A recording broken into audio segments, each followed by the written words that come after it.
Alrighty, folks.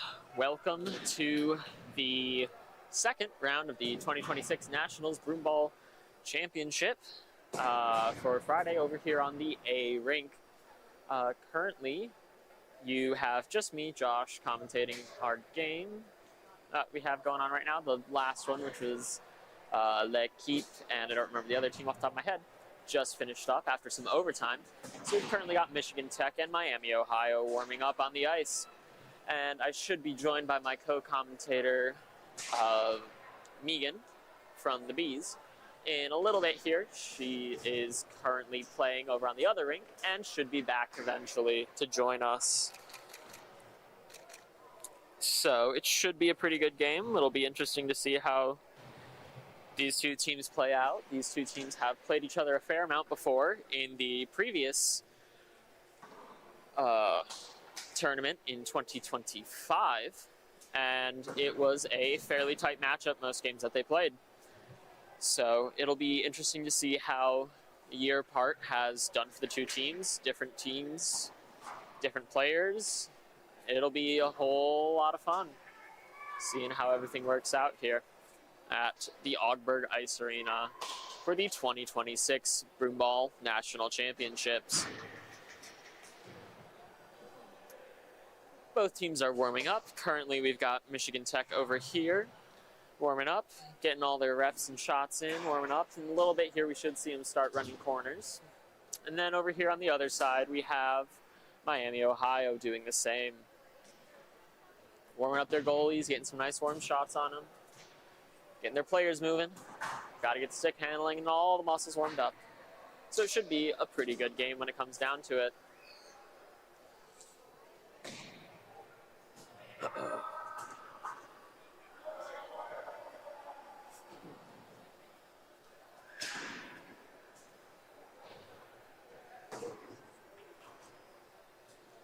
Scheduled start time for this game was a solid 5:50 p.m. game. And by the looks of things, we seem to be on schedule for our arrival to that game on time.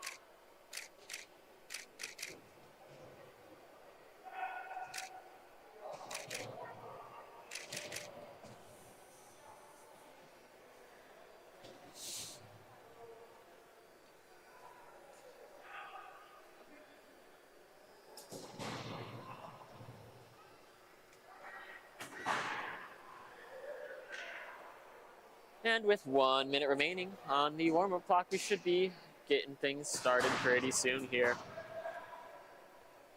This here collegiate pool play game in the 2026 Broomball National World Championship. Not World Championships, that's in Canada. This is just Nationals. It's cold, okay, give me a break.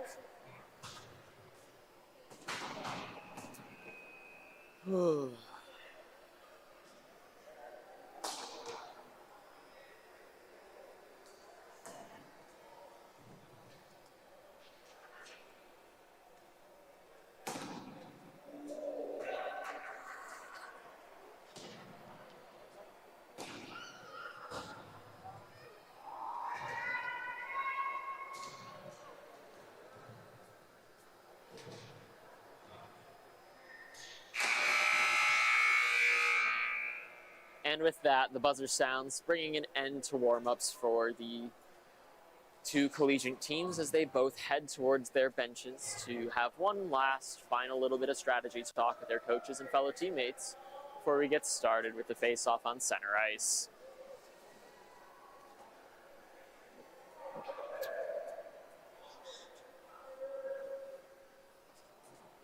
So, I know Megan is running part of this. Yes. I was going to be running the computer and camera if y'all need it. Lovely, go for it. Do you mind running me just briefly briefly through Yeah. like that part because I One was second. not necessarily told. Let me mute mics quick. All right, so Alt-Tab. Yep. This, you don't really need to touch anything. Should be good. +1, -1, +1, -1. Okay. Tech. Miami. I didn't know what their universe abbreviation was, so I wrote that. That's fine. I'm Josh. I will be assisting and commentating and things. Once Megan gets here, I will be running around doing photos. Hence, I'm set up to be mobile. So. Yeah, I was gonna say she's been actually super excited.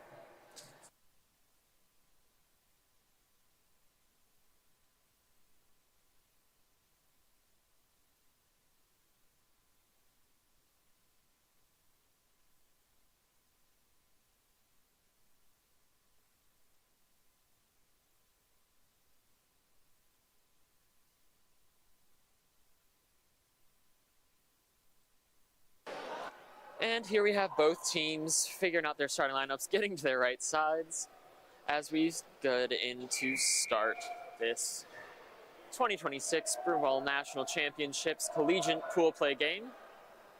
We have Adler Wormuth for Michigan Tech, number 22 at center, and Aiden Kabik for Miami at center.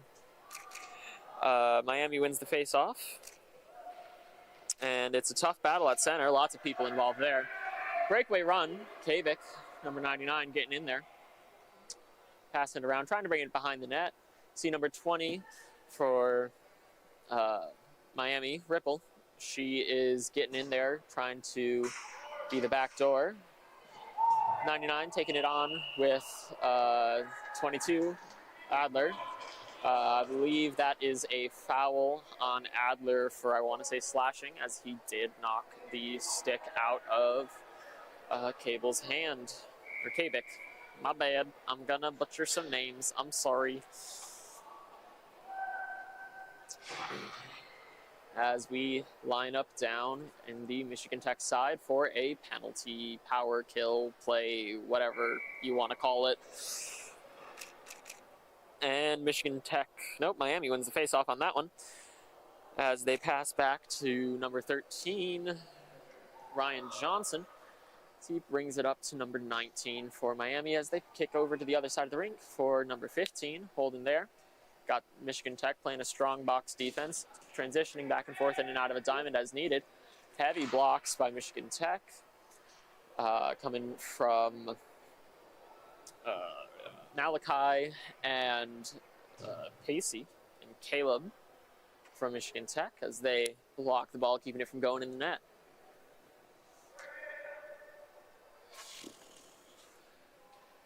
Some nice light little passes between the Miami players on the far side of the ring, keeping it moving, keeping the ball in play.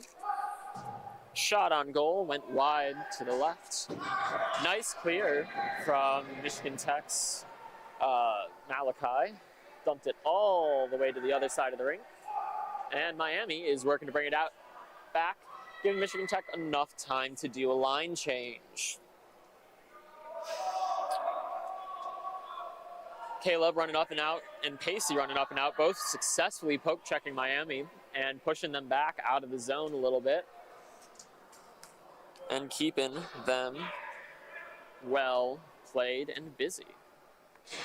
Number 13 for Miami with the ball currently, bouncing around, passing over to number 15, Crane, who's going to take a shot over to the other side for number 4 on Miami. That is Chris. I don't know. As Michigan Tech dumps to the far side of the rink to kill some time. Well, we also push a player deep to add pressure. And there is another foul, I believe, for offsides. No, that's a penalty? That might have been too many men. Too many men penalty for Tech. That's what it would have been. We really need a replay thing here. I wish. You require a jumbotron? I got contacts. We just don't have the money. It's always about the budget.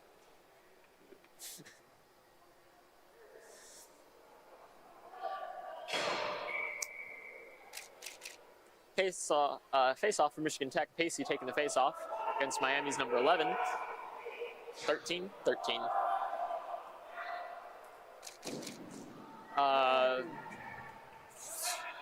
Penalty over for Michigan Tech. Adler's back on the field.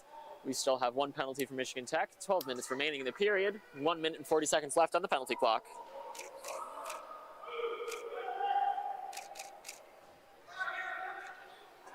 Pacey with a tip towards center ice, pushing the entire comp back across the line, getting into Miami's zone as Miami tries to push it back and gets back to the Michigan Tech zone as Pacey pops off for a nice early change. Shot by Miami, blocked by Michigan Tech goalie Nicky. Miami bringing the ball around the net. Number 4 for Miami doing that. Shoots over to number 15. Shot by 15, and it goes in. Shot on goal is by number 15 for Miami, Troy Crane, with an assist from number 4 on Miami, Chris Hardamata. Yep.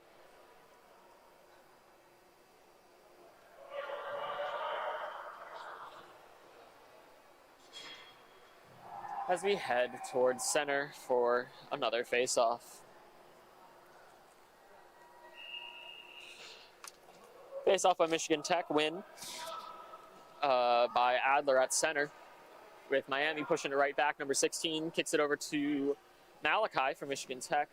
Sorry, that was 56 for Miami, Ian Cortez. We've got nice battle along the boards between Miami and Michigan Tech, involving multiple players from each side. Nice deep dip into Miami zone by Adler, who almost beats the man race out there. Good low stick block by Malachi on Michigan Tech's team to keep it in the zone, as we have Isaac Pilgrim running over to the ball off of Michigan Tech to keep it in the zone as well. Jacob, one of the freshmen off of Michigan Tech, is down deep against the wall with Miami's number 7, Paige Falter. And there's almost a goal for Michigan Tech against Miami goalie number 25, Braden Beckman. Very close goal there. Almost scored by, I want to say it was 81, but I don't honestly know because I couldn't really tell. Face-off, Miami won, but strong attacks from Pacey right off the gate on the face-off. Isaac bounces off the wall to Pacey. Arguably a little bit of tripping there. We'll see if it was called.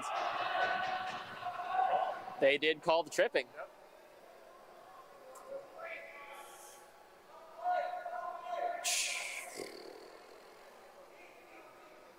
If I remember correctly, calling tripping on the goalie means one of their players is going to be coming off and heading to the box, leaving them shorted.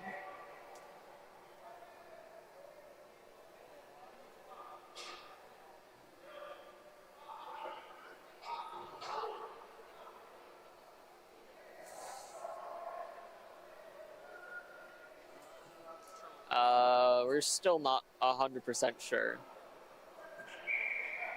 Multiple players of a penalty from Miami? I'm confused. There's 2 people in the penalty box, but there's 4 people on the ice. Realistically, I should learn the rules better, but I'm a goalie, so I don't care about half of them. You don't have to think about that often when you're in it. You just have to not make something basic. Exactly.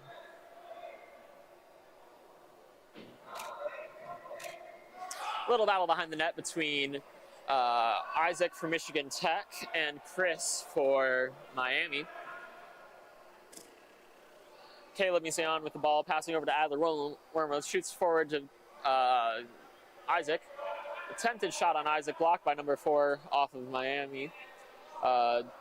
Rebound to Malachi, jumps back to Adler and bounces around. Miami with a slight breakaway. Breakaway for Miami was number 11, Sell.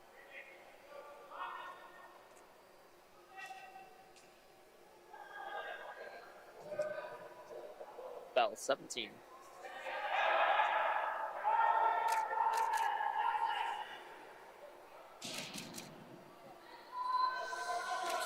shot by Malachi off of Michigan Tech. Rebounds to Malachi. Passes to Isaac Pilgrim. Pass across the ice to Adler. Shot on goal right at the goalie, number 5 there. Good goals there. 25, my bad. And Michigan Tech, Miami dumps deep to Michigan Tech. Received by Michigan Tech goalie Nicky and pass back to assist in reducing downtime. Keegan receives the pass and shoots it over to Malachi, who gains the zone, and then passes back to Keegan for a nice shot on goal, a little bit to the right of the goal there. Isaac slides into the corner, takes the ball back, pushes back up, back over to Caleb from Michigan Tech, off of a attempted block on a Miami pass. Shot attempt by Caleb, blocked by Miami number 4, Chris. Back against the wall over to Caleb. Air ball, some fighting loosely in terms against the wall. Pacey, number 20 from Michigan Tech, with the ball there, attempting to come up, pushes back to Chris in number 16, keeping it well within Miami's zone this game. As number 28 for Michigan Tech, Ethan pushes forward and attempts to pass around. Miami University, number 13, Ryan Johnson with the ball running down to Michigan Tech's side. Number 91 on Michigan, Scotty Summers on defense. Takes the ball back, passes over to Otto, number 4 for Michigan Tech. Otto runs the ball up the wall, getting it all the way into the zone, accompanied by by Miami University number 99, Aiden Kavik, as Otto loses his stick and possession of the ball for the time being, as Miami takes possession and is a shot on goal blocked by the goalie, and they're running it back. Number 15 taking the run off of Miami of Troy Cray. Adler with possession of the ball for Michigan Tech after blocking the run from Miami. Tries to pass through to Pacey. Nope, not Pacey, my bad, Jacob. And almost gets it. Jacob sliding down the ice. Careful, everyone. We may be playing on Broomball and know it, but ice is slippery. Number 7 for Miami, Paige Falter, takes the ball up, but is stopped by Keegan Reimers for Michigan Tech, number 26. And now I take a breather, because I can't breathe. Do you want me to take over? Yeah, you can talk some too. We're now joined by our lovely. I'll move. We are now joined by our lovely co-commentator Megan, as she joins us. Megan, I know, I'm bad at what I do. I've been butchering all the names. It's fine. Here to take over. I just finished a game over on B, so I might also be catching my breath just a little bit. Number 7 from Miami with the ball. That is Paige Falter. She's running around back. She's got lots of room to move. Light pressure here from number 91 on Michigan Tech, Scotty. She will pass to number 56, her teammate Ian. Back to Paige. Paige tries to go up the slot. Almost picked off. But Miami recovers. 67 now, Ben Davis running with the ball. Good back check here from Michigan Tech. They'll keep, or Miami will keep 16. The zone. Sorry. Michigan gets the ball, tries to play it up. Has to get through a few Miami people to do it though. Paige with a beautiful step to keep it in. Shot Miami on goal, high and a little bit right on center there. Pacey for Michigan Tech taking the ball all the way up.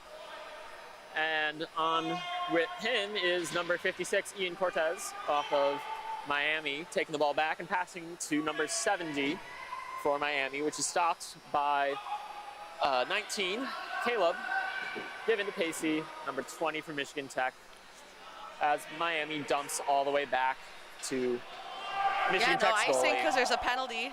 Yep. No icing because there's a penalty. 4:50 left on that. Yeah, still. That was a long tripping penalty. Yeah, major. 19 walking. Caleb gets that over to the wall here where Otto will go to pick it up, but good Slides pressure in from 13 Ryan.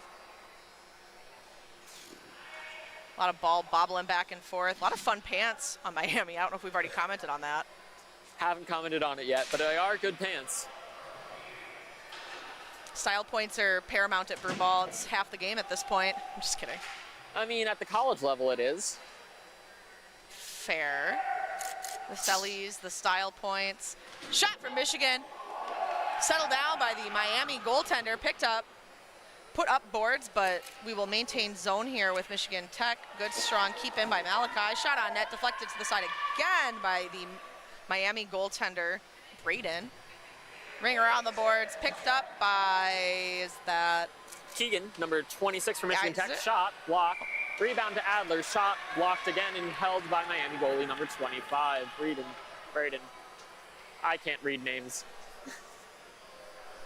Being able to read is like the last requirement of being a goaltender. It's so far toward the bottom of the list. There's requirements for us?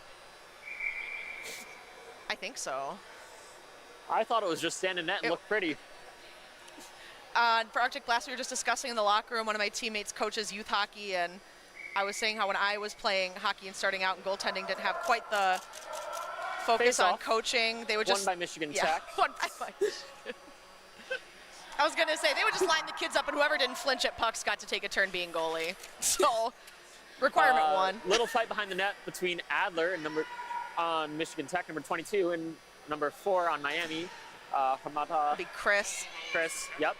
As Chris runs the ball's up the board, gets intercepted by number 91 for Michigan Tech. And 91 holds possession and passes to Keegan, who passes up to 22 Adler, who shoots over to number 81, Jacob, who dumps behind the net for a goalie cover. That's settled. Now the major penalty will be over, I think, or he's still sitting in the box. I don't know. He should be able to come out now that the penalty's over and there was a whistle, but he's still in there. I don't know if they told him no, but Miami is full strength. I'm not sure. I wasn't here for that call, so. It was a tripping call by their goalie. Oh, so he's serving for the goalie. Interesting.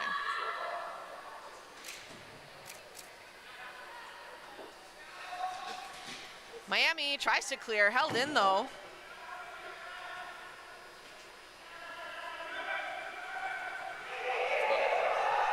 Good pass on the boards here to 28, Ethan.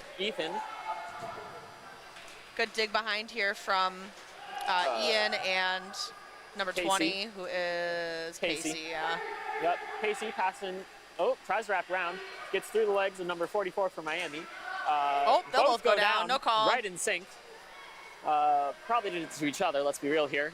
Number 4 for Yeah, it seemed coincidental. Miami, Chris, passes all the way up, dumps deep. Caleb with the ball down in the corner for Michigan Tech. Passes over to number 12, Jacob for Michigan Tech. And there's a fight between all of them and Mr. Chris for Miami. As we pass, Michigan Tech passes up to number 28, Ethan. Pass intercepted by Miami, number 7. And number 99 takes it, passes it up. Off of Miami, turnover to Michigan Tech for Adler, number 22, who passes over to number 16, Connor. That's not Connor. And shot from Adler, blocked by number 56 off Miami. And we have 1 minute and 23 seconds remaining in the period. Good ring up here to 43, Aisha. Pressure there from 26 though, and Isaac, or 99. Not Isaac, that's Aiden. Lends an assist, ball is dumped down, not enough juice on it to quite count as icing. It was already waved off by Nygaard as he's jogging back here. Otto back to get it, although he's a wing. He's just on defense for fun, I guess. Jogging up. I mean, facing some pressure here. Sometimes you want to run, and that's fine. Oh, there's a guy on the back door here. If he can, not enough mustard. Not enough mustard on that sandwich. Good run here from Miami. Probably would like to end the period up 2 or the half up 2, but I don't know that that'll. Oh, he might. There's 67. Close.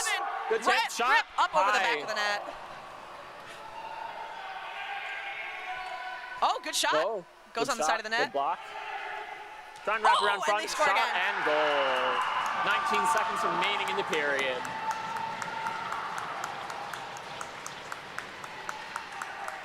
And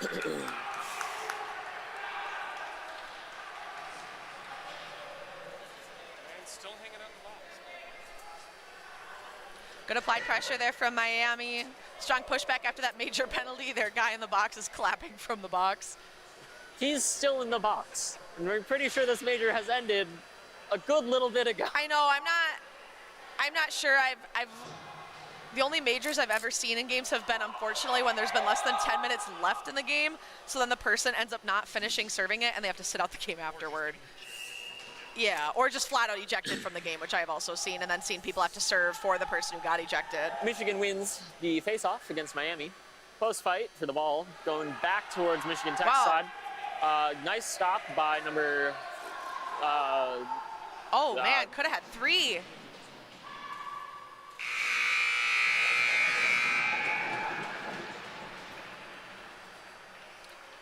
That'll be the half.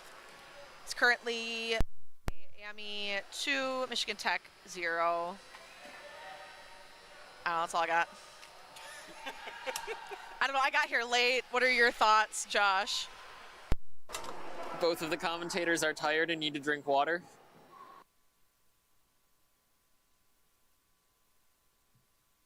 Yeah, I get to stick around until I think I play at 10:30. So. Yeah. It'll be a good time.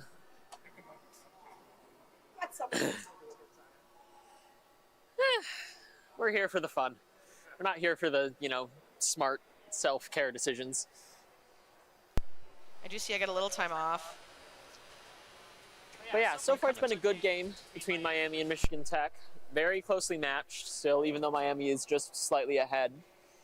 Should be interesting to see what Michigan Tech rolls out in the second period to get things going for this competition.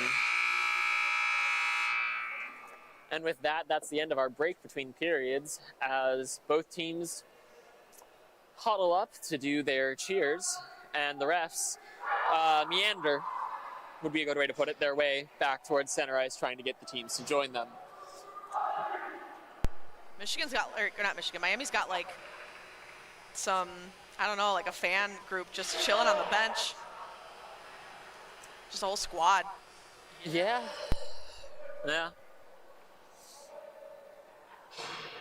In the center to take the face-off for Michigan Tech is Adler, number 22. 99 for Miami. 99 wins the face-off for Miami. Passes over to 22, drops to 44, but back up to 22. Nice stick tip by Adler. Dumping in deep. Doesn't actually get anywhere for 13 for Miami. Takes the ball, passes around the corner to number 20 for Miami. Adler takes the ball back, tips in towards Isaac. Isaac almost takes the ball. Circling around net, and we have a cover by the goalie. Great defensive play there from, I thought it was 64, must be 44, Alice. Really good play to keep that slot clear so the goalie could gobble up the ball. Really solid. I'm sure, too, for Miami, this is like their revenge game from last year at Nationals. I'm sure they're really hungry for this win.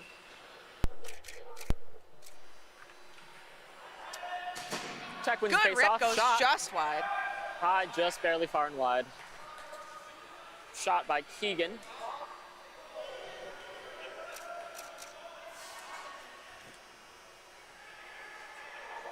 Miami throws a little elbow there.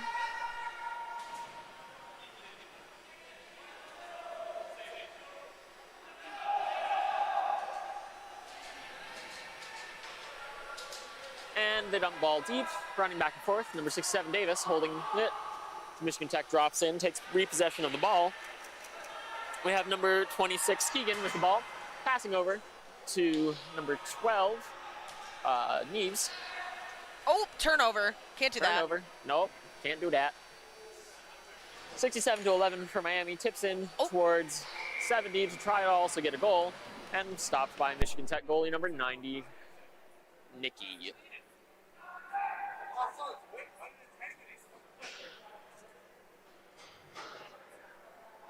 Sorry.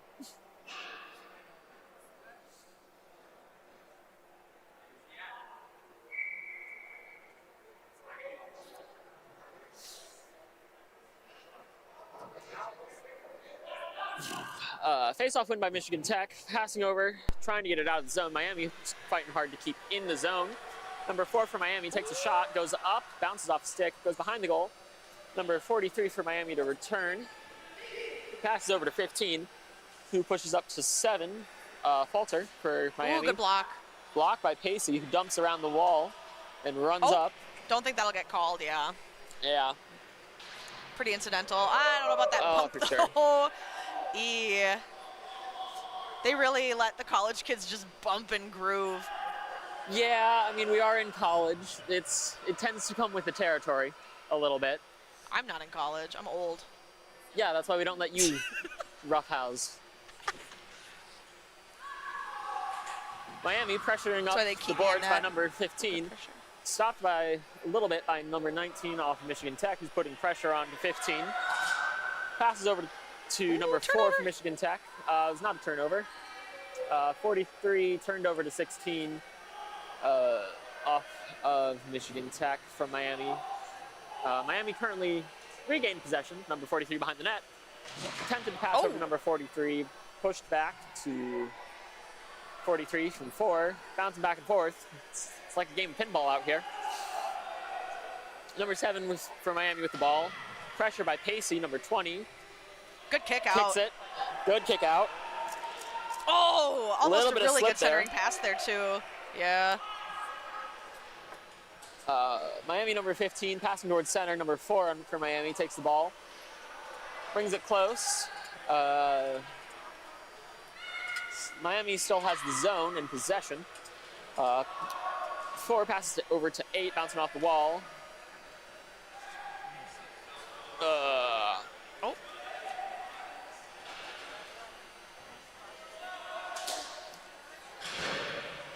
Miami passes to Tech, number 26, pushes over.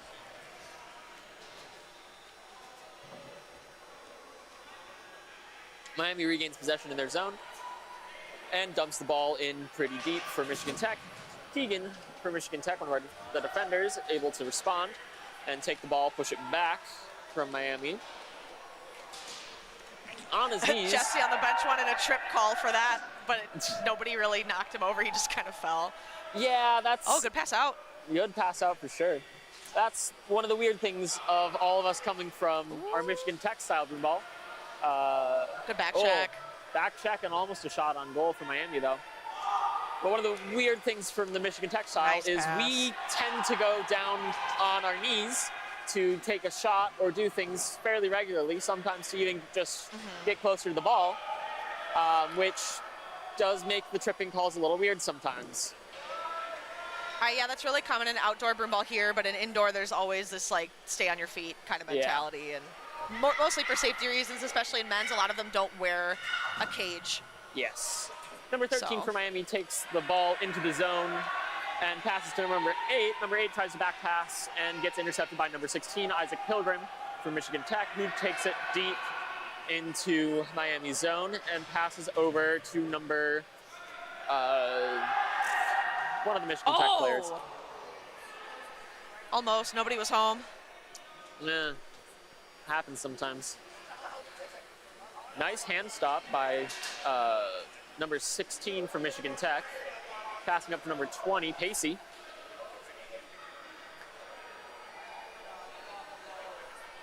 Pacey tries to pass over to Otto, intercepted by Miami. Miami takes possession, passes to one of their players. They try to get it out. Attempted shot-ish by good block. Connor Johnson from Michigan Tech, number 91, I believe. 9 minutes remaining in the period. Current score is 2-0 in favor of Miami.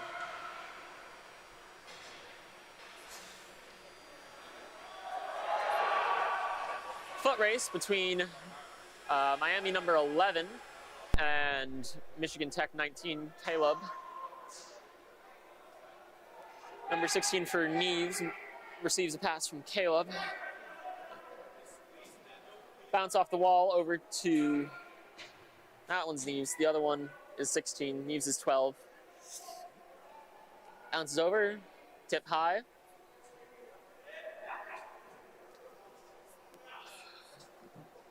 dumped in deep by Miami. Michigan Tech regains possession.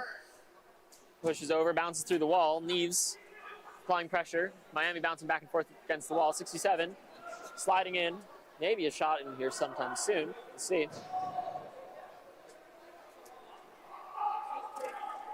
28 for Michigan Tech. Ethan providing defense and cover there. 7 for Miami. Shot a little bit wide of the net. Bounced off the back, received by number 19, Caleb from Michigan Tech, who dumps up the board, allowing Michigan Tech to do a line change. Well, number 12 from Michigan Tech applies pressure and runs interference. Number 7 for Miami with the ball currently, getting pressure from Pacey, number 20 for Michigan Tech. Tech regains possession, shot by 12. Oh! Running over, shooting back behind the net. Attempted shot from around the corner by 20 for Michigan Tech, resulting in a cover and a pause from our play.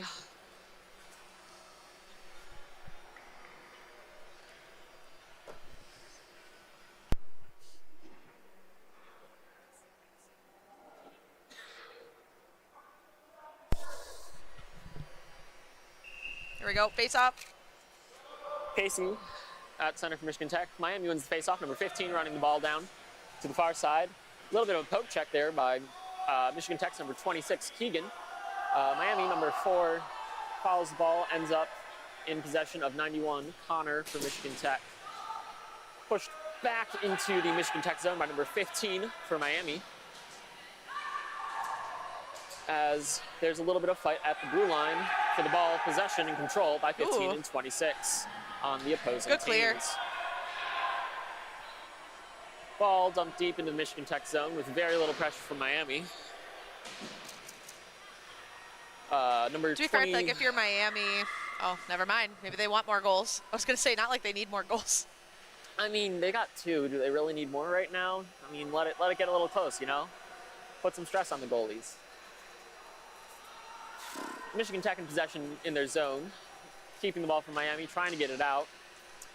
Keegan passes to Ethan on Michigan Tech, and the ball almost goes into the bench there. You can see Bethlyn covering her head, trying to. I know, Bethlyn looks scared. That's crazy. Bethlyn's one of the best shot blockers around. Ethan goes down and keeps Miami from taking the ball back out a little bit, but Miami gains possession of the ball. Good kick save. Nikki in net there from Michigan Tech. With the falling sock again. Hey, at this point, it's his style. It's her style at this point. Like, it is what it is, you know? Everyone's got their little kick. Keegan attempted to scoop flip, but failed. Turnover to Miami. Number 15, Crane, passes over. No one for Miami to receive. So number 28 for Michigan Tech, Ethan, will take the ball and run up the boards with it, dumping into Miami zone, allowing Michigan Tech to change lines.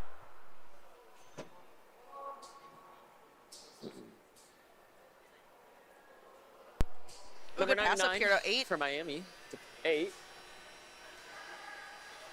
Oh, turnover.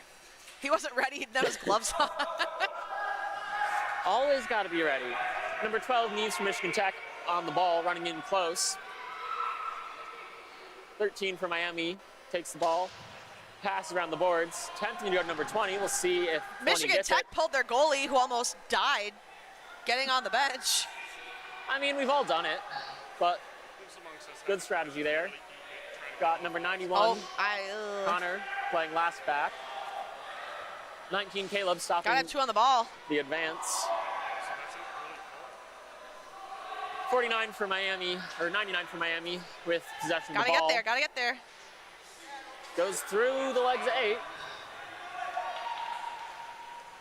Sliding stop there by number 16, who then runs up the boards with the ball there for Michigan Tech. Passes back to Adler. Low shot, doesn't get in, blocked. 7 for Miami with the ball. 4 minutes remaining in the period. Stop there by Keegan for Michigan Tech, keeping it in the zone. Number 7 for Miami, trying to push it back out. 8 and Keegan, number 26 for Miami, battling on the boards, pops out to Adler, number 22. 16 at center for Michigan Tech. Number 26, Keegan, passes over to 4, Otto for Michigan Tech. Stopped from going out of the zone by number 91, for Michigan Tech. Oh.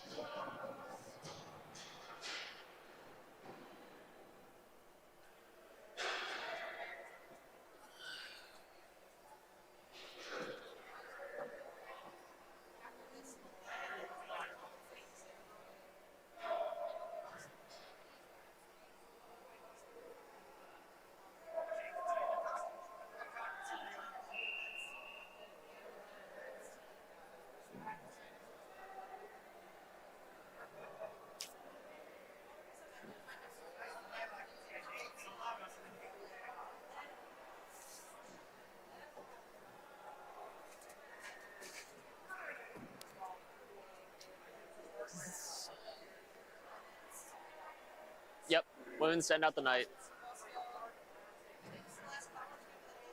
Yes, this is the last college game of the day. And then I believe we start back up early sometime tomorrow morning, around, I want to say around 10, if I remember correctly. They pamper us a little bit. Not by much, but a little bit.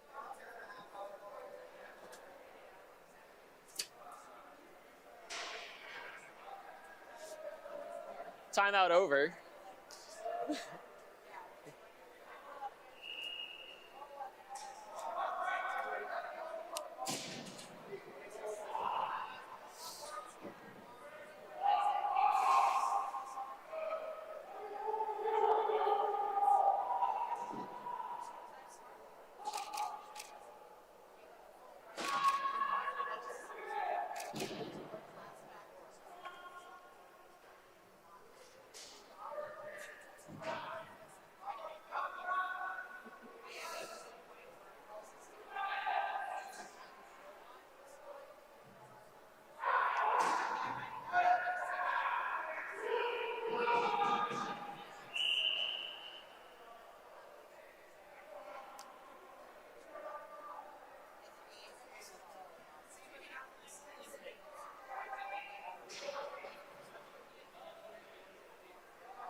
Keegan.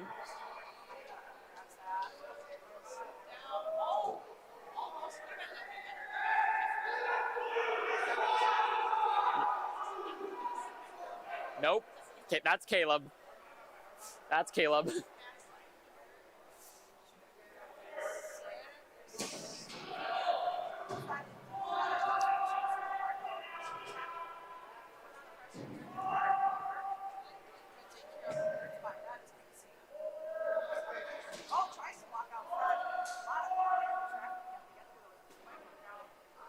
And we all know the traffic's horrid in Miami. Never been. No, I probably have. I don't remember it. Yeah.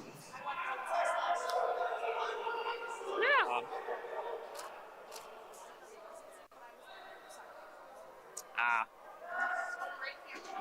Yeah. Very lovely.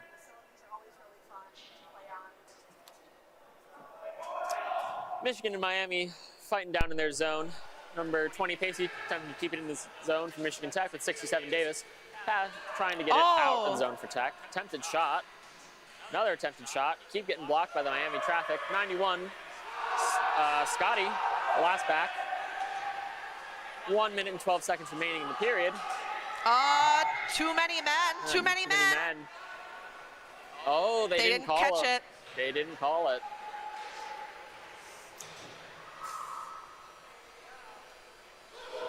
Last back swapped out. Current last back for Michigan Tech is number 19, Caleb Messian. Running it up and sending her deep. blocked and stopped by number 56 for Miami. Ian. 16 for Michigan Good Tech. dig deep. Clicks on the ball, passing over to Otto, number 4, Michigan Tech. 25 seconds left. 4 for Miami, working against Michigan Tech. 11, applying some there. Oh, great pass. Kick Oh under my the elbow. gosh. Oh, right at the crossbar on that shot there. Wow. And Keegan 5 grabs seconds. the ball, takes the shot, blocks off Miami, and goes out. And that is going to be the end of our game here. I hope, because they have 0.4 seconds left. They blew the whistle faster, but Okay. yeah. Okay. Content to run it out.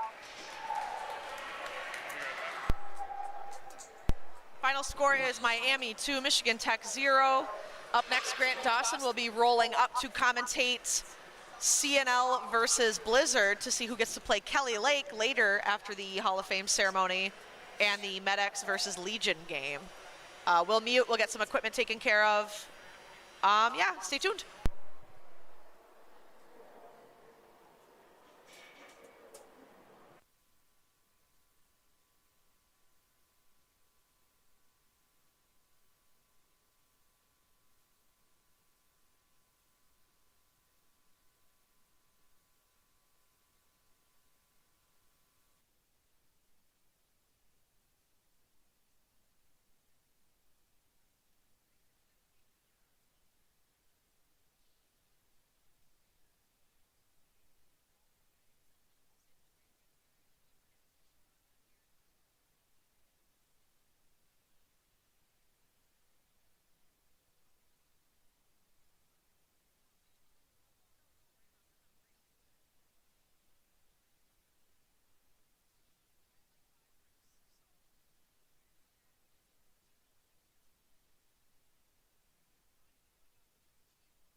why. I can hear myself still, which is weird.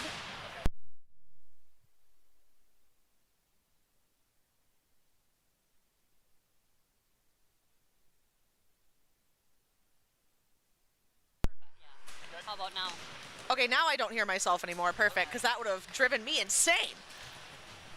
So you don't love hearing yourself? I can hear you too.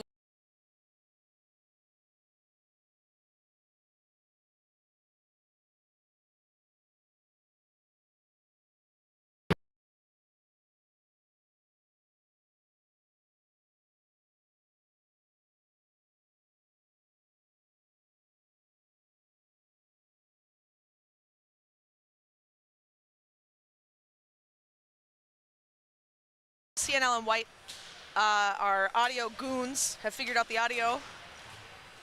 So while you have to hear me, I don't have to hear me. I believe CNL is the 4th seed and Blizzard is the 5th seed. After pool play ended earlier today, I'm assuming. Because I don't think everybody had played all their pool play games last night, unless they were playing until like 1 in the morning in the dark rink, which I don't think happened.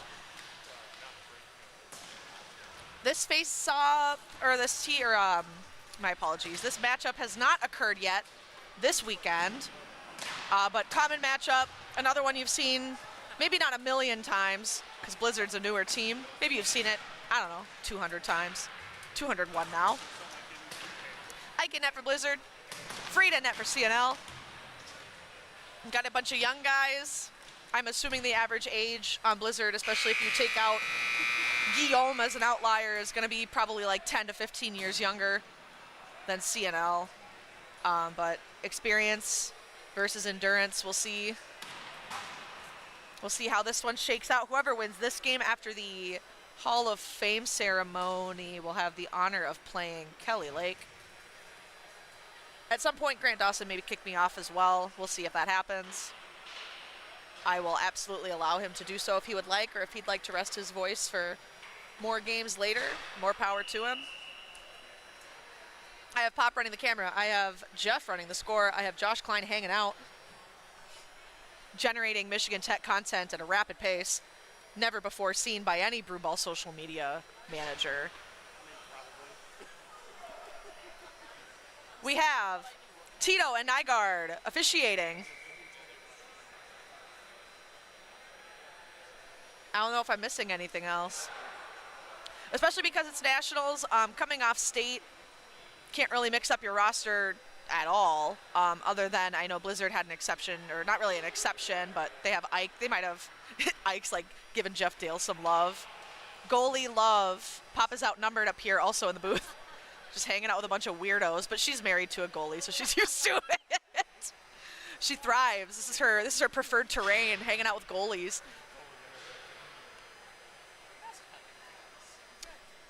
Do you know 77's name?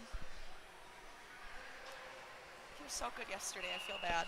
Pop's gonna look up 77's name for me. Oh, Twigs, quick on the draw. Forcing Free to play.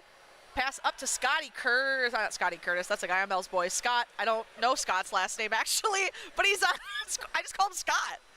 Scotty? Colin Barrett and Guy in a foot race. Guy gets the ball, pass back to Tebow. Tebow looking for some options here. He's got the boys in blue wheeling and dealing. Tries to hit Jack. Blocked off, but Jake Stein manages to get there. Twigs will take the ball down into the CNL zone. Pressure here for number 77, who was the absolute MVP of the Medex CNL game I commentated yesterday. Jake Stein with the rip, goes off number 11. Colin Barrett will pick up that rebound. He's got some room to dangle and move, manages to get around Twigs while pretty much all of the Blizzard lineup changes. Scott with the ball now, who I am realizing did not play yesterday. Pass to his Z partner. I think he was thinking about Mad Dog. We're calling him Mad Dog. Yep. He's got to have like a government name. Does every Scott have a name that has to be... No. 77 is Mad Dog. Scott, number 7 Scott is just Scott. He's like Cher or Madonna. He doesn't need a last name. He's the one Scott who gets to not have a nickname. I think I've met 6 Scotts in my life and they've all been at Broomball, so do with that what you will. Matt Stein walking the ball out. Good pressure here from Mimi. Nice back check, or Dixon, as Suey wanted me to call him yesterday. Number 8 with the ball, who I think is a Magnuson, but I'm still not a Hundo P on that one. Letourneau manages to get the ball and knock Sam Junker's stick out of his hand at the same time. Impressive effort. Brent to 24, to Mimi with a rip, goes way off the back, bouncing out front, almost batted out of the air by 15. They're saying no high stick. I would agree with that. Brent is just tall. Pertzel to Matt. Rip up and over into the zone. Christian will get there first for Blizzard. Carry it in. Mimi looking over his shoulder, trying to make sure that doesn't happen, but it does! Michael Pertzel, 13:04 left in the first half, puts Blizzard on the board. Michael came up to me yesterday after I commentated their game and asked, what did I do well and what do I need to work on? And I told him he was great. And look at that. Beautiful. Blizzard probably really excited about that. Good to get up early. Keep that train rolling. CNL now having to fight back, but plenty of game left. We're only a couple minutes deep here. Tebow banks that up off the glass, nearly dribbled over and out, but not quite. Kevin in a foot race here with Jack. Good aggressive play from Twigs. Manages to bounce him off the ball. Marcus almost generated a turnover there too. Thought he had more time. Number 2 now running with the ball. Good back check from Jake Stein thwarts that effort. Ike playing the ball back behind. Marcus trying to get there. Tebow a foot taller than Marcus. Banks it around him. Jack, good centering pass there to Twigs. It'll be, I don't know, like a 2-on-3 kind of. Oh, and Twigs! Rip up over Freed's shoulder. Almost pops his water bottle off the top of the net. This is the energy I think Blizzard wanted to bring to their game yesterday. Electric first few minutes here for Blizzard. Clearly taking lessons from their 2 previous games, applying those lessons, coming out hard, coming out ready. They really want to see Kelly Lake and just continue to play and go for that national championship. Pertzel wins that back to Guy, but Colin Barrett will pick it off. Shot toward the net. Ike playing the ball, trying to keep it away from Sam Turfo, which is absolutely smart. Letourneau to 11. Shot blocked by Christian. Guy will pick that up. Walk back behind, pass up on the boards here to Christian, pass back to Guy. Guy walking, pressure from Turfa though. Coming around the corner and pressure from behind. Guy's gonna have to figure something out. Finds Christian, who is unattended, back behind the net. Good pressure from 11 here though. Christian takes a step, finds some space, tries to rip it up boards here for, I believe that's Austin Magnuson. Letourneau will get there first. Austin applying all the pressure. Brian giving him the business. Maybe a little too much business. Turfa not quite running free. He'll have to get around Matt Stein, his Super Series co-rec teammate. Rip up high, beautifully settled down by Ike, and Guy there to recover the rebound. Carries that momentum with him. Junkers with the ball now. Hitting number 8, running down, down, down. Freed will get there first, goes to play the ball. 8 puts his foot on the brakes a little bit, doesn't want to barrel over a goaltender. Brent looking for that bomb pass down, looking for Hamsky. It might get there. Ike leaves the net, pass up the middle. I think smart, even though CNL manages to recover and keep it in the zone. Little guy, 28, bonked down. Pass toward the middle, blocked by Stein. Other Stein, Jake will pick up the ball there. He's got Jack and 28 with him, running toward the net. Manages to bat it away before Freed or Brent can get there, but Jack will pick up that, kicked away and toward the corner. Scotty settles that with a hand. Thrown by Twigs toward the back door, but 28 not quick enough on the reaction time. Hamsky will run now free, almost, if he can get around Matt Stein, doesn't quite make it. Falls to his feet. Jake grabbing the ball from his brother, looking for that bomb pass, hits Matt instead, safe short passes. Mimi with some light pressure, letting Jake have some space. I don't know if it's the move or not. Tebow looking for that long pass on a sneaky change. Doesn't quite get there, but does bobble it enough that Tebow waves off the icing. Freed with the ball now back behind the net, 10:19 left in the first half. Pass up the middle to Mimi, intercepted by Jack. Settles it with his foot. He'll take a drive toward the net, blocked by Freed. Beautiful redirection wide away from Blizzard personnel. Hamsky picks the ball off Tebow, tries to bobble it up. Matt Stein picks that up, but Jack flings it right back into him. Hamsky running now. Matt tries to poke it off.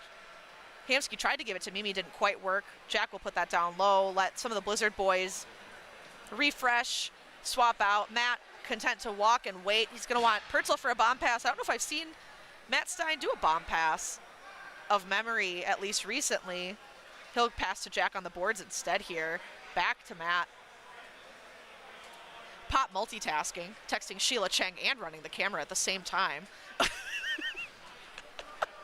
Batted out of the air by Marcus. Shot toward the net. Ike saved it, but Marcus gets there on the rebound and puts it in. 2-1 now. Blizzard CNL, 9:24 left in the first half. Grant is here probably to kick me off. Tito handling the ball expertly with his feet, but Pop didn't have the camera pointed at him, so Tito will only have the crowd and his memories. CNL not content to sit back, putting on that pressure right back. They're not out of this game yet. CNL will win that face-off. Magnuson giving him the business. Kevin puts the ball in the zones. Christian picks that up expertly, bats it around Ben Whitf off the glass. Pass across, beautiful. Yonkers gains zone, gives it back to Pertzel. 24 could have had Guy, but gets to him anyway, but the ball's out of the zone now. Good pressure from Marcus. Guy will have to pass the ball back to Ike. Grant left me. Grant, come back. Wow, great pass, but it'll be, oh, he gets there. Yonkers thwarts the icing. Call from Tito. I think wanted to pass to 8, wasn't quite there though. Guillaume will take the ball. Max Longchamp is running over here now. Oh, he's just sitting. I thought he was gonna kick me off. Guy running, his stick got caught in Marcus a little bit. Marcus recovers. Bat in from Guy toward the net. I don't know that he was looking to shoot on net, but it worked. Freed plays to 11, who banks it up. 24, Christian will get there first. Christian handling the ball, dangling, walking, has Pertzel just hanging out. He'll hit him. Pertzel probably wanted Twigs, but will have to pass back here to 28. Pass back down to Pertzel. Good cycle here. Pertzel with a backhand rip. Bounces between some guys just hanging out in the slot. CNL throws it away toward the boards. Pass back down to 11. Pass across to Turfa here, who whiffs it a little bit, but does get it around Guy. He'll poke it off number 2 stick. Taking some space supplied by Jack here by getting in that lane. Guy puts that deep. Freed with it now. Brian trying to keep Twigs away, so Freed has enough room to pass. Hits Brent on the boards. Brent to Letourneau. What's Brent's last name? Lar? Okay, I played in Syracuse with him. I should probably know that. Turfa running. Fakes out a shot to get Stein to drop and then back passes to Barrett. Twigs gets there for a stick checks before Barrett can shoot. Jack will flip that up and out. Freed will play that. Letourneau again trying to prevent Twigs from doing anything. Doesn't quite pan out, although Freed gets a clean, juicy pass off to Barrett. Up boards here, we've got 24 taking the zone, which is Brent Lahr. Pass back to 77. Mad Dog to Barrett. Barrett, shot. Matt Stein bumped off Sam Turfa. Ball went wide. Jake Stein now fighting with Brent. Ball gets to Jack. Jack gives it back to Jake. Ball's put down deep by Barrett, picked up by Freed, who wants a bomb pass probably to Mad Dog or to Brent. Brent will grab that. Expertly keeps a foot on the blue so it isn't offsides. Pertzel gets the ball back though. He'll drive up and down. 3-on-3 effort here. Tried to center a pass, nobody was home. Flipped up by Mad Dog, grabbed by Scott. Nice little drop for Mad Dog to pick that up. Good dangler, a Matt shot, blocked by Matt Stein, goes wide toward the boards. Pertzel will get there first. Hard press though from CNL. Mimi almost gets it to Scotty on a kick pass, blocked by Mad Dog. Shot way up and wide over the back. Matt Stein will get there first, bank up the boards. Scott and Tebow in a foot race. Tebow gets there first, but turnover here to Kevin.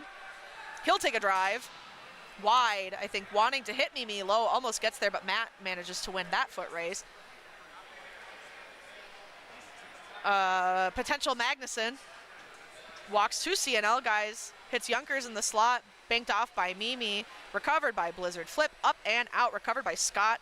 Flip back across the red line to Brent, who will manage to bank around. Pertzel blocks him a little bit, though, gives Tebow time to get there first. 5:39 left in the half.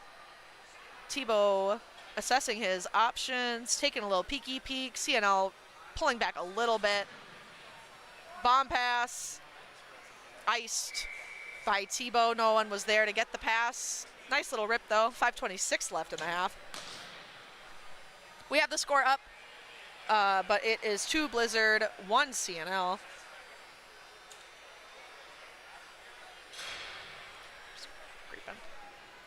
Again, after this game, it will be the Hall of Fame ceremony. Bleachers are getting pretty packed already. Folks excited to see their friends and broomball heroes of ages past inducted into the Hall of Fame for their excellent play and sportsmanship over the last quarter century. Twigs with the ball running up, passes to Jack over the line. 11 will get there first, bank up boards. Ben Whitf with some room to move, has Marcus wheeling if he can get it around Tebow, but Tebow is very tall, so it doesn't quite work. Twigs there scored the second goal for Blizzard, currently has their game-winning goal if the game pans out. Scott manages to get the ball off of Twigs, pass across here to his D partner. Rip pass behind his back will hit Marcus on the boards. Christian turns over. Yeah, I know you're supposed to do this. You can take over for me if you want.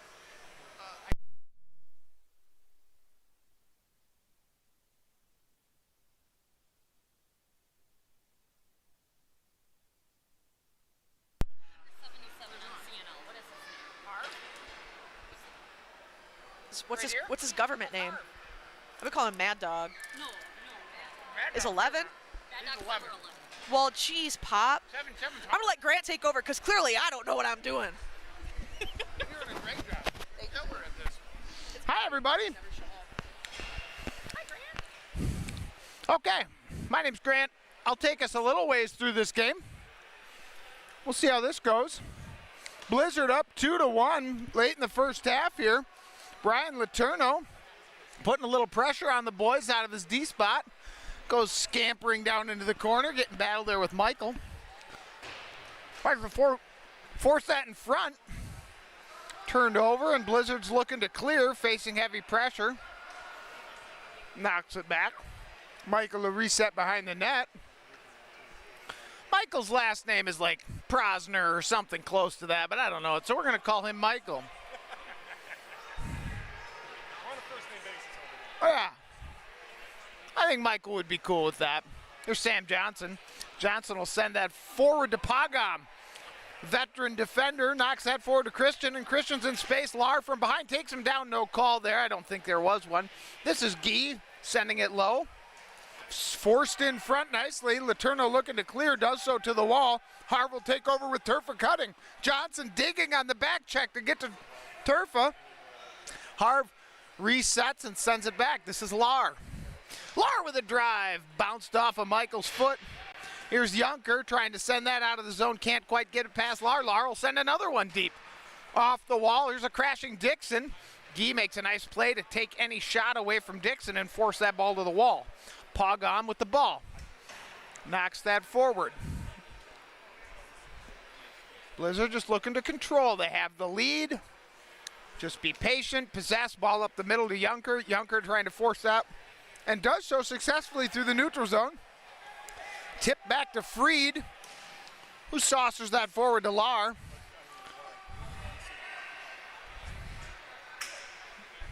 Pressure. CNL on the wall. And the ball's pinned there long enough to where we have a whistle. Pop, if you don't want to dislocate your shoulder operating the camera, I can slide over a little more. Might be easier.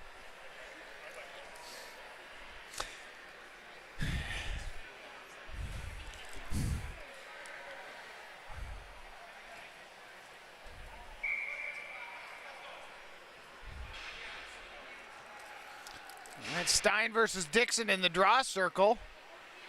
Quick conference between Tito and Nygaard, the referees. Tito just want clarification on what the call was. Looks like he maybe pinned it with his hand. This is Scotty now. Big drive. Blocked aside by Ike. He's trying to corral it. It's loose in the corner. Falls to Stein. It's turned over and sent in front. Calendar with the ball. He sends it to McGowan. McGowan's got wheels for days and a nice shot low and across the bow. No problems for Freed. Here's Matt Stein. Matt Stein taps that to his teammate. Sends that to the middle, but nobody home. Jake Stein will take over.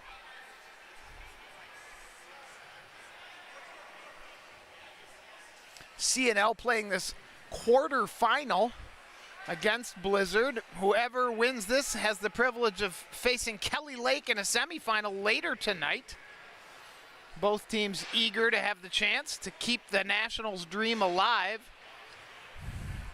Dixon gets his pocket picked there, and that's batted up towards McGowan, but Scotty keeps it low.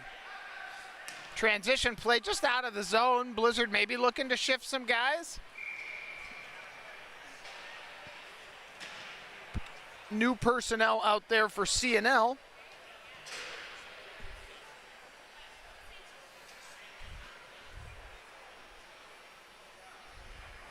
Scotty off, Letourneau on. Ben Whip, Marcus Mihalic, he says hesitatingly. I've known the guy 10 years, but I mean, come on, no one can pronounce that. Brian Letourneau. Mihalic, I think. I think it's Mihalic. 100% honest, I've never heard it said aloud. I've only ever read it. Nice spin and tuck away there by the Blizzard player. Tries to force that up past Mad Dog, but Mad Dog's seen that play a billion times. Snuffs it out.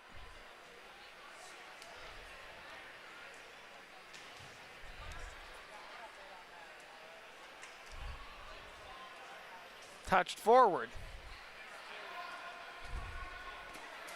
Letourneau keeps it deep. Tebow poking and prodding, sends it down low. Marcus is the first one there. CNL exerting some pressure. 30 seconds remain in the half. They're down a goal, so they need to be forcing the issue. And they are possessing quite a bit. Can they get an equalizer in the next 22 seconds? I don't know. Just the first half, though, so there's time and space. Michael tried to clear that. Can't get that past Mad Dog. Mad Dog's got plenty of time to force that to the middle and get a shot going. Here's Marcus. Marcus can wheel and put one on. Instead, he elects to send it. No one's going to shoot. No, Dog will. He gets one on frame, blocked aside there. Tebow making a good defensive play to end the half. And there we are, 2-1.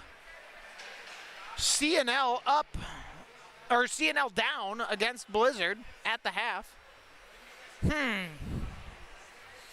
Folks will talk things over here. CNL will figure out how aggressive they're going to be to start things off. And Blizzard is going to see if they can contain this mess and maybe get a little more pressure. Last 5 minutes of that half, they were eating the ball quite a bit. 15 minutes to go to decide this one.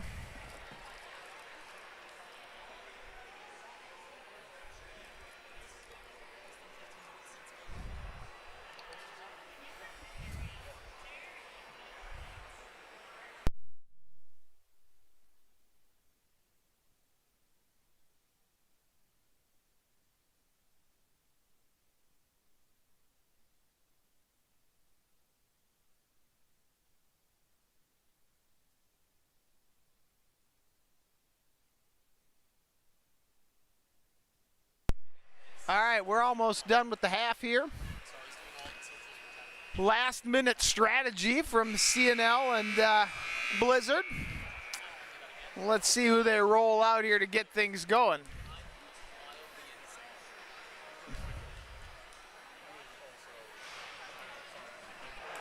'26 Nationals well underway. All divisions of play have started. We're going to get into some elimination ball here tonight. This game, in fact, is a winner-go-home situation. We're going to have a Hall of Fame ceremony. It's an exciting evening for Broomball. Sam Turfa, Colin Barrett, Harv, Scotty, Kevin for CNL, Jake Stein, Jack McGowan, Sam Calendar, Guy Pogom, and Matt Stein for the Blizzard boys.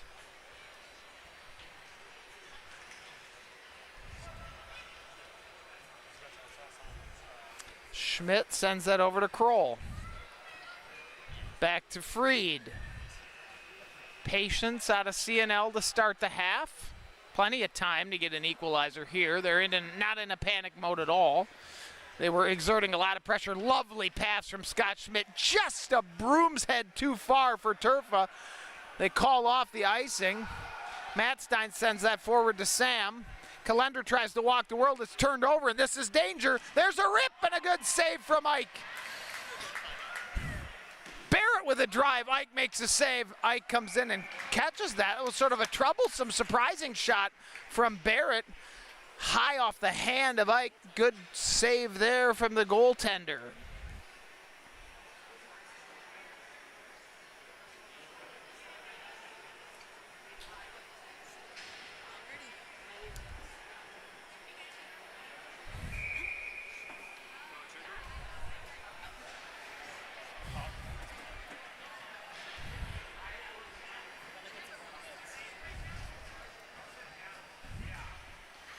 Lar presses from the D spot, but it falls to Tebow, and here's Junker spinning it out to Michael. Michael has some wheels.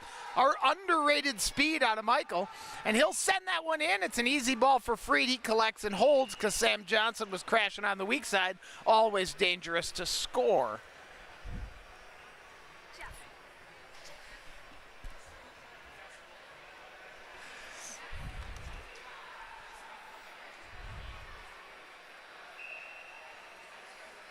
Face-off won by Dixon and CNL.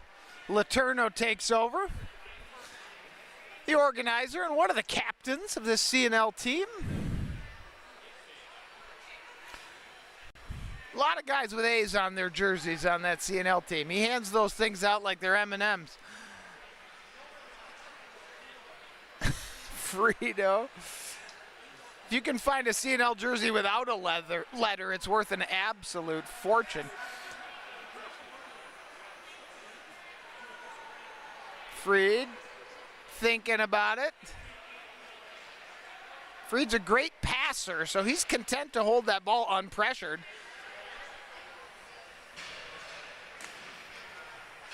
Here's Mad Dog.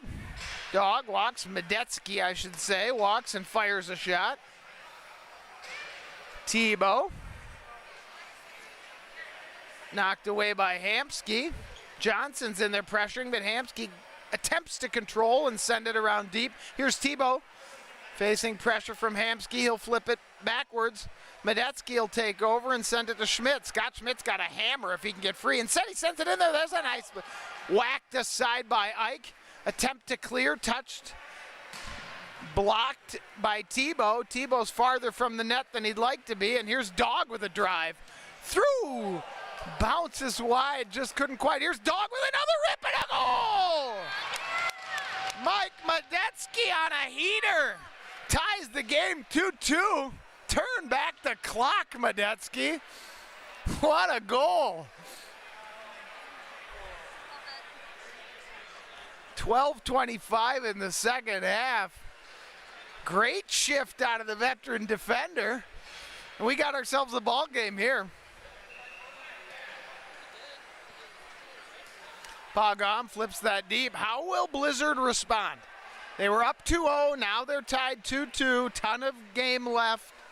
They just got to settle in and do what they can do, which is put forth a ton of speed and pressure. And we got offsides. CNL player leaked in a little early there. A lot of famous faces in the crowd tonight for the Hall of Fame ceremony, including Jamie Johnson, one of the greatest players of all time, and a guy that I didn't overlap with much, but I watched him play, and holy Lord, could that guy play broomball. Would love to have seen him in the Hagen days. There's a great chance at a goal! The ball is shot in off of Sam Calendar's broom, off the goalie, and then off his foot and in, but no kicking motion. I think it is a good goal.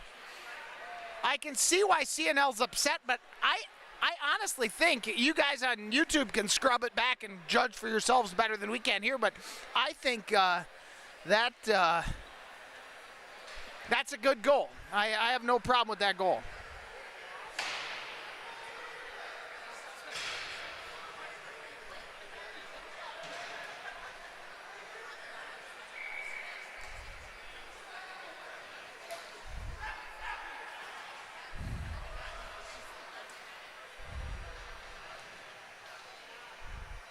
Blizzard controls, sends the ball out deep. Here's Freed. Freed looking for a long pass. That's a gutsy pass. Nate's thinking about it and executes it almost to perfection. They're saying that hit the ceiling, maybe? I don't know what the call is there. Yeah, it definitely didn't.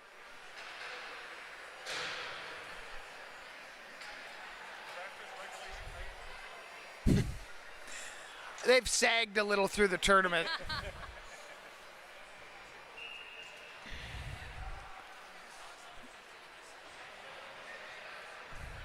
Blizzard controls. They got a goal that might feel controversial, but I think is clean. And now CNL has to respond again. Harv controls his own turf. This is a dangerous line. Here's Barrett with a hammer. He sends it high and wide over the goal, and Harv touches that back to Letourneau. Letourneau sends a pass to Barrett. Barrett like to spin to his forehand again, but he can't. So here's Dog, the goal scorer earlier, with another smash in low and hard. Really good look out of Mad Dog. His broom is glowing right now. 10:48 remaining in the second half. 3-2 Blizzard.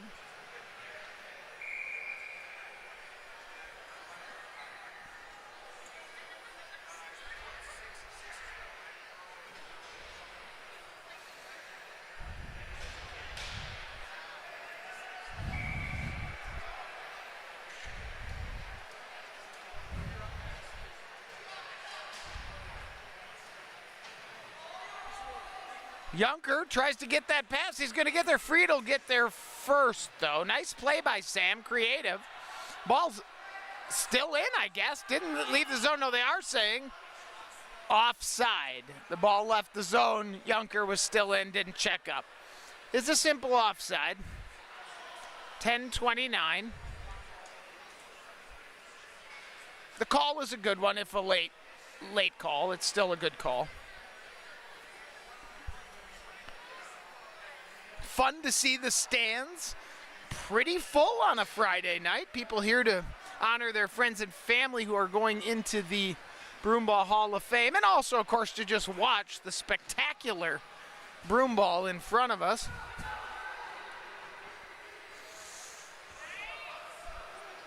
Little jump ball situation there between Callender, and that is going to be a souvenir for the fans. The little one is a little maybe afraid to throw it over. Try again. There we go. Ball's back in play. 10:07 in the second half. 3-2 Blizzard.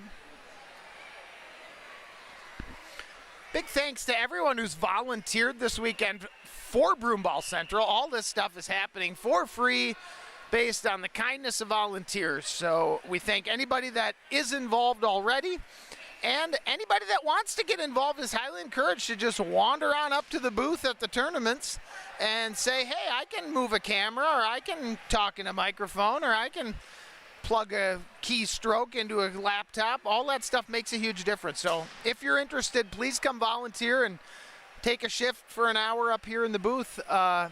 It's fun to do, and it really improves our ability to get the games out to people who can't be here. Here's Stein in a flat-out breakaway. McGowan across, chips the pass. Nice play by Freed.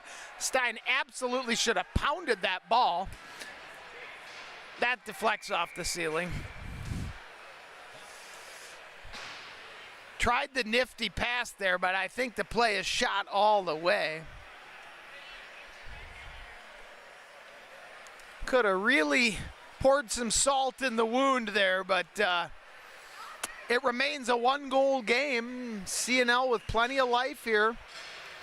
Scotty just sends that ball deep. Here should come a strong forecheck. There's whip right away, pressing Stein. Ball sent up, deflected off the ceiling, and that'll be a face-off low. This must be a bouncy ball because that thing's going up into the rafters all the time.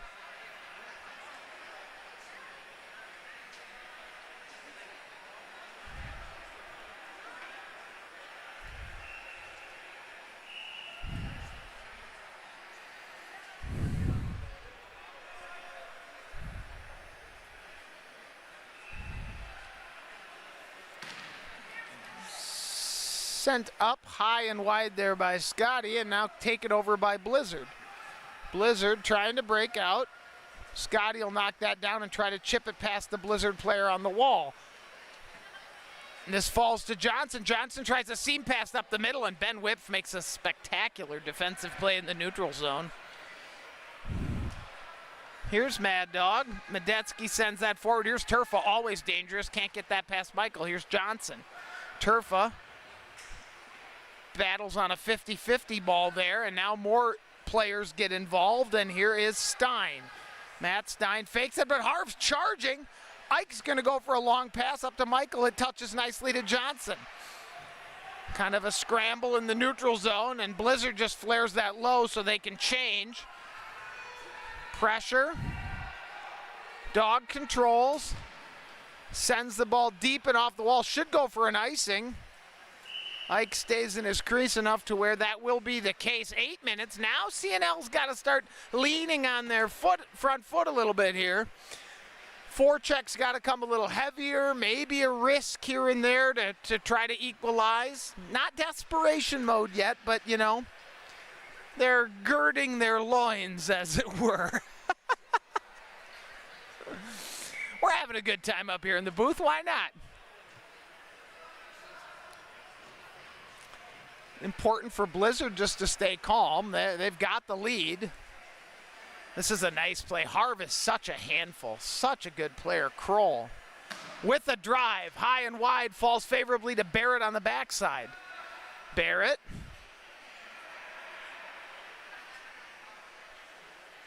To Turfa. Turfa sends that across the bow. Ike saucers that aside, falls back. There's a low, hard drive well wide. Kalender takes over for the Blizzard to Pogom. Pogom keeps the cycle going, and that's going to still be under CNL control. Harv spins away, finds Letourneau. Letourneau sends it to Turfa. Turfa raises his broom as if to shoot. Lowers it down and sends an easy pass to Barrett, but he's peeled off the ball by Pogom. McGowan sends that around. Pogom is going to try to slow things down here. Here's Jake Stein, one of the team leaders, one of the best players on the Blizzard squad, walking through the neutral zone, but he's turned over. Blizzard will take control, and now another turnover in the neutral zone will head its way back to Freed. Here's a touch pass to Letourneau. Both teams changing personnel. It's a stretch pass. CNL. Nice pass there. Here's Dixon. He's got a cutter. Dixon to Schmidt. Schmidt fans on the pass. That's going to fall to Junker. Junker just sends it out. Michael's going to get that ball and try to send it deep. Schmidt might be too much for him there, and is 6 minutes and 16 seconds remaining in the second half. CNL down a goal. Blizzard holding on to the lead.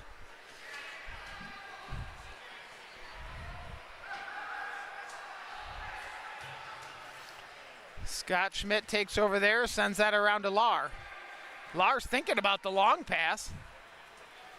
Wisely slows it down and just chips that ball to Hamsky. Hamsky makes one man miss. There's a drive wide. Dixon tries to get to it, won't, but Hamsky overlaps and takes control on the wall. Hamsky. Turned over. Centers that, and Johnson clears. It's going to go for icing, but Freed comes out to play it, so it won't.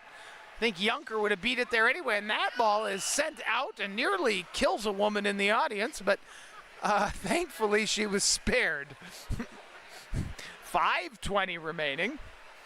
I would expect Freed to stay between the pipes until at least the 3-minute mark, but anytime under 3 minutes, might see Freed wander the bench for the extra attacker here.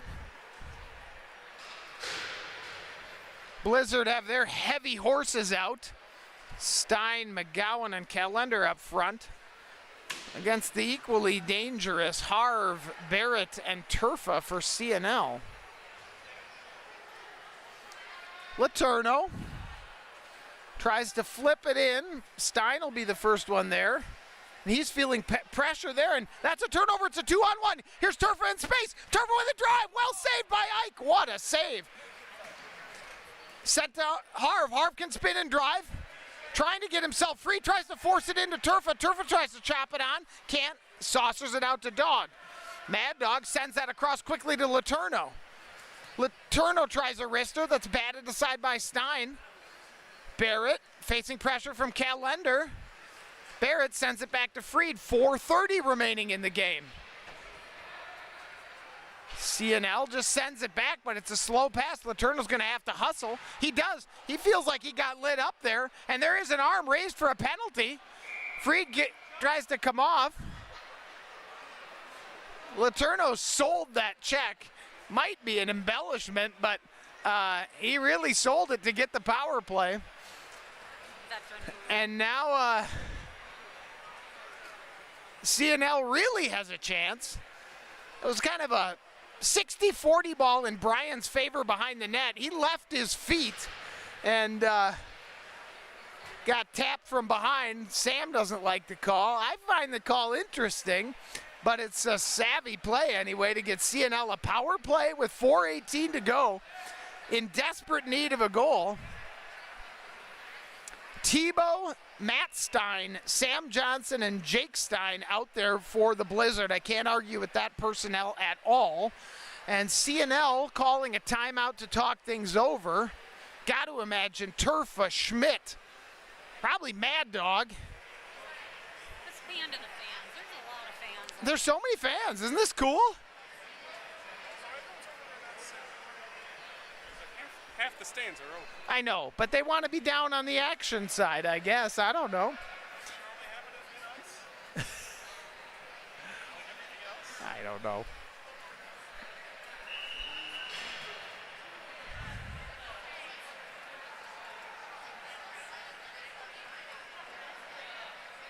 It's cool to see a crowd, though. Do you remember the 2018 Worlds crowd? Blaine was packed, standing room, like had to be 1,800 people. It was crazy. It was so fun. All righty, 4:18 remaining. 2-minute penalty here for roughing. And Turfa sends that back to Schmidt. Jake Dixon to Scott Schmidt. He tries to send a quick one to Turfa. Really good defensive play there. Tebow read it and dove. They wanted to sneak a pass to Turfa for a one-timer. Here's Harv. He has a bomb. Turfa too. Turfa fakes. Sends it to Harv. Harv's got an easy pass to Scott, who also has a bomb. He sends it to Dixon. Dixon stumbles there. 1:33 remaining. There's a drive blocked nicely by Stein. Can he get there? No. So CNL controls. This is Schmidt. Game really getting close to on the line. 3:38 in the game, 1:19 in the penalty. There's a nice pass. What a save by Ike. Turfa on the doorstep, and Ike denies him. What a save. Schmidt, again, trying to sneak that backdoor pass to Turfa. There's a hammer and a ball off the outside of the cage. Ike tracks it, falls on it. We get a stoppage. 1:01 in the penalty, 3:18 in the game. They haven't pulled Frito for the extra attacker yet. Dan Hamsky off. Brian Letourneau on. Freed still between the pipes. I'm not sure I don't do it. A lot of speed in that Blizzard, though, and any turnover might end the game. But here's Schmidt.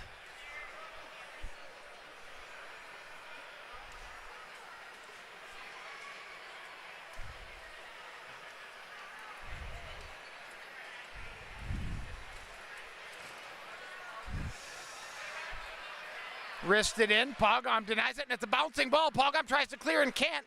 Now tries to control behind the net, facing pressure.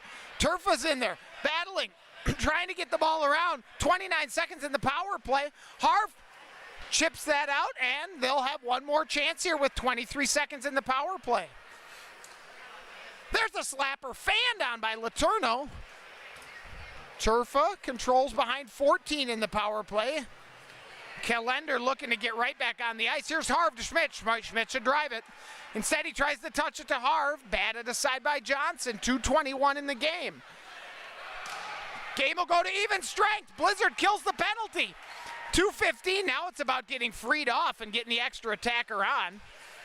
They send the ball low and go for a change. 2:04 remaining in the game. Now Freed's coming. Turfa's back on. There's Dog with a nice slap pass down low. That ball sent in front. Ike trying to grab it. It's loose. Pregame takes over, but he's battled behind the net.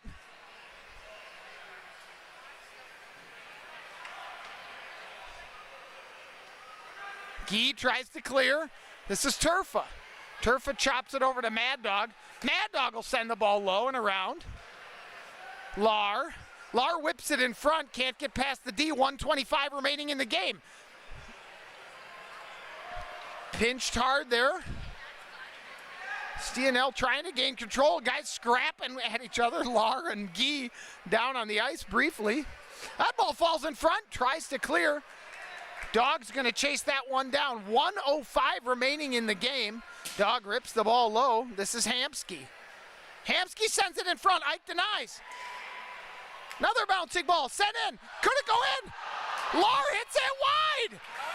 Through the crease, and Lar had a chance. It goes wide, and Ike will hold. 48.7 seconds remaining. Absolute insanity in front of the net. Lar couldn't quite tap that thing home.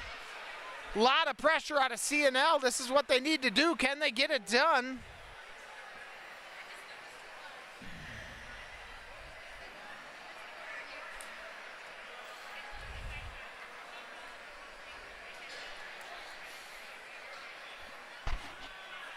Turfa versus Stein. Turfa wins it. That gives him a chance. Barrett knocks us back. Scotty's got to get into a spot where he can shoot. 42 seconds remaining. Pinched off there. Hamsky tries to keep it low, but Jake's a pest.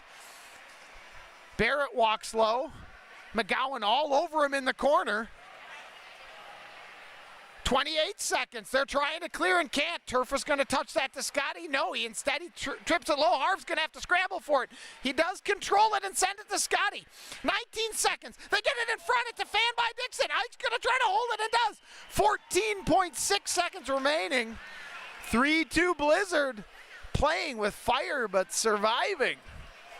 We'll have a draw down here to the left of Ike. Be Dixon versus Stein. Barrett, Schmidt, and Harv all set up the shot. That's one by the Blizzard team. Matt to the corner. 8 seconds and 7, and it's thrown in front. Turfa can't get a shot off. The ball's bouncing. It's under him. Stein's going to walk to the corner. 2 seconds and 1, and the Blizzard have done it. The Blizzard win the quarterfinal. A couple of huge saves out of Ike in the second half. A goofy goal to give them a lead, and they earn the right to play Kelly Lake later tonight. Stick around for a Hall of Fame ceremony. Have a great night. I got to go play some broomball myself. I'm muting the mic.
Welcome to Nationals. This is Shannon reporting live. We have how many people watching? I don't know if you can tell. 0. We have 0 people watching. It's Not sure recorded if for that's later. true. But if you can hear me, interact. Nope, yep, no one's there. All right. Well, what we have here today, folks, the last portion of our events tonight will honor our men's and women's corner century teams. It's about to get loud. The other stuff first, actually. I don't know. And for Oh, sure no, maybe bunkers. not. I know and that whole bunkers. red section's bunkers. Well, the bunkers team is getting inducted into the Hall of Fame, right? Yes. Yep. Yeah. Cool. I don't want to talk.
This is the Hall of Fame induction ceremony at Nationals.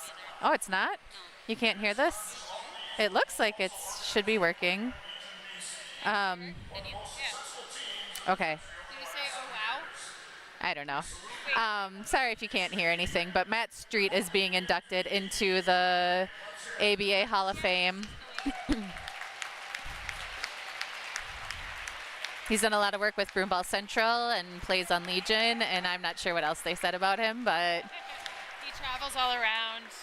He started Broomball Central, which you're watching right now. So if you're watching this stream, you can thank Matt Street.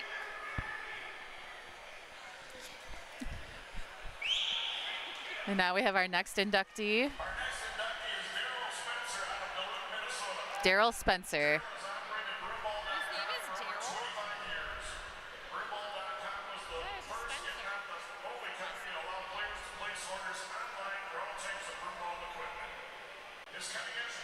Oh, for Broomball.com. His dad is Daryl. He's probably here getting it for his dad. Oh, his dad's Daryl. That runs Broomball.com. Oh. This is his son. We think this is Accepting the award on Daryl's behalf of Daryl. son. Okay. Yep. Okay. It's all right.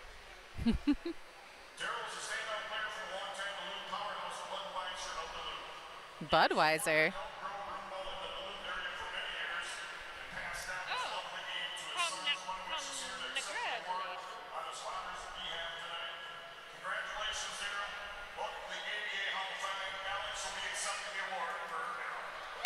Okay, Alex is accepting the award on behalf of Daryl.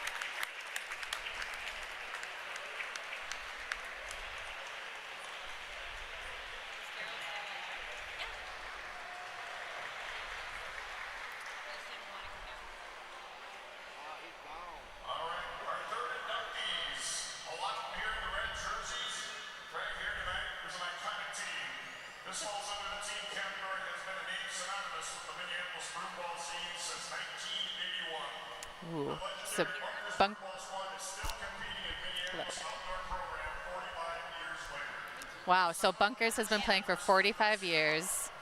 Bunkers also has an impressive resume among the state's elite indoor teams, having captured several Minnesota State championships and competing well with all the top indoor teams in the 90s, including the 1987 MLPA State Blue Line Championship.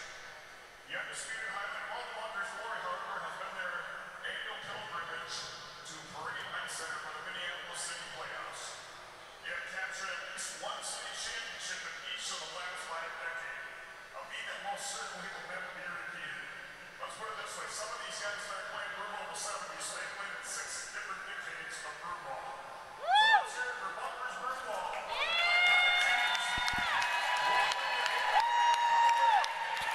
All right, so the team Bunkers is being inducted.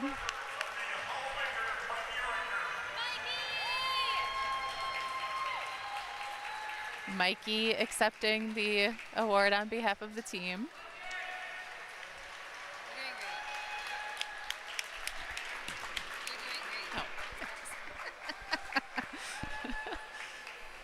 So in case you missed everything that guy just said, they've been playing for 6 centuries. Centuries.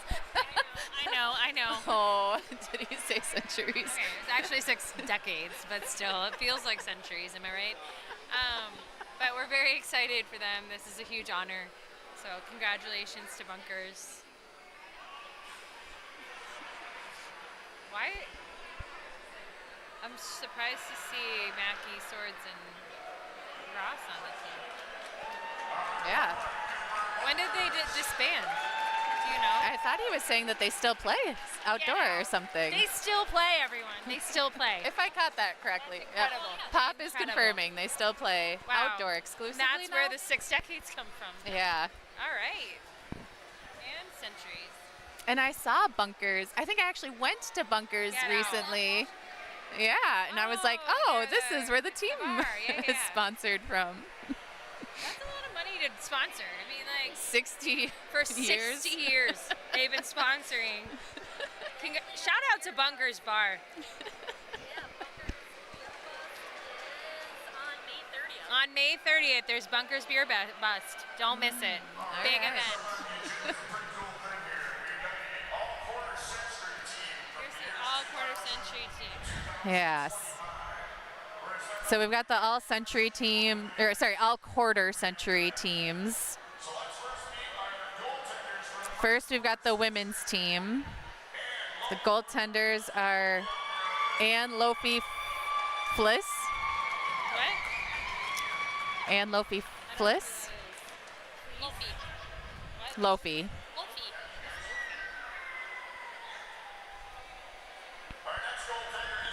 We got Sam Gordon wearing her Arctic Blast jersey.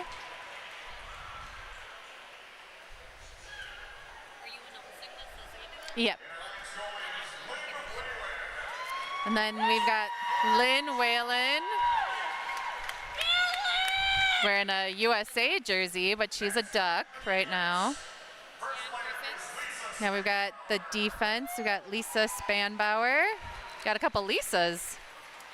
Oh, she must not have been able to make it. Lisa Hedelson, though I thought she was Lisa Yeah. Bennett. Ann Miller. Hedelson is her maiden name, though. Yeah. Nikki Sneen. Also looks like she's not here. Amy Stetch. Wearing her Arctic Blast jersey.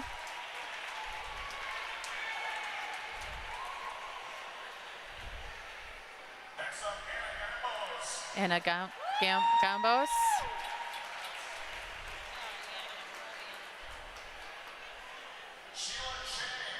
Sheila Cheng. Wearing her Arctic Blast jersey as well. Kelly Osterbauer, or KO. A lot of Arctic Blast representation here.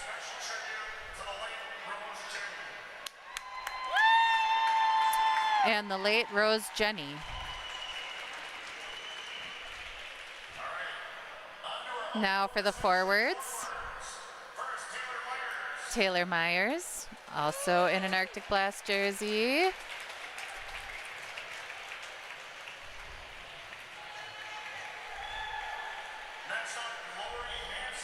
Lori Hamsky,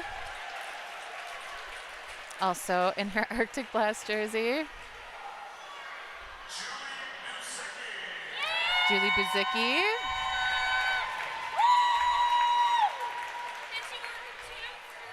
Wearing a Champs jersey. Jen Revels wearing a Selects jersey, current Duck. And I should mention Julie is a current LaKeeper. Carissa Vilks, who just had a baby, or is having her baby. Sorry. Jenna Venice. Rose Skavnik.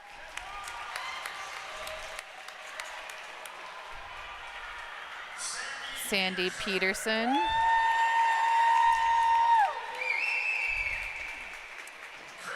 Christine Clifford.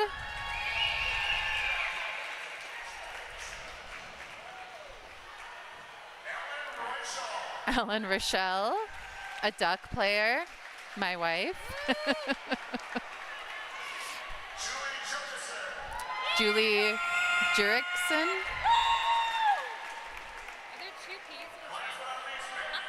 And Mary Gleason.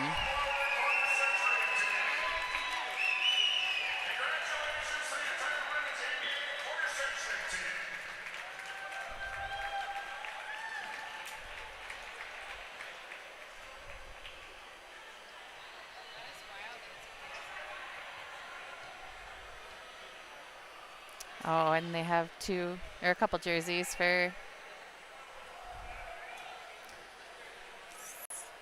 some folks that aren't here.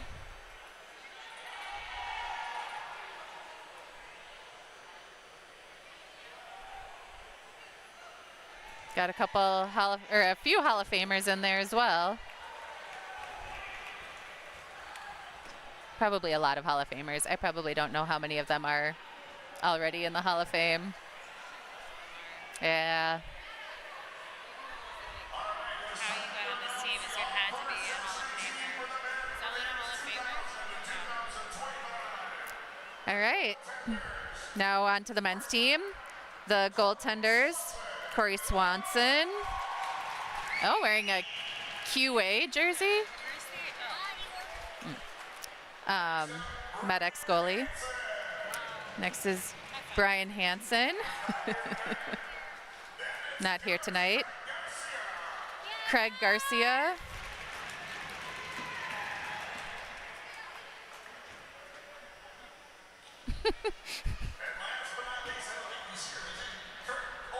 And then Kurt Ole Olsen. Also not here. And then we got the defenseman. Tommy Noyes. Making his way over.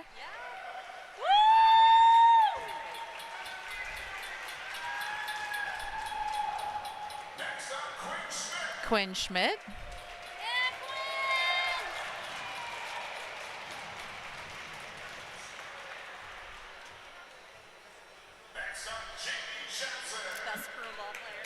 Jamie Johnson.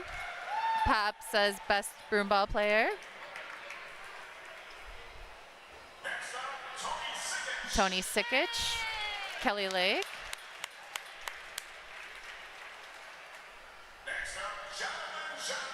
Jonathan Jonty from MedX.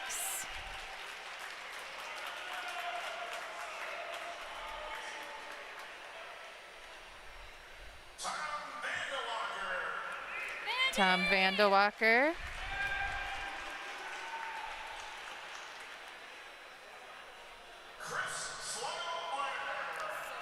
Chris Sluggo Blair.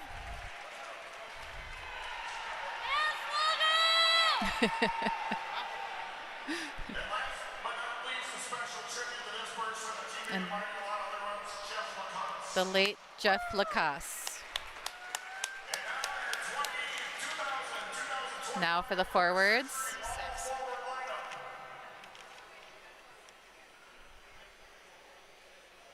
I'm probably having nightmares just reading these names off. These guys are a pain in my ass. First up, the legendary family, Tommy Mackles. Tommy Mack.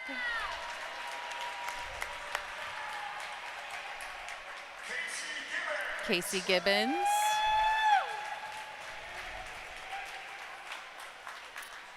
Pop, do you know what jersey he's wearing? Looks like there's a couple of those. Oh, Barry's Tavern. Oh, Barry's, yeah. Okay, Barry's Taverns. Sorry, Pete Sikich, Kelly Lake.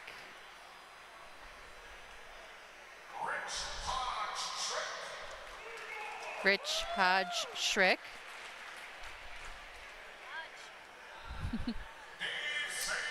Dave St. Aubin. Also wearing Barry's. I guess Tommy Mack was as well. Jimmy Kallstrom.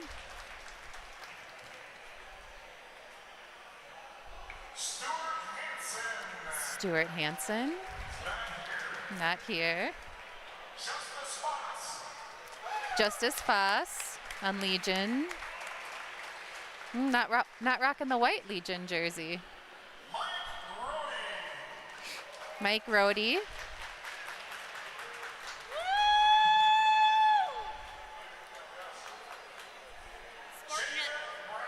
Jacob Broughton on Kelly Lake. Brody's sporting his Inferno jersey. That's awesome. Dave D.C. Carroll.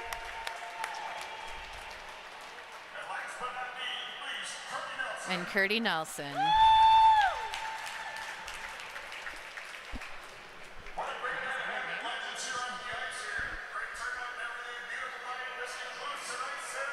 All right. That's the end of the Hall of Fame ceremony. Now we're going to get back into some games.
It's Friday night at Augsburg Arena. We just finished up the Hall of Fame ceremony about 13 minutes ago. We've got just under 2 minutes left until the Legion Med-X Men's A semifinal, second place versus third place seed after pool play game.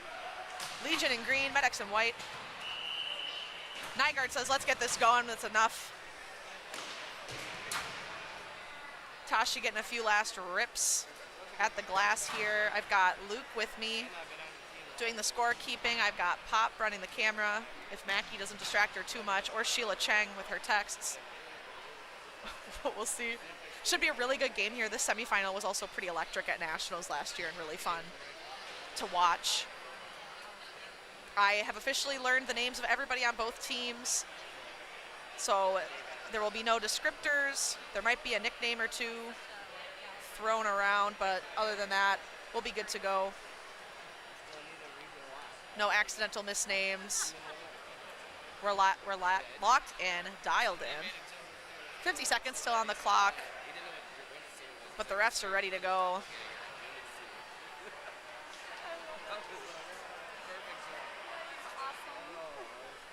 Both teams getting their last words in here. Legion continuing to roll, it looks like with shrugs in net. JC was warming up, so I wasn't quite sure if they maybe were thinking of throwing him in now that they're in bracket play, but they're going to let it ride with shrugs, which I think is a perfectly good choice. Shrugs has been playing really well for them so far. I would say this weekend, but technically this is like the first night of the weekend, so this week, I guess. It's been a long couple days in Augsburg if you've been playing A. Already had the quarterfinal, the only quarterfinal game of Men's A just before the Hall of Fame ceremony. That was Blizzard versus CNL. Blizzard won 3-2 for anyone just tuning in live who doesn't want to rewind and take a look because they're too dialed in to this semifinal game. The winner of this game will go on straight to the championship. Kelly Lake is yet to play their semifinal game, which will be against Blizzard following this game, followed by 2 A women's semifinals. Thor and Jaeger at the center face-off. Legion will win the opening draw. Walford to Houchin. He'll walk, gain the zone, manages to get around Mackey. Houchin will continue to walk with the ball. Down boards. Good pressure there from Zach Lee. Pokes it off his stick. Street and Bob trying to fight for the ball back behind. Street will come out with it. Pass up here to Walford on the point. Kyle giving some pressure. Forces Jake to take a few steps back. Good bank down to the corner from Thor, hits Street, who's getting good pressure here from Zach Lee. Street will bring it back up again to Walford on the point. He'll take a drive, goes up wide, high over the net. Corey will gobble that up. First whistle here, 14:20 left in the first half. Both teams getting fresh legs across the board on the ice, it looks like. Newly member of the All-Century team. Who, Corey? Oh yes, true, Corey Swanson just named to the All-Century team. Foss also, who's going to take the center draw, also named to the quarter century men's team just moments ago. Foss will win that back to Swords. Hits Spencer, good pressure from Bear. Flip in, tried to tip up from Foss, but Berger blocks it. Charlie Bear will pick up that clear from the slot. Banks it up, bobbles off Swords' stick. Ball entered the zone, but Ross was offside, doesn't matter, cleared out. Ross now walking, gets around Spencer. He's got free real estate to the net. Has Sanhafsky on the back door. Boss, flip up for Spencer. Hand pass up, can't touch it. Charlie Bear takes a little tumble. Legion wanted an interference call on Spencer, but Spencer stayed on his feet, so I don't quite see how that would have worked. Berger with the ball now after a pass from Swanson. Flip up to Bear, settles it with his hand, poked off by Eckhart. Spenny hits Foss, shot blocked up off into the netting. Eckhart and Tashi diving into the glass trying to get it. Ball hits Nygaard's leg. Tashi picks it up, flips up, grabbed by Zoba here on the point, passes across to Foss. Foss looking for Kirby, who's getting pressure from Berger on the boards. Aaron Tri fans. Zoba pokes up over Tashi's stick, hits Foss, has Kirby. Ward tried to tip that in, didn't quite work. Corey fans, and Kirby scores. 13 minutes left in the first half. Legion up on the board early. I'm sure that feels good for Legion too in the pool play game against these two teams. Med-X didn't let a single goal in. So I'm sure Legion happy in this second chance here after previously playing MedX. It's 2 in a row for these two teams, which the women's A teams can also commiserate with since we're doing the exact same thing. Only that's twice in one day for us instead of twice in a 24-hour period. I popped next to me was probably like, yeah. Or she doesn't care. Flip up by Walford. Goes into the Legion bench. Spencer's not on the ice right now, buddy. 12:56 left. Rodney taking a little peek, looking around, making sure everyone's playing clean. Ball drop. Sherratt to Jonty, also on the quarter century team. Kyle will rip that back around. Bob, Jonty walking with it now. Tries to pass to the middle, blocked by Walford. Street to Ty Houchin. Flip up, hits Thor. Mackey slips in, tries to pass to Sherratt, doesn't quite pan out. Thor pass up to Street, who tries to flip around. Jonty doesn't quite work. Bob dives in to try to help, didn't quite work. Jaeger holding on. Sherratt, wind and a drive, off the boards. Shrugs picks that up. 12:17 left in the first half. Both teams getting fresh legs out here. I was surprised to see Ben Sherratt because he hasn't played, I don't think, any other games in this tournament yet. So it caught me off guard. Happy to see Ben. I play with him on Thursdays. Fun guy. One of the many Hamsky spin-offs. They're everywhere this weekend. Foss wins that back.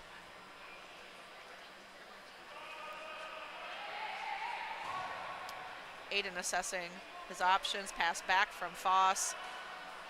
Aiden pass up, blocked by Bear. Swords will get there first. Pass back. Aiden will take a second look there. Aiden and Blake both had black helmets on in the game I commentated yesterday. Now they have white helmets on, which is a little confusing, but that's okay. Aiden taking a look still. Hits Ben Eckhart. Charlie Bear, tough dig in. Manages to fight that off. Blake slipping and sliding. Johnny Sin flip into the zone. Foss now in a 1-on-2. Broken up by Dawson. Pass to Sinhavsky. Sinhavsky assessing his options. Pass back to Lee.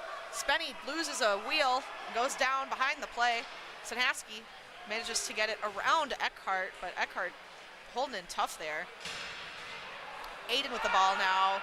Pressure from Tashi forces a pass to the middle. Spencer goes back to Ty, back up the boards. Tries to hit Spencer, picked off by Berger. Across to Zach. Lee. Oh, tries to give it to Max, but he misread that. Simon digging in here with two Legion players. Tashi with the assist coming in. Longchamp centering across, gets picked off by Spencer, but Berger will pick that up. Back to Longchamp. Longchamp, dive in. Simon tries to tip, doesn't work, goes back behind. Dig behind the net. Simon comes up with the ball. Pass to Tashi. Up, or tries to go up to try. Picked off by Aiden, who will ice the ball. 10:32 left in the first half. Ball will come all the way back down to the Legion zone. Medics choosing the left side face-off dot from their perspective. We'll have, it looks like, Jaeger v. Zoba? No. Jaeger v. Kirby. Kirby wins that back. Ty banks it around. Going for Zoba, who's getting the business from two MedX guys. Pass across to Mackey on a turnover. Tries to do a hand move pass, doesn't work. Ty Houchin comes up with it. Mackey pokes that off his stick and digs back. Wanted Jaeger, I think, on a back pass, but Houchin was in the way. Pass around, Jaeger will pick that up. Mackey gets it again. Good patience there. Wants to wind. Passes to Jaeger, who is ready, but the ball wasn't quite in the right spot for that one-timer shot. Jaeger will wind, drive, up, over the back of the net. Shrugs trying to smack it around. Kyle was there first, but Kirby picks it off. Kirby getting the business from Mackey here. Mackey dangling. Little bobble up the boards for Sherratt. Pass back down to Mackey. Hits Kyle. Shot goes wide. Jaeger to Jonty. Jonty with a walk. Spin. Shot. Hits Max War's stick. Penalty coming against Legion. Corey running to the bench. Ross with it. Holding on. Kirby just wants that touch, I think, so they can get the whistle, but Ross is going to hold on as long as he can. Wait for MedX to get that 6th guy out there. Picked off by Zoba. I am not sure what the penalty was. The Mackey up here is saying a cross check. Interference. That's a cross check. Oh, both at the same time? It could be either one. I don't trust Mackeys as far as I could throw their grandpa, so. It was the right call. I'm sure it was the right call. Mackeys make broadcasts silly. Mackeys probably make anything silly. So Legion has, it looks like, Kirby in the sin bin.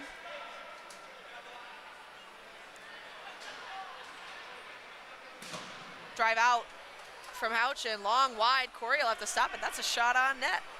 Pass up to Jaunty. Plenty of room to move here. Legion will hold the line as they are wont to do, as they love to do. Lee with the ball to Jaunty. Lee, bank up for Bear. Zone possession is good. Lee to Jaunty. To Dawson. To Jaunty. Wind, drive, banks off, I don't know, it looked like Houchin's stick maybe. Shrugs, picks the ball up. That'll be a whistle. 1:25 left in the penalty, 8:48 left in the half. I'm not sure. It's like just some light coaching from Houchin to Spencer. I'm not sure, I was curious, but nothing crazy. Longchamp will win that back. Bear with it. This say has Jaunty, has Lee. Lee, Jaunty. Bear drive up high and wide. Foss tries to clear but picked off by Lee. Longchamp, Lee. Jaunty, Lee. Longchamp, Lee. Johnson, wind, drive. Charlie tries to go for the rebound but shrugs, it's just a little too quick. Picks that up, 54 seconds left now in the penalty, 8:17 left in the half. Legion up 1-0 for anyone just joining who doesn't care to look at Luke's hard work maintaining the score clock for us. I turned the timer off actually, so you can see The score anyway. The score you can see. Yes. Oh, miss. Kyle Johnson's throwing his stick around. Spenny and Jager taking on the boards. Bear, bank off the side of the net. Gonna try for a wrap. Jaunty have the room, doesn't have the space. Kyle turns his back on the play to run up. To set up here, Lee, Jaunty, Lee, Johnson, Lee. Jaunty, Lee. I think maybe wanted a little more mustard on that so he could do a one-timer. Jager. Good poke off by Spencer. 23 seconds left. Johnson with the ball. Wind in a drive, blocked by Spencer. Jaunty. Johnson, Jager tries, goes high and wide, 12 seconds. Lee with a flip, doesn't quite work. Swords will clear that, 7 seconds. That'll be the end of the penalty and MedX's chance to score on a power play here. But Jaunty coming back now as Legion gains full strength. Jager takes zone. Pass back up to Jaunty. Good pressure here from Thor flying. Simon, wanted to pass back to Jager. A little misread there from the young guys on MedX. Jaunty will recover for them, pick up the ball. Flip pass to Berger. Pass to Simon. Tashi, out front, almost could have bobbled in off a Legion foot, but not quite. Simon manages to get around a bunch of Legion guys, past to Tashi, who I don't think was quite ready. Beautiful play. Try, Max, Berger, Max, block shot. Max fakes, good patience. Lift pass, try with it. Foss will pick it up. Some barking as Houchin moves Try off his goaltender. I don't think Try's bothered. I don't think I've ever seen Aaron Try bothered in my entire life. Maybe the most stable man at Broomball. Street v. Johnson. Not Johnson. Sinhavsky. Words are hard. Berger. Forced to play back to Corey after a really hard press there from Thor and Street. Corey taking a peek. He's got the heat. He could bomb that wide. 6:20 left in the half now. Passes to Sinhavsky. Sin to Swanson. Someone's got to come back and give him a lane here. Give him the easy pass if you can, or I don't know. Yeah, hit Bear. There we go. Try. Gets it around Eckhart. Jeez. Ross with it. Poke around. Sherratt there to clean up. Back to Ross. Getting the business from Jake Walfert. Two very tall men. Want to reach. Oh my God. And there we go. Goal from Sinhafsky. Ross really feeling that one. 5:40 left in the first half, tie game.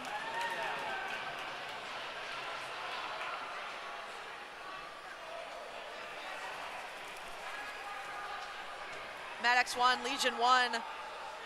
Beautiful Sinhafsky goal after a good dig behind the net from Ross Upstad, a man who may be more dangerous than anyone else back there. I've never been more nervous to have anyone behind the net when I'm in net than Ross. War with a flip. Zach Lee will pick that up for Maddox. Pass back to Swanson. Looking for that pass up the middle, manages to get to Jager. He'll pass back down though to Sherratt, which is safe. Lee. Mild pressure from Zoba, forced to pass to Jager. Jager looking for options, opts to walk. War. And Eckhart manages to gain that lane. Sherratt gets the zone here for MedX. A lot of Legion back checkers though. Break up any dangerous attempt. Foss running now. Could have a bomb pass here. Couple options. Zach Lee running hard will get there first. Just under 5 minutes left in the half now. Zach Lee looking for that space. Mackey coming down low for him for the pass. That'll do. Bank up. Picked off by Foss. Flip to Eckhart. And they were offsides. So that'll be a face-off right outside the MedX zone. 4:43 left now in the first half. Tie game. Good pacing, good rushes from both sides. I would argue MedX right now with a little bit more sustained zone time. But as we've seen a couple times this weekend, sustained zone time doesn't always make for the winning team. Jaunty to Dawson. To Jaunty. Swanson to Longchamp. Longchamp flip, blocked by Swords. He'll walk that in. 3-2 opportunity unless they back check hard. Swanson flicks that aside. Simon will pick that up. Hits Longchamp. Good board check from Spencer. Jaunty open in the slot will pick that up. He's got options. He'll gain zone. Dawson having to slow his wheel to not be offsides. Errant pass to Tashi will go out of the zone. MedX deciding to take that opportunity to put fresh legs out. Longchamp with the ball, playing back. Well, Dawson switches. Jaunty with the ball now. To Ross. The assist machine. Getting pressure here from Houchin. Manages to squeak around him. Trying to pass out front. Legion very smart. Oh, jeez. I won't comment on that. Berger with the ball. Wanted Substat, didn't have it. Good pressure from Spencer. Jaunty facing pressure here from Blake. Good pass down to Berger on the wall. Berger, wind and drive, blocked by Spencer. Ross dumping in with Spencer. Didn't quite pan out. We've got Blake running now with the ball. Trying to juke a few MedX guys. Bold. Jaunty will flip that back around. Swanson there, leaves it for Berger. Pass up to Sinhafsky, the goal scorer. To Berger, who can put off a bomb pass if you give him too much room, so I don't recommend it. Pass across dangerously to Jaunty. Jaunty will wheel, fast man. Gain zone for Sinhafsky. Thor's there. Could be an opportunity for Street, but picked off by Mackey to Bear. Tried to flip a pass. Thor's stick was just in the way, probably that white stick. Give him a false sense of security. Street just on sides. Sherratt passes back to Swanson, hits Jager, who will walk back behind the net. Bob trying to force him to go the other way on his backhand, doesn't quite pan out.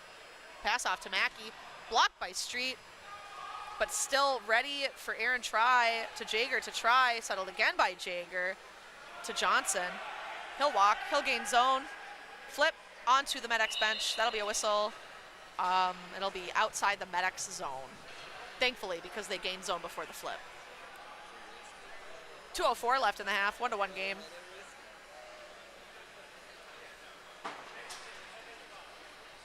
After this, we'll have more men's bracket play. It'll be a semifinal against Kelly Lake and Blizzard, who beat CNL to stay alive. Eckhart with a flip. Off the rafters. Okay, Kirby, a nut. Someone told me his name's Kirby, and he acts like a Kirby, and I don't know if I 100% know what that means. The only other Kirby I've met is my cat, who is a bit of a wild card, so I guess. Kirby the Catman against Longchamp in the face-off. Errant start. Nygaard will make them do it all over again. Max is cheesing. Kirby wins it again the second time. No shenanigans. Shrugs with the ball. Simon content to pressure. Pans out because the flip goes right to Grant. They'll keep zone. Max tries to bobble that. Max War, that is. Doesn't work exactly with the ball. Good pass across for Longchamp to Dawson. Max, I think, wanting to hit Simon or Tashi on the back door, but no one was home.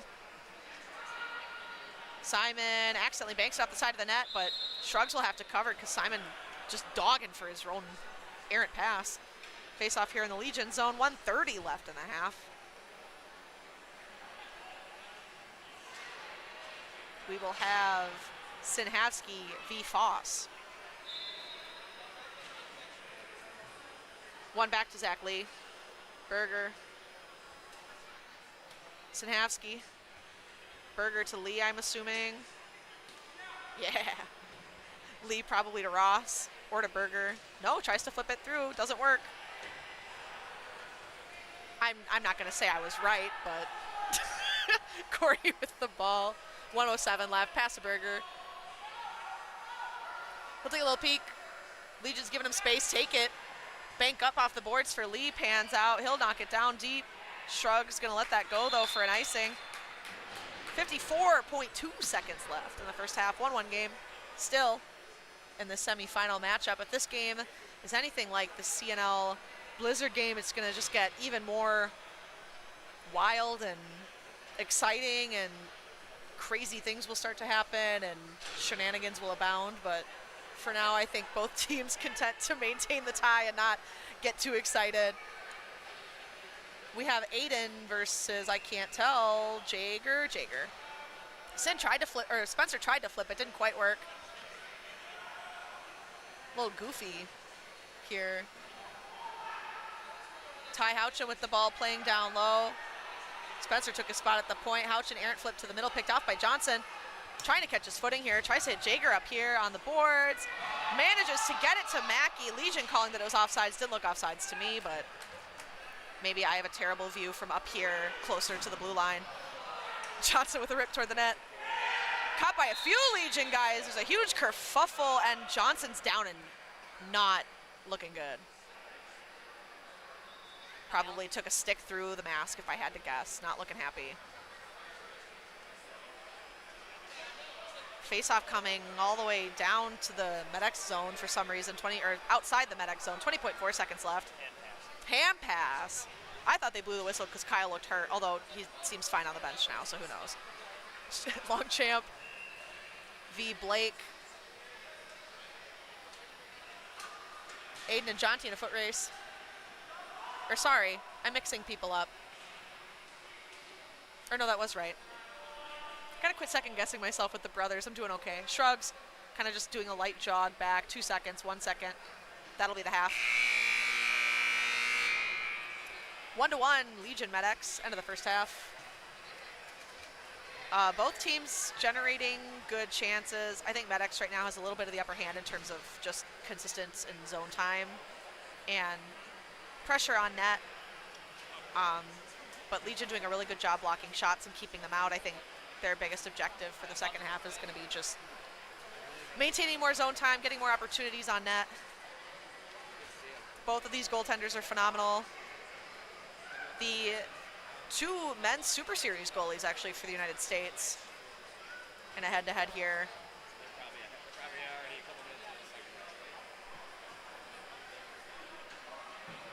About 24 seconds left until the refs are done.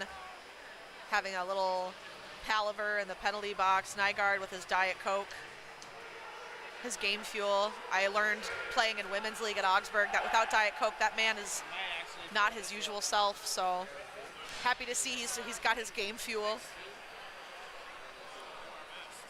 We'll get going here. Looks like we have the Matt Street Bob Thor line facing off against the Jager Johnson Mackey line.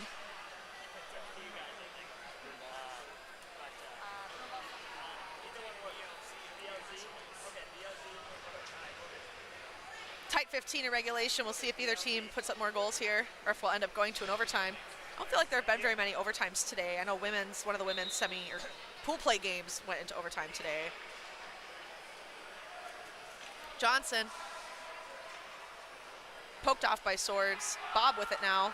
Poked off by Jager, but Legion was the only team ready. He almost shot it right into his own net, but Shrugs was ready. Foss pass back. Nygaard just like waves off a penalty like no, it actually wasn't anything, as if it were icing or offsides. Shrugs will just cover that. I think that's smart. Let the boys recalibrate. There were too many shenanigans going on there for my taste, so I can't imagine how he feels.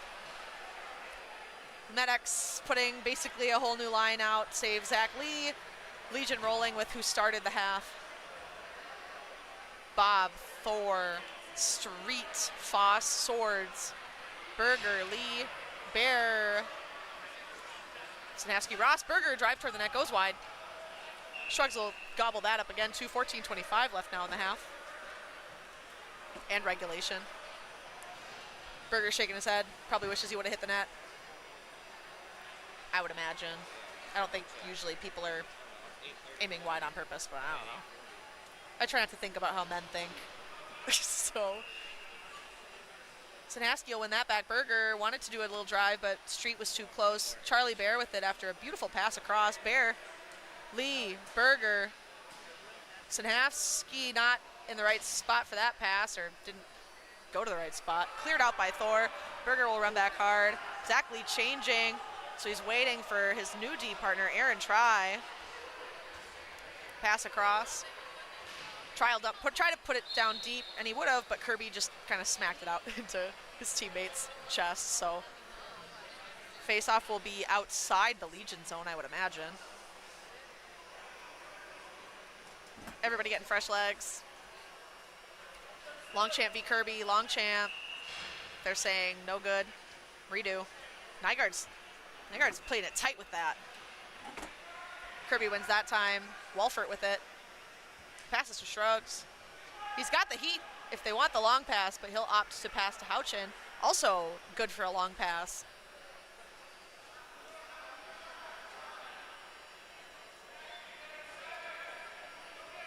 Houchin goes for it.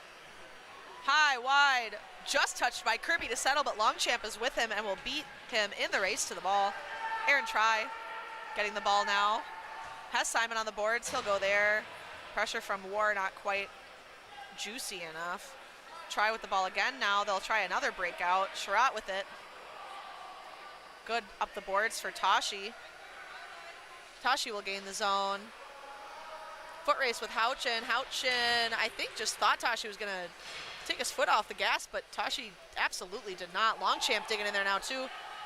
Eckhart manages to turn it over here for Zoba. Hits War. Fighting with Jonty. It's a 1-on-2. Max, I think, wanted the drop pass to Eckhart, but decided not to. Banks it down deep. Dawson will recover from Medex. Hits Mackey on the boards. Free real estate, he'll walk. Hits Dawson in the middle here. Tip across to Jonty. Little spin move. Tries to pass back to the middle, but Spencer's just too quick. We'll have a 2-on-2 back the other way. Jager hustling hard, slapping his stick to give himself the extra momentum. Spencer shoots it way high and wide. Jonty will pick that back up for Medex. Pass out to Berger in the middle here, fresh on the ice. Switching with Dawson. Berger being goofy, gets tripped by Spencer. Corey not sure he can go to the bench. I don't think he realized the penalty was on Legion, or that there was a penalty. So they'll take their sweet time. Berger also off the ice, looking pretty rough.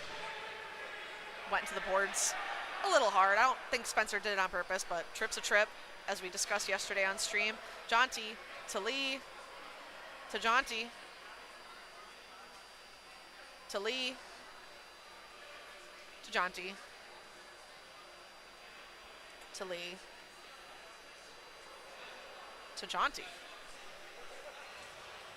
Oh. And that'll be a penalty on Bear now, too. After Blake goes down hard into the boards, he's talking a little smack. Charlie's good to ignore it, though. Charlie cheesing, honestly, because, I don't know, Charlie not usually riled up by stuff like that. He's a pretty tough nut to crack. So we'll have 4-on-4 non-coincidental penalties. Face off where Charlie Bear drew it, so it'll be just outside the Legion zone. A lot of chatter.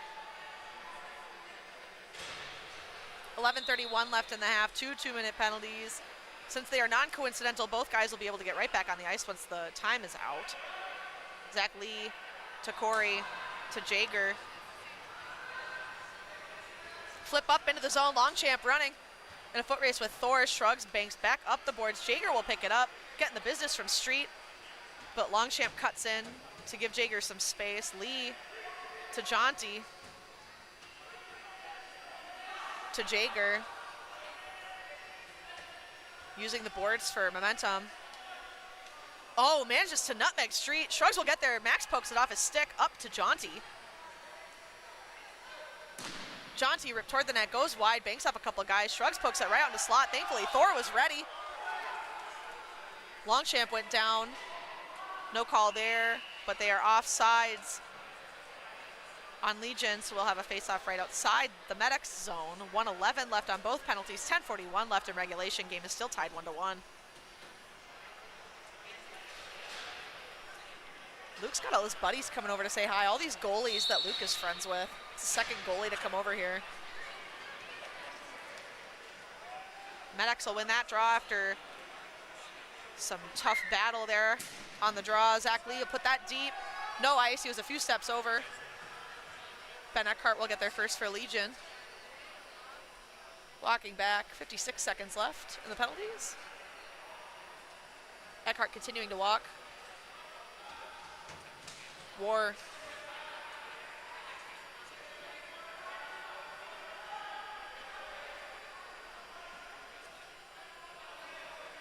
Waiting, assessing options, 35 seconds left now in the penalties, 10:04 in the second half.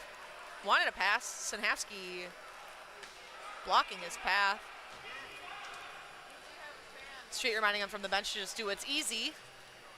Tough with all this pressure though. Foss racing with Lee, bank up the boards. Johnson will probably get there first and keep it in the zone. He's walking, he's got a good amount of space to work with here. He has Jaunty, he'll go Jaunty. Zach Lee getting off the ice for fresh legs. Grant taking his place. Pass across to Sinhavsky. Penalties are over right now. 9:29 left. Both teams now at full strength. War, flip up for Foss, banks off the glass. Grant there first. He'll throw that back Corey Swanson's way. Pass back up, picked up by Jaunty. Dawson will run free. Max Longchamp scooping in to play defense. Cover for his friend who went down deep to play the ball. Simon gets the ball picked off by Aiden, who's running with Spencer. Gain zone, flip up. Spencer will get that in the corner. Max Longchamp ready to give him the business. Aiden jumping in to help. Max still playing Spencer tough. There is a guy wide open in the slot. Thor just waiting. Simon caught that he was out there unattended. Bank out by Tashi. Dawson and Ty in a foot race. Shrugs will rip that up, but Blake couldn't quite get there in time. Bear to Substad.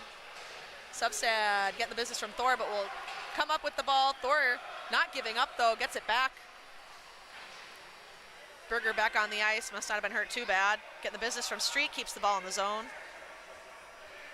Looking around, assesses his options, decides Aaron Try is the man to pass to Sinhavsky with the ball now. Jukes! Wolfert, flip to the middle. Berger couldn't quite get his stick on it. Flip out Aaron Try couldn't quite grab it. Corey grabs it. Bank up for Bear while Legion's getting a change. MedX also changing some personnel here. Bear waiting for his team to get here and set up. Sherratt wants a rip, doesn't have room for it. Hits Try to Bear. Jaeger, good pressure from Walford, but Jaeger will hold on. Rip from Sherratt, bounces through, gets to Shrugs, but he has a great read on it. Ross with the ball now. To Bear, to Eccles. Eccles with a drive, up and over, hits the back of the net. Shrugs, I think, a little nervous. That was gonna flop right out front. Sherratt goes down after pressure from Kirby. Passes to Zoba. Jaeger applying pressure. Sherratt with the ball. MedX backing off a little bit, getting some fresh legs out. Legion gonna try to do a long pass again here. Rip from Ty. That'll go for icing. 7 minutes left exactly in the second half of this men's A semifinal game. Score still 1-1. Another goal. This is the third goalie to visit up here. A lot of goalies hanging around the press box right now. Boxes. What can we say?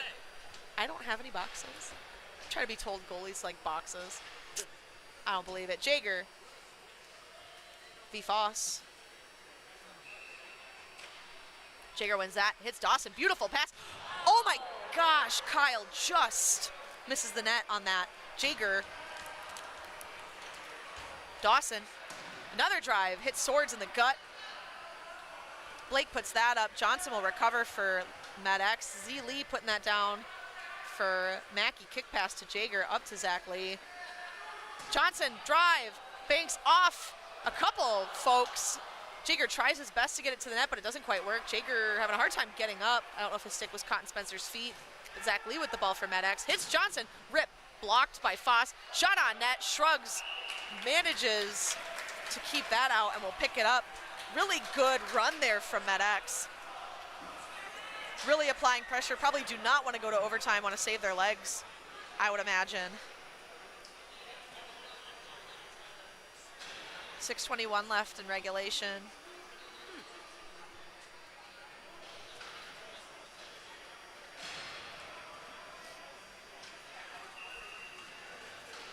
Longchamp manages to win that back. Jonty will pick that up. Pass on the Simon on the wall.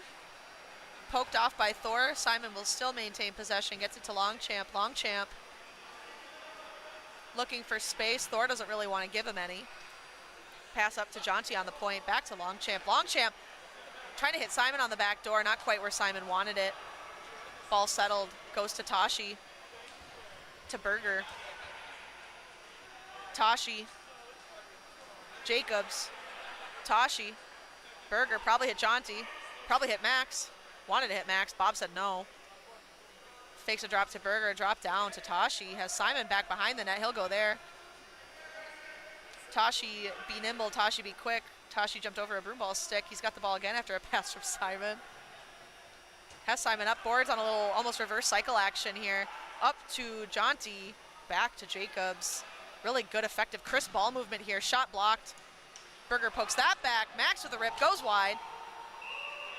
Shrugs will cover that up. 5:13 now left in regulation. MedX is trying to just steamroll their way right to that championship. They do not want a repeat of last year when Legion upset them in the semifinals. It's the rematch.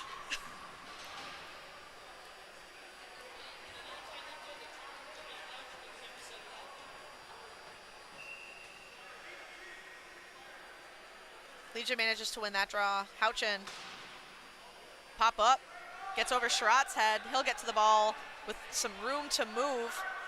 Max War applying pressure here on the forecheck. Sherratt walks across.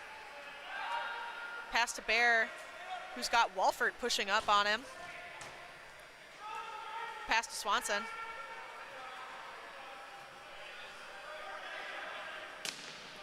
Bank up for Sherratt.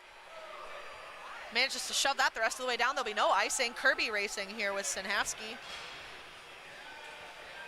Kirby manages to hold on, fakes Sinhavsky out, trying to pull up, pushing Sinhavsky off him, doesn't want that pressure. Pass back to Zoba, who I thought was going to pass to Ty, but I think is just going to look and see what all his options are, see if Ty can make some space, which he does. Ty, good pressure from Substad. Ty goes down. Ross very upset that he's getting called for a penalty. Or is it a penalty? I can't. He's saying the faceoff's right there to the net got knocked off. I was going to say he didn't even put up his arm like it was a penalty. Right. And Ty had the ball, so okay. Ross was so upset. I was like, no, that's my buddy. Ross and I have a good inside joke nickname that I will not say on stream. But that's my buddy. Aiden versus Jager now in the faceoff circle. 4:11 left in regulation. Lee puts it down low, but no one's home. Legion will get there. Eckhart probably wants Aiden here on the boards, but he'll have to pass across for Foss. Good press by Grant. But Blake will come up with the ball. Blake, flip pass up. Mackey, there first. Jukes, 2 Legion guys, gets it to Jager. Flip up and over, picked up by Spenny, who's just, you know, half a foot minimum taller.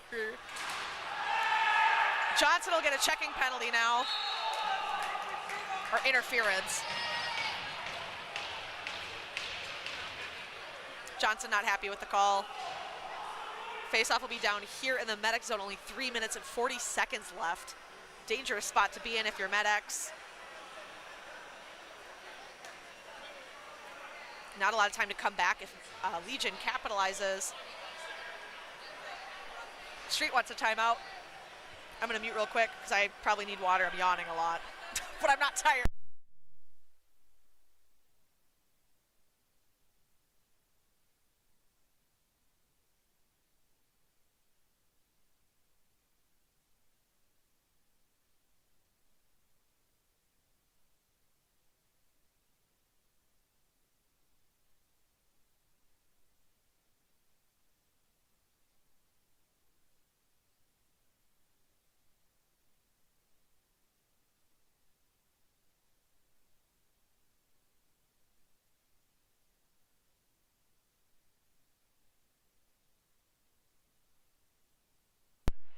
Okay, we're unmuted. I got my water. 3:40 left.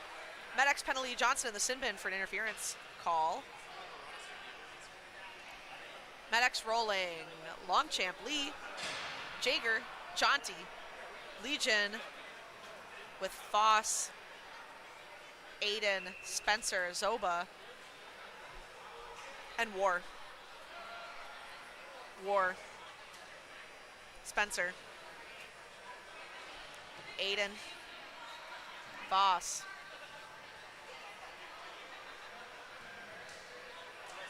Aiden, Voss. How's Spencer just hanging out up high if he can get the ball through? Aiden, Spencer. Zoba loses it in his feet. Longchamp wanted to pressure that, but I think smartly plays a little more conservative. Aiden with the ball. 3 minutes left in the game, 1:20 in the penalty. Voss wants War in the slot. Medex really choking up on him though. Zoba creeping on the back door. Voss with the ball again. Spencer.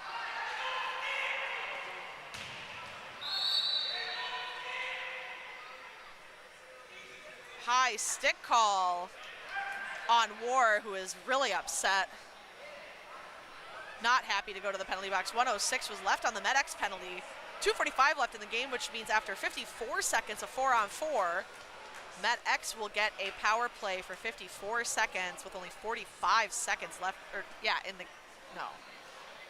no, it'll be 1:06 gone. I can do math. I have a math degree. With 1 and 39 seconds left in the game. Not a good position for Legion to be in either. If either team scores right now, though, I guess the good news is neither penalty ends. So it'll just be 4-on-4 for the next 1 and 6 seconds, regardless of the outcome.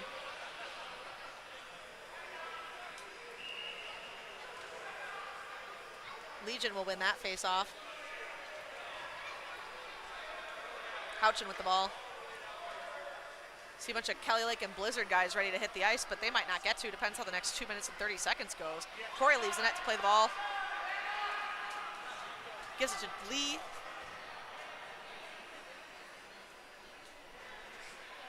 Simon streaking. Kirby and Lee in a game of chicken. Lee scoop up to Jaeger, but Legion, Jonty comes up with it. Peg check from Kirby. Jaeger falls. Oh, he got a couple steps in. I don't think I'd call it a trip. Spencer almost gets it around Lee. Simon with the assist. Jonty flip up for Jaeger. Jaeger to try, hopping on for Lee. Try changes back again for Lee for some reason.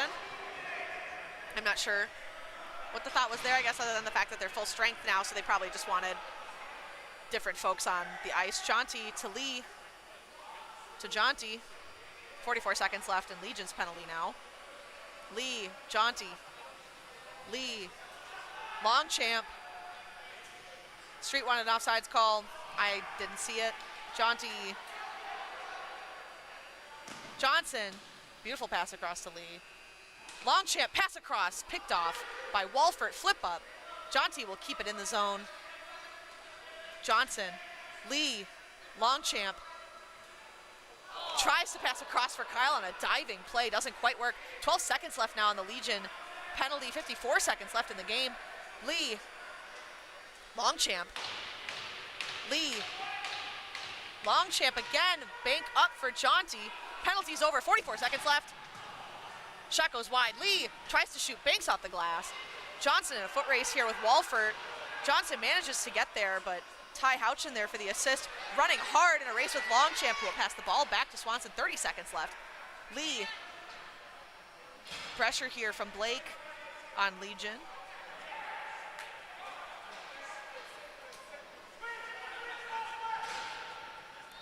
Lee, I think, just content to run the timeout. 14 seconds. 13. I mean, yeah, if you don't have to deal with it, why deal with it, I guess? Calling for Sanhafsky to come back. 3, 2, 1, and that'll be regulation. Some people booing in the stands. Apparently they wanted a little more action. I don't think Zach Lee's in it for the popularity points, though, unfortunately for the crowd. Tied here at the end of 2. So we will have a 5-minute 3-on-3 with goalies. If no one scores in those 5 minutes, we will go to 15 minutes, 4-on-4, no goalies. I don't know if I've seen that happen yet this tournament. I personally haven't. I don't know if it's happened at all. I think most of the overtimes I've seen have ended during those first 5 minutes. So people are keeping it tight. They want these games to run. I personally, as someone playing in the last game of the night, would tend to agree.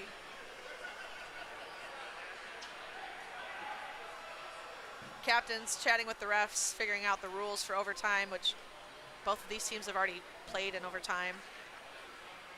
But it's possible in bracket play the rules are vastly different. It's happened before in tournaments. Shrugs is ready.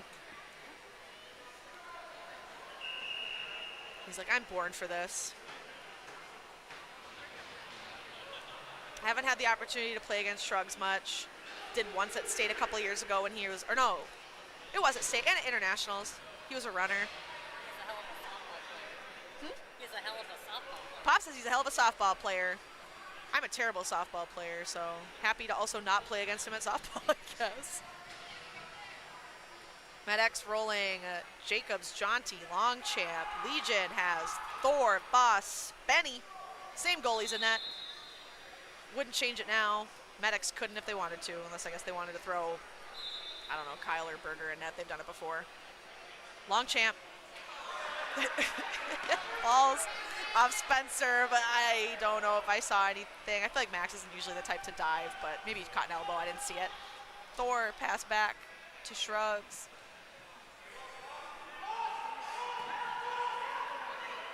Shrugs wants the bomb pass. Spencer like, no, please don't. Shrugs like, but I want it.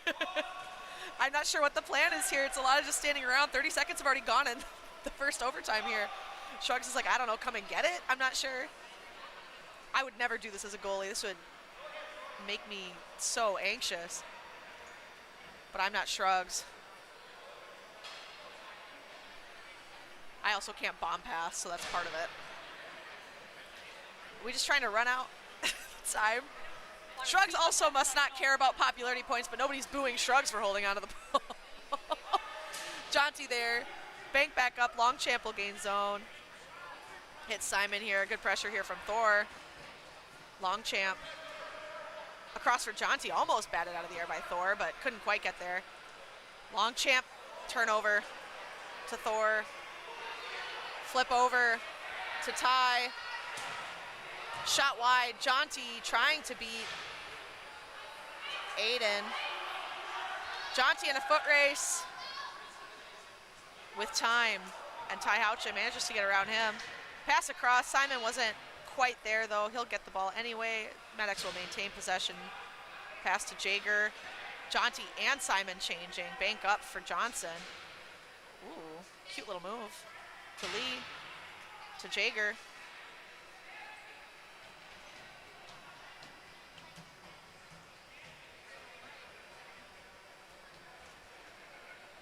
To Lee. Johnson.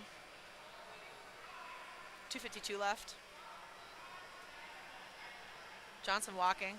Good wall here from Legion, making it pretty hard to do much of anything.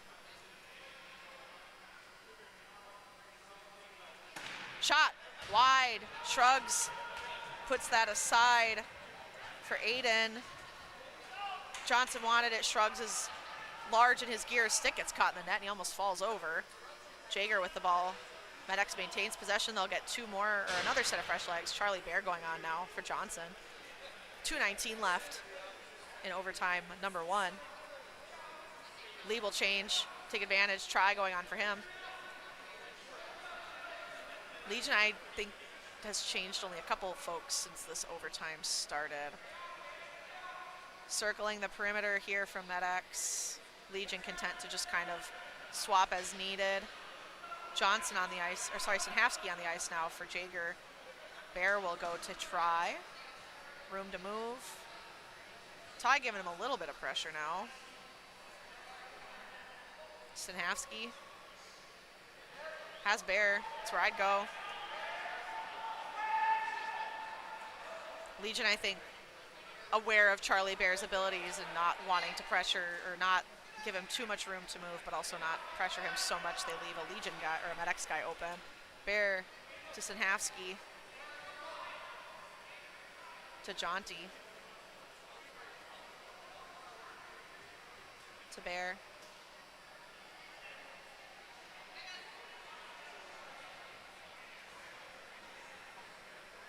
Sinhavsky getting the business from Foss, and he didn't like it. Has the ball now. Has Bear still. We'll go for a change. 1 minute left here, 54 seconds. Jager back on the ice. He has the ball now. Bear will change back for Johnson. 1-for-1 there. Johnson around for, or Jager around for Johnson. Oh my gosh, Jager almost could have tipped that in, didn't quite work out. Jonty, Jager rip, goes to the side of the net. Shrugs will cover that, 29.2 seconds left in the first overtime. Luke's heart's beating so fast. I'm gonna be out of shape for my game. I'll be beat before my game starts. I don't find overtime overly stressful unless it's the second overtime and I'm not in net anymore, and then I just turtle on the bench and put my head in my chest protector and don't watch until the game's over. It's hard when you can't do anything. Like, I'm the one person who can't do anything. I guess unless I convert it to being a runner, which I'm not going to do, so. Legion wins that face-off. Spencer with it. I mean, they could just win it right now if they can pull it off, get out, hit the zone here, and have a good run on net. Jager gets it. Free real estate. Legion back checking hard. Kirby wants to take him down, does. Johnson open, hits Jonty. Johnson, shot, goes in. Medex wins. 6.9 seconds left in overtime, and Medex is going back after not making it last year to the men's A national championship game. Legion will be done for the weekend. Good hard-fought game. Both teams with some amazing plays. Medex managed to win out. Good effort. Next game up here is the other men's A semifinal against the first place and I believe the 5th place seed who won out against CNL earlier this evening. Kelly Lake in black, Blizzard in white. I'm going to be done for the night. It was lovely to commentate for all of you. Thank you for watching. Broomball players, thanks for making this happen. Thank you to the staff at Augsburg. Thank you, Dave St. Aubin, for organizing all these wonderful tournaments. Thank you to the refs. Thanks, Pop and Luke, for being up here with me. Thanks, everyone else volunteering to stream and run the camera and do the scorekeeping this weekend. I would infinitely rather yap into a microphone because I yap every second I'm awake anyway. Everything else is hard. Thank you all. Have a good tournament. Have a good weekend.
Hi, now.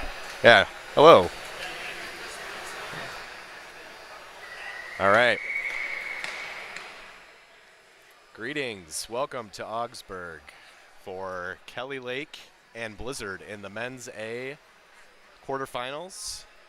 I'm here with Luke Snell. My name is Tim Greenfield. I am calling my first game, so bear with any technical hiccups on my part, but this should be a very exciting matchup. Win and go on, lose and you're done.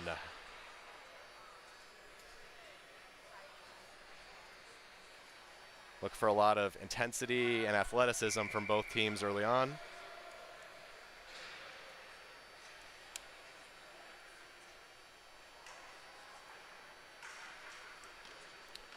Tebow controls the face-off and immediately hits it off the ceiling.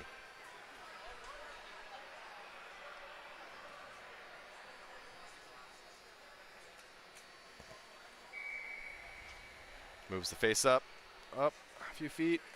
Played back to Kelly Lake. Attempt to gain zone, cleared out. Kelly Lake goalie goes to collect. Nice outlet pass, past the red line, 3-on-2.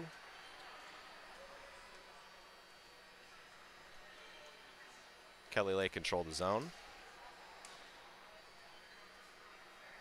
Trailing man running in behind. Makes himself available on the boards. I believe that's Pete Sikic. Number 22 for Kelly Lake takes it from the point. I'm sorry, I don't know names as well as some of those in the community. I know some people. So I'll just probably come up with names by the time this game is over. I do know Sam, though. Sam on a breakaway. And he scores! Lovely shot over the blocker. Blizzard up 1-0 on a Sam Kellender goal. He has a nasty shot, I know from experience. He's scored many a time against me in warm-ups. And has scored quite a few this season for Blizzard and a variety of areas. All right, Kelly Lake down early. Only a minute gone in the half here.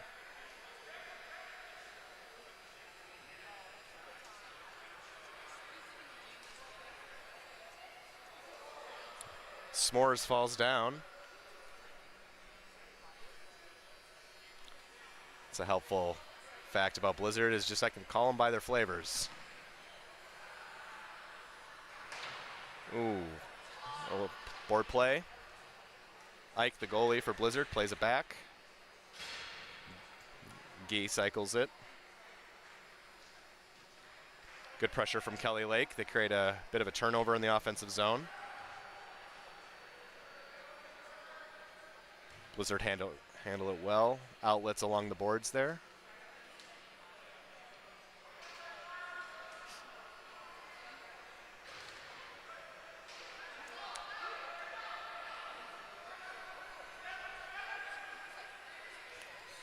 Blizzard gain the zone. They get the change off, out of reach of Tebow.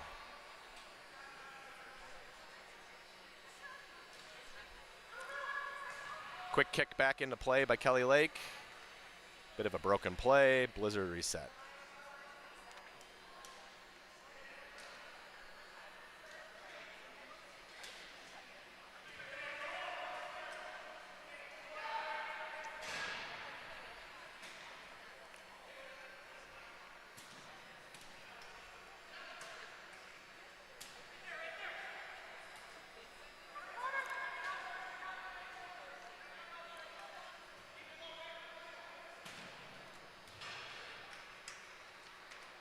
Scrum behind the net there as Kelly Lake looked to hold the zone, maintain offensive possession.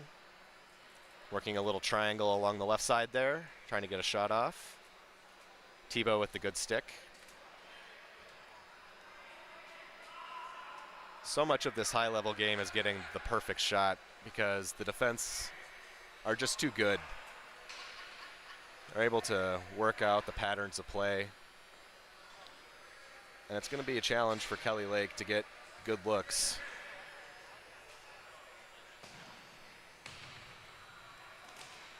Without compromising too much defensively.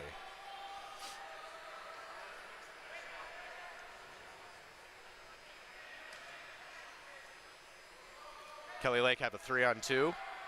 Pass the outlet to Pete Sikic. Looks like a breakaway. Oh, big save there by Ike. He got just enough of a leg on it. Kicked that wide. Oh, and a goal for Kelly Lake. Lovely shot, far corner. Not much the goalie could do there. Those are so hard to stop. Low, hard, opposite side. Kelly Lake with a nice worked opportunity off a breakout. 1-1. A lot of action here in the first 4 minutes. Let's see how Blizzard respond.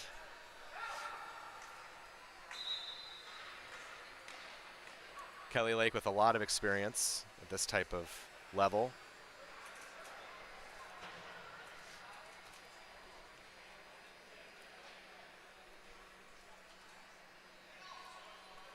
Blizzard look to clear the zone, gain possession. Long pass. Back to the Kelly Lake goalie. Takes his time, surveys. Has support behind. Uses them. Now it's Kelly Lake's turn to try to break out.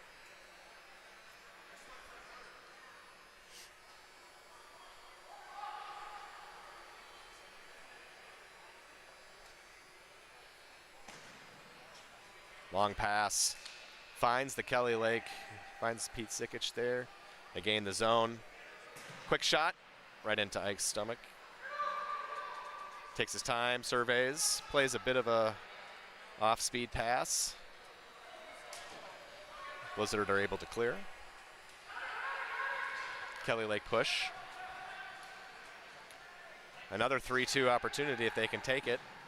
Ooh, good save by the goalie, and he freezes.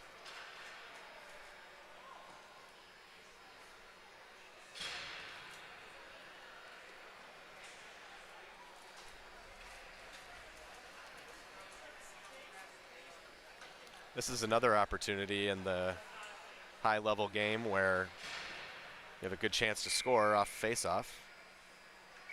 Oh, if you can do it legally.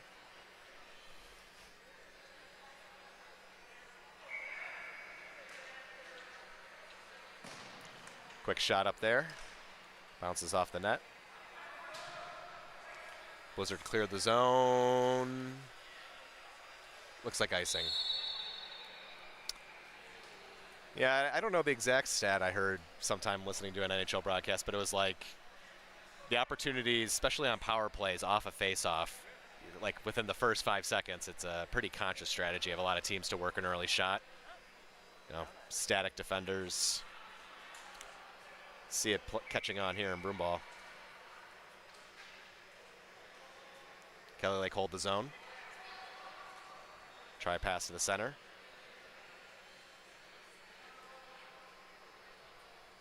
Tebow battling along the boards.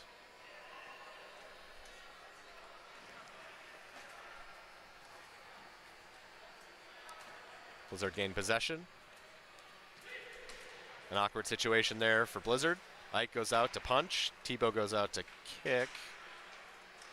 And the ball's trapped behind the net, but it's still moving, so the ref hasn't blown the whistle yet. Oh, tries to go over the net. Every possible angle here. To the point. Tao with a shot. Nice block by Blizzard. Kicks it all the way out wide. Not out yet. Blizzard gained this. Kelly Lake gained the zone, excuse me.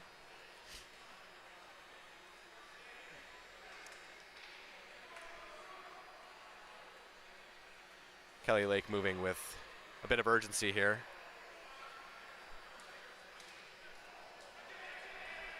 Sam Kellender with the outlet pass that's slightly broken up, but it's still a 2-on-1. 2-on-1. Oh, and a real chance there for Sam Kellender to get the second goal of the game for himself and for Blizzard. He went all the way to the far post and had a great chance at it. Oh, nice save there by the Kelly Lake goalie. Cleared it behind. Out of danger. And now the outlet's on. Back to Ike, the goalie.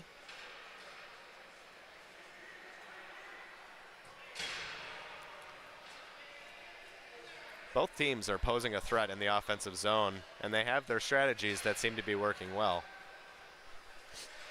7 minutes and 30 seconds left in the half.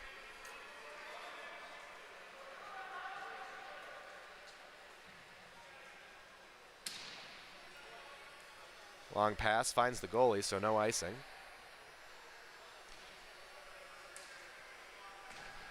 Kelly Lake working along the boards. And have the pressure on. Blizzard will need board support and don't find it.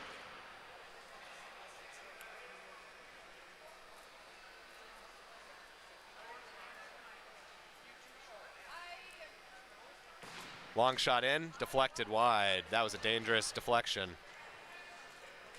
The Blizzard goalie was going one direction, the ball went the other, but wide and high.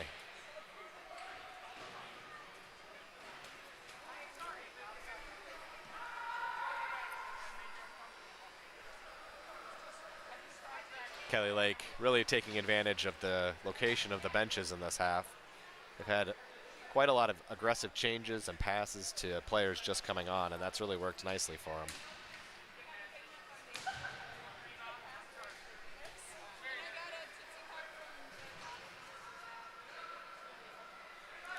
Gee for Blizzard, tried to carry. Slips a bit, but picks a nice pass over the top. Allows for a change for Blizzard.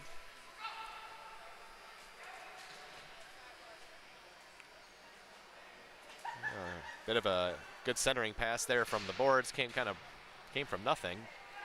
Caught Blizzard out of position.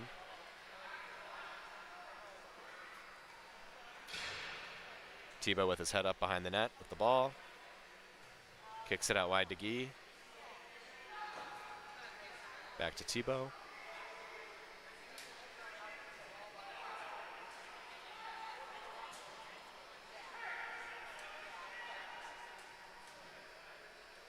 Kelly Lake hold the zone nicely there. Break up the passing lanes. Blizzard need to find a way out of the zone here and pass the red line.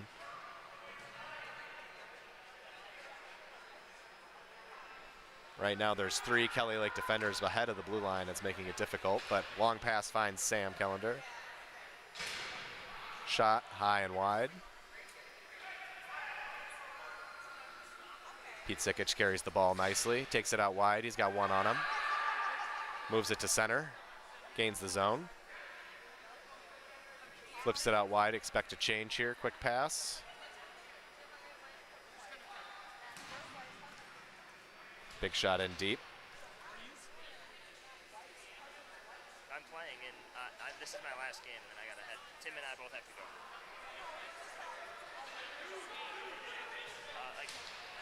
Do the last game, because I'm in the last game. Yeah, we can do that. Do you have a bag? Alright, I won't be able to broadcast until then, but like I'll come and pick it up. Yeah, I understand. Long shot in there from Tebow.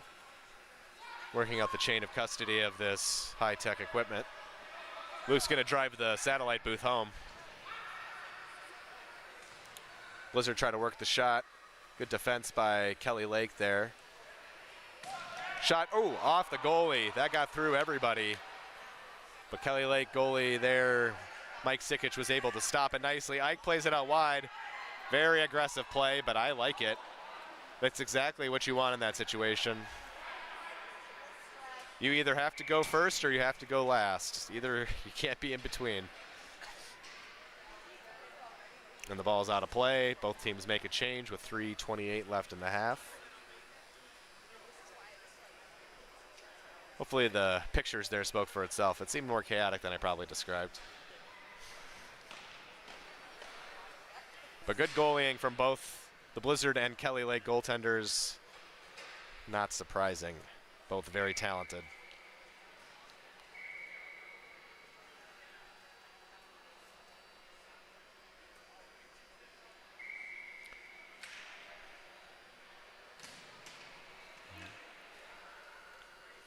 Quick shot off the face-off.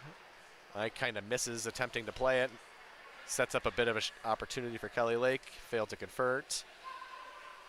Blizzard attempt to push the zone. And they get it out past the red line, allowing Kelly Lake to reset.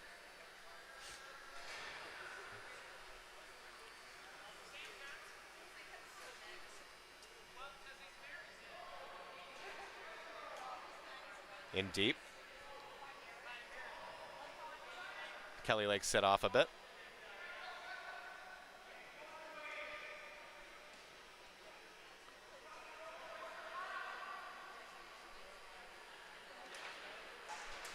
Blizzard work it back.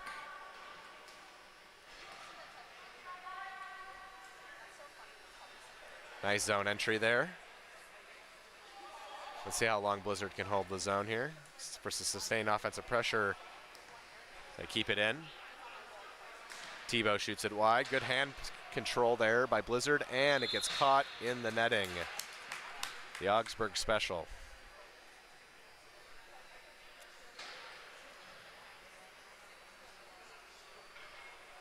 .2:15 left here. This ball will go out to, I think, yeah, the far face-off circle.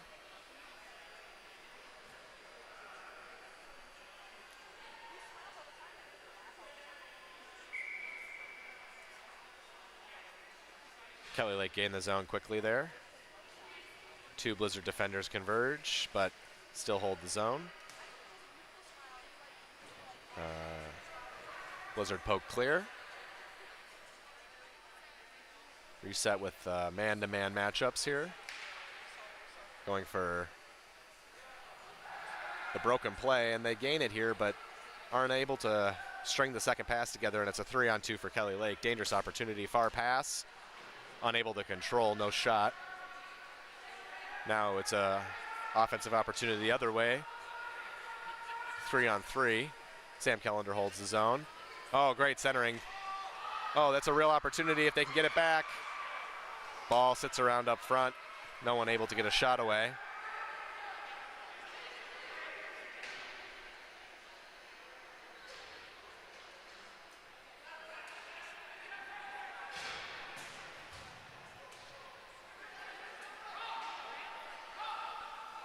Number 18 for Blizzard takes it on a breakaway, but doesn't get the shot away. Great defense there by Kelly Lake, using the body to block him out. We call that the gray area. I'm guessing since he got the ball first, everything else was fine. Blizzard tries to kick it away. Kelly Lake have about 43 seconds left in the half here to potentially score the second goal. Big shot from in, deflected wide. Kelly Lake will maintain possession.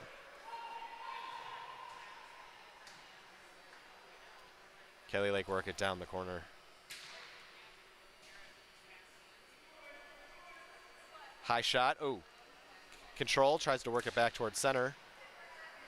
Those are very dangerous from a goalie's perspective, because you can't see where the ball is until it's on the ice, and they're already shooting it.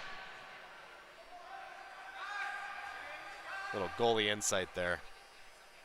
And the second will tick off as the half is over. 1-1 between Kelly Lake and Blizzard in an entertaining first half.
All right, we're back.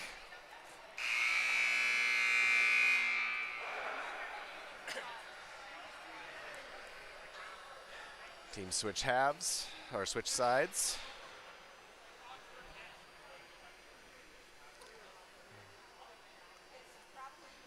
No penalties thus far. Both teams able to keep it clean. Kelly Lake gained the face-off right away. Quick pass up the center. Number 18 for Blizzard takes the ball. Works it over to Sam. Takes a shot, blocked away by Sikic.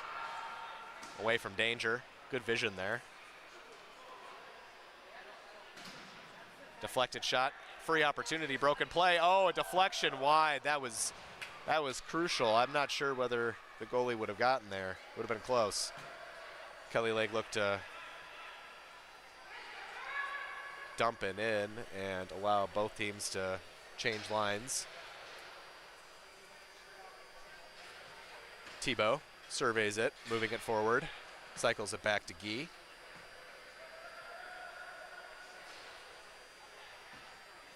Works it back to another Blizzard player who I don't know. That's announcing 101. You want to hear what the announcer doesn't know. Attempted hand control. That's really lovely play there by number 27 from Blizzard, and even better defending. Keeps his body square and sticks it away. Sikic with the ball, looks for a center gaining pass. Oh, gains his own, lovely. Shot wide, blocked by Ike. Blizzard defense there for the rebound opportunity. Oh, turnover there in zone. That's a dangerous spot, and a missed shot wide. Oh, good stuff there. Couple of opportunities for Kelly Lake that looked very promising.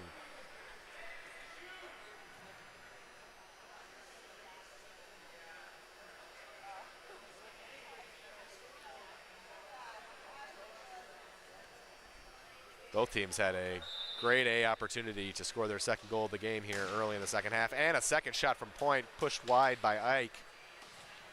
That's good coverage of the high part of the net.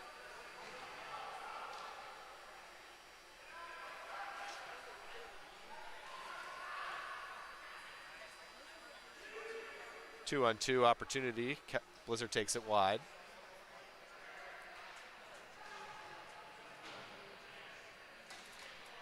That's another part of the goalieing game that's very crucial at this high level, is the ability to control the top part of the net and make saves up there, because so many shooters have the ability to just blast one with accuracy. And Ike is unfortunately not able to claim icing there for Blizzard, but they gain the zone with a high shot. Low shots are hard for everybody. Middle shots that, across your body are difficult, but the high ones where, as you saw just about a minute ago there from Ike, to get your body up, maintain your posture, it's very challenging.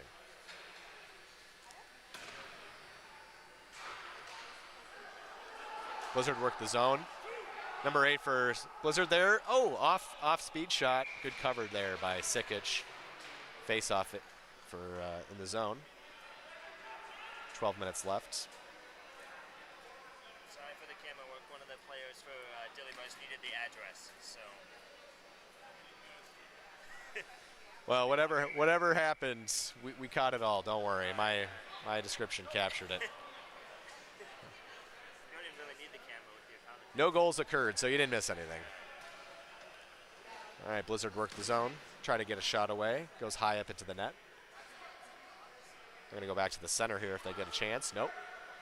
And Kelly Lake take the ball and carry it out nicely. They have a 2-on-3 opportunity here. Hold it. Wait for support. Work at center. Over to Tao. Will he take the shot? No, cycles it back. Shot from the point. Blocked.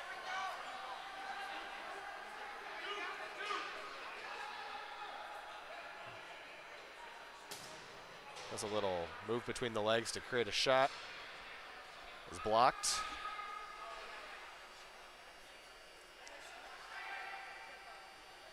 Kelly Lake carry through 3 Blizzard players there. Almost get through the third.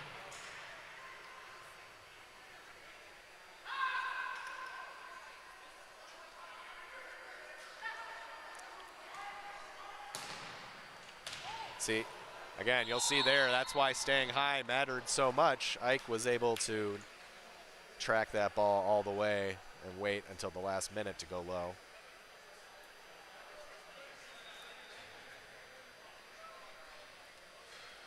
Face off in Blizzard zone.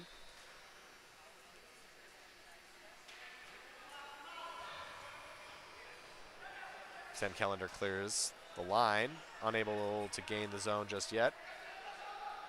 Blizzard does. Let's see what kind of shot they can work here, if any.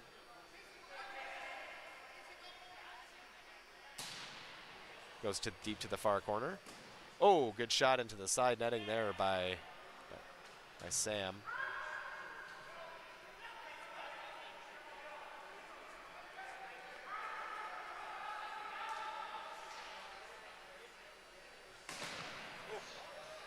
One right off the shin pads there.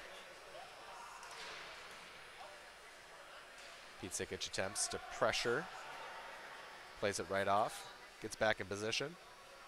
Looks for the pass. That's a center pass. Ooh, that's a good shot block.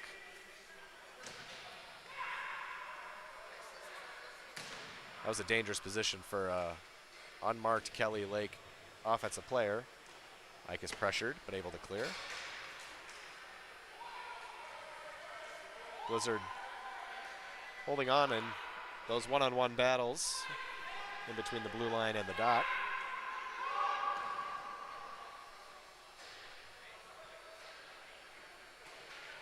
Kelly Lake going to the net, and Ike freezes.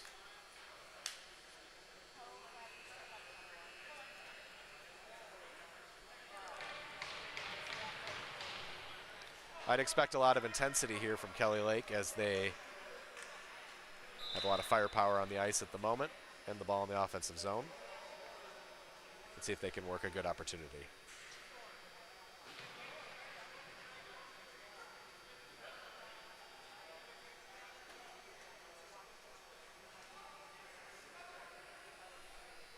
Work it out wide.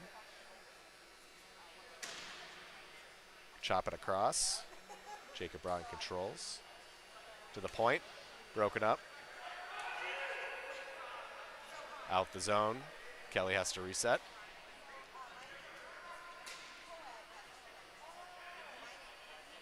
Gee with the pressure on Sikic. Between the legs pass by Broughton. Fails to connect.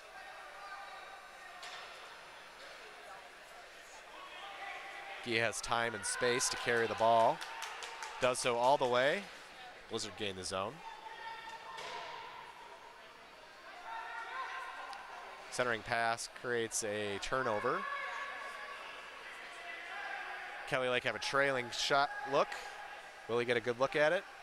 Ooh, a deflection at the last second there by number 8 on Blizzard was crucial. He missed the first chance at breaking up the play, but the second one he did not, and that was critical. 8 minutes left in the game in regulation. We're still tied. Because this is quarterfinals, we'll go to 3-on-3 with goalie, and then 4-on-4 no goalie. And then I think it's rock, paper, scissors. Sounds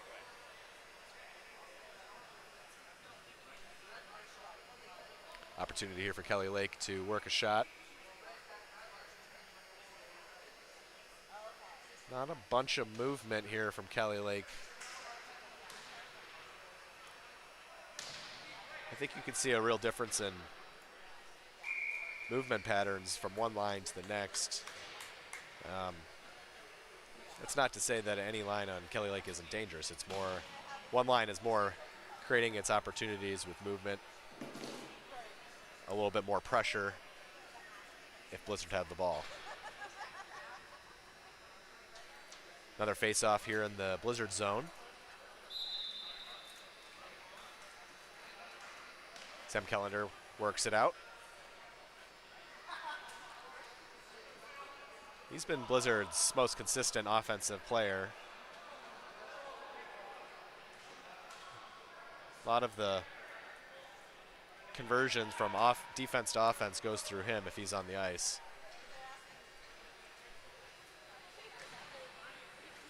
Plays it across the boards.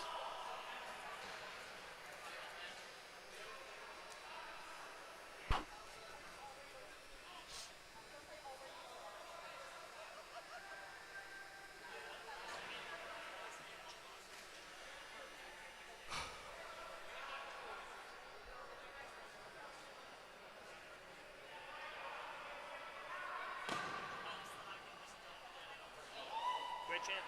Greater chance for Blizzard there. Sorry, looking at my phone. I'm sure Joe Buck does the same. Gets text from his wife. He's got to look down at. Understandable. Actually, no. I'm pretty sure Joe Buck's wife works sideline. I stand corrected. So bad example. Anyway, Blizzard tried to work an opportunity. Clear the zone, so they'll have to regain before a ball comes back in, and they do. Take the opportunity to change all forwards. 5:45 left in the in regulation. Kelly Lake with the ball. Blizzard setting off. Flip pass into zone. Gee has it covered. Plays back to Ike, who goes long. That will be icing.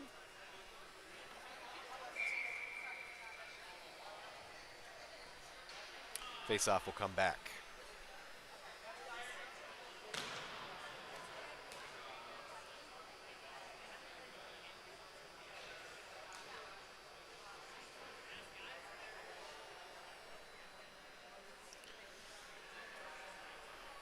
All right. Opportunity. Blizzard create a 2-on-1 opportunity. Can they pressure? Kelly Lake kind of force him out wide. Sikic there on a long pass is available. Holds, carries. Goes to his knees. Unable to create the opportunity, but dangerous position.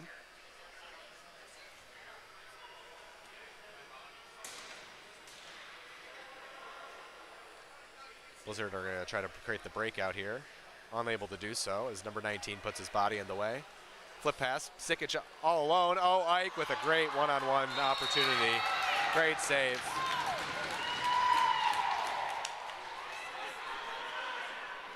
Again, standing tall.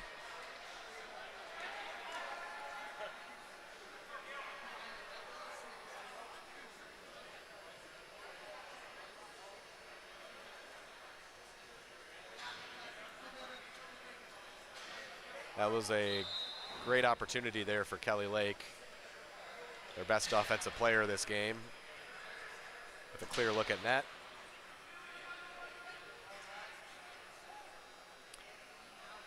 Sam for Blizzard. Tries to work it through the center. Ball squirts through the legs of the Blizzard forward. They work the reset. Ball stays in the zone.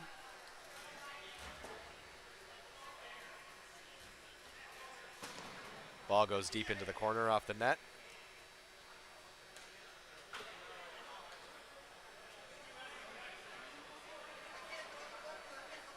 About 4 minutes left in the regulation period. Shot from deep goes high up into the net. Comes right back down. Kelly Lake trying to work it to the far side of the boards. Tebow clears. Held in by number 22 on Kelly Lake. Number 89 is trying to carry there. Places it to center. Tebow with the quick foot away. Gets his stick around the Kelly Lake defender and clears the ball. Ball in deep. No icing. Mike Sikic plays the ball. Quick to it. Kelly Lake with the quick change. Ball comes in wide. This is an opportunity here for Kelly Lake. Ooh, and the swing is wild, but not connecting with the ball.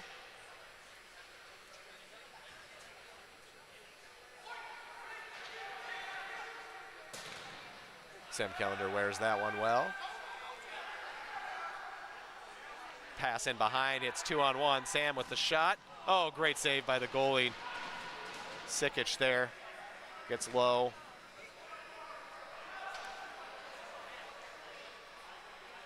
Sam goes off for a change.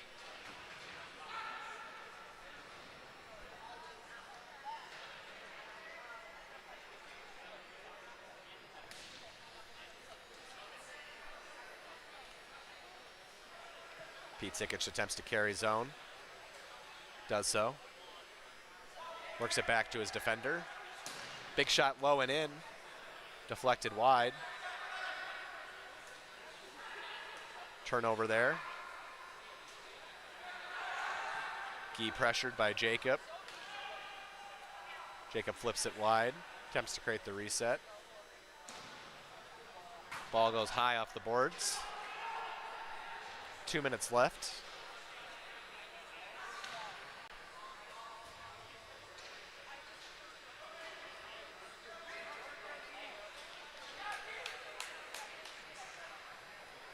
Real one-on-one pressure here. Jacob with the chance.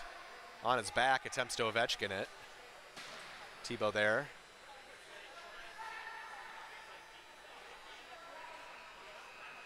Ball to center, held by the goalie. Goes to his knees to fire a quick pass. Kelly Lake gained the zone.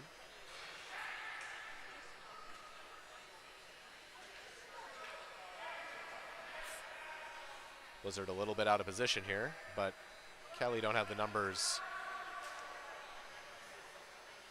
off the first pass to support, and goes back to defense.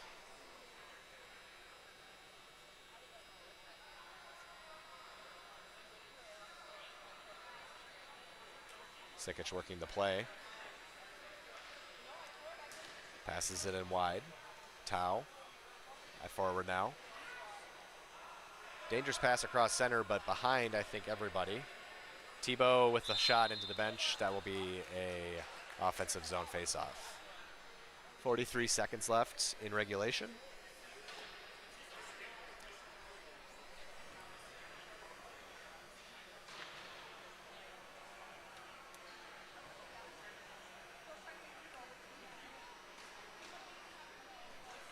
Dangerous opportunity here again off faceoff. Timeout called.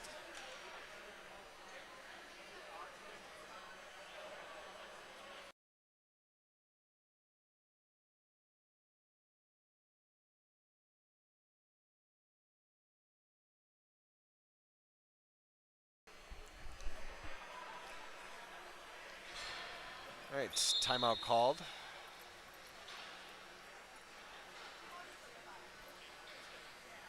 Both teams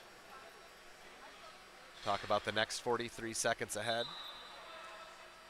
Kelly Lake win this faceoff. Shot center. Oh, great save by Ike. It's low down to block it.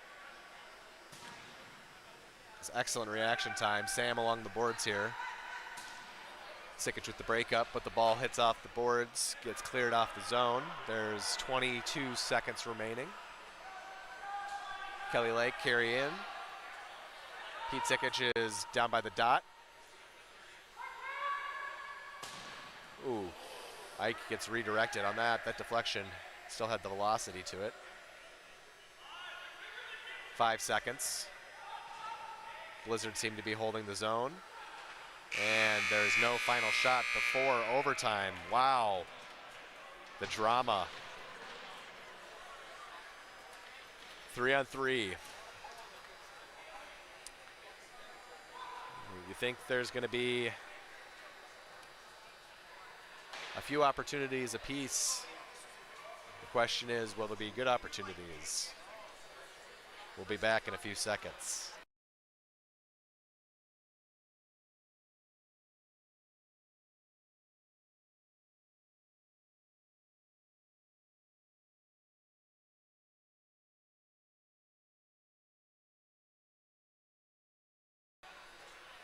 Goalies will switch ends.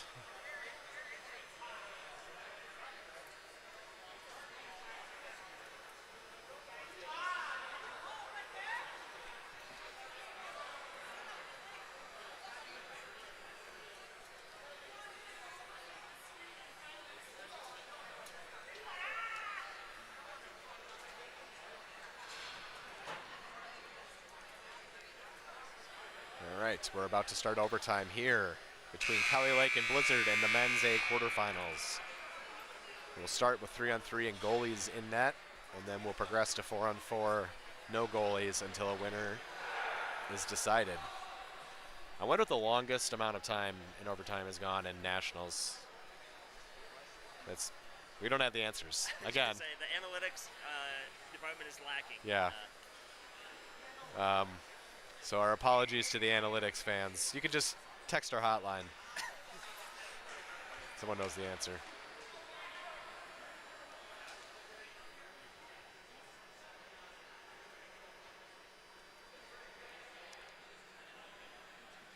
Kelly Lake have early possession in the offensive zone. Looks like one defender and 2 forwards for Kelly Lake. Same configuration for Blizzard. Tebow, the defender for Blizzard.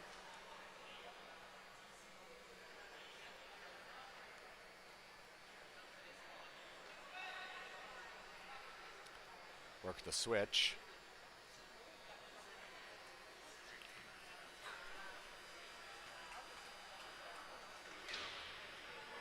The flip into the zone is unable to get past the Blizzard defender there. Tebow flips it back to the boards. Ike is there in coverage. The ball kind of drags along the net, allowing Kelly to get back in position, so working it back to Tebow.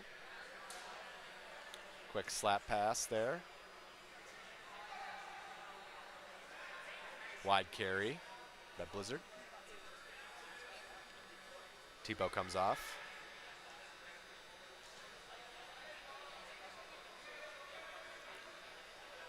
Sam comes on for Blizzard.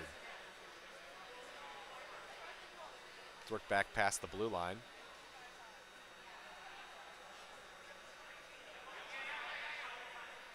The flip pass is unable to make good contact. That wasn't really a flip pass, it was more of a wrister. Kelly worked the shot high into Ike. He flips it back. Not really a save, more of a pass back.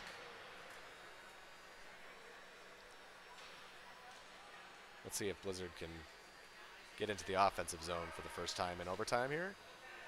Quick stick away by Sikic. It's Kelly Lake's ball back in their zone, in their offensive zone. Execute one change.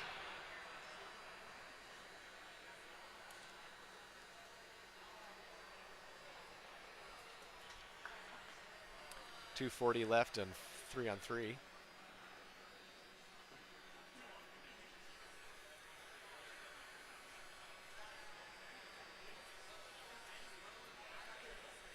Holding along the boards there.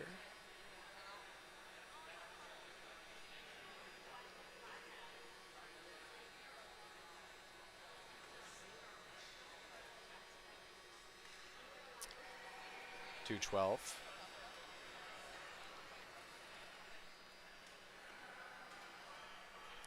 Kelly Lake looking for the right opportunity, as we saw in the game before this. Really comes down to having the right numbers ahead of the defense in this 3-on-3 situation, but takes a long time to get there, or a bit of a breakdown in the passing out of the zone. Very difficult to create that opportunity in this type of trap defense situation.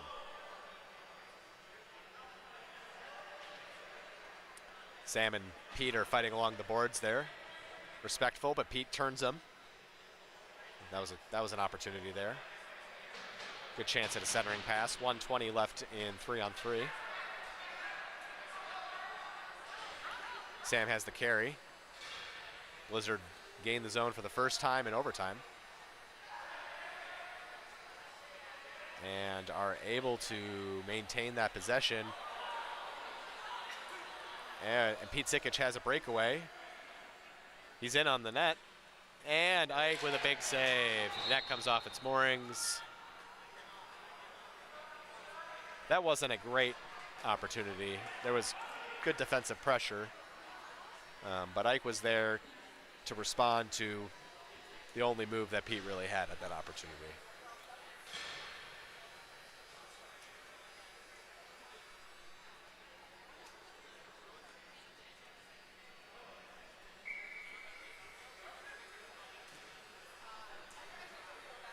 I have about 40 minutes to go until my game, and I only really get nervous with about 20 minutes until it starts.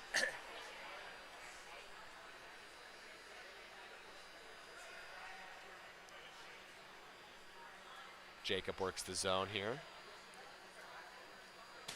Low shot away. Kelly Lake maintains possession. 30 seconds left, called out by the goalie there.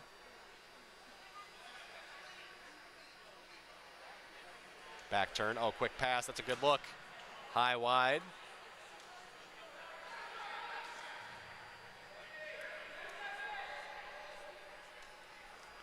Ten seconds left, let's see if a long pass can connect.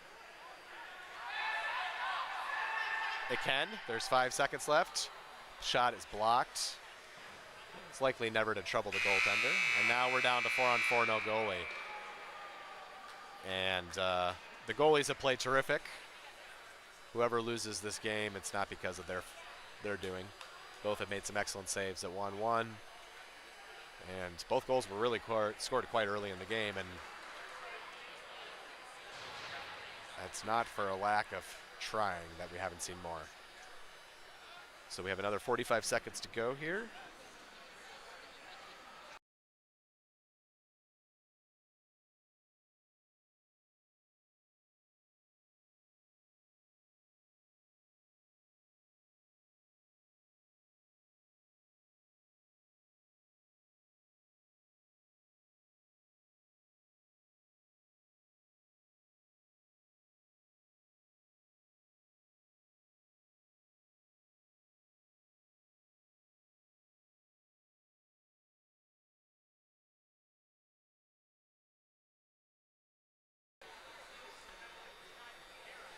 All right.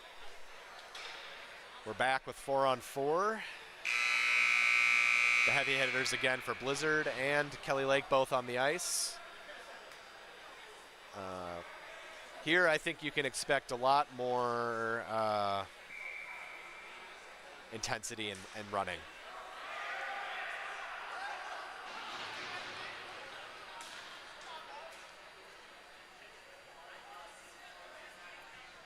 Players want to make themselves available, and they have to score from across the red line, so no long shot. Twigs with the ball. Unable to control. Pete Sikic has the ball, working towards the red. Quick change there by Kelly Lake, able to get Jacob on the ice. Sam frustrated with himself about the miscontrol. Across the red line for Kelly Lake. Sikic with the ball, out to Broughton. Tebow guarding the net.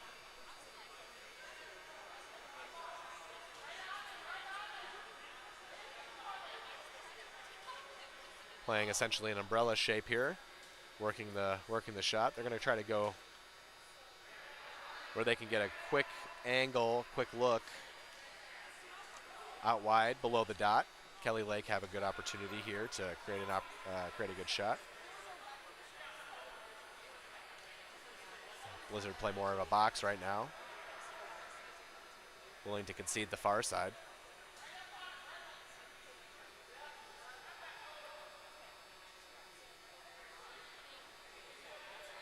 Bit of jostling up front.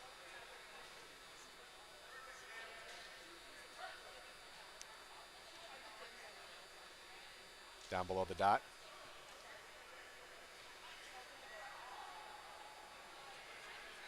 Here comes Jacob with a chance. Oh, it's a save by Tebow.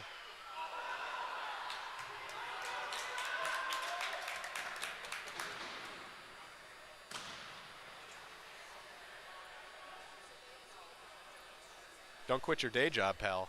I think I might have some competition. Kelly Lake working for another shot.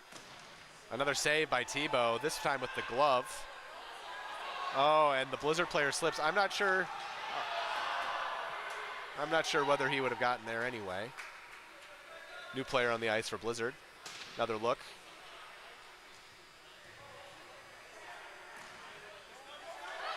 Twigs has this pace. Can he get past Jacob?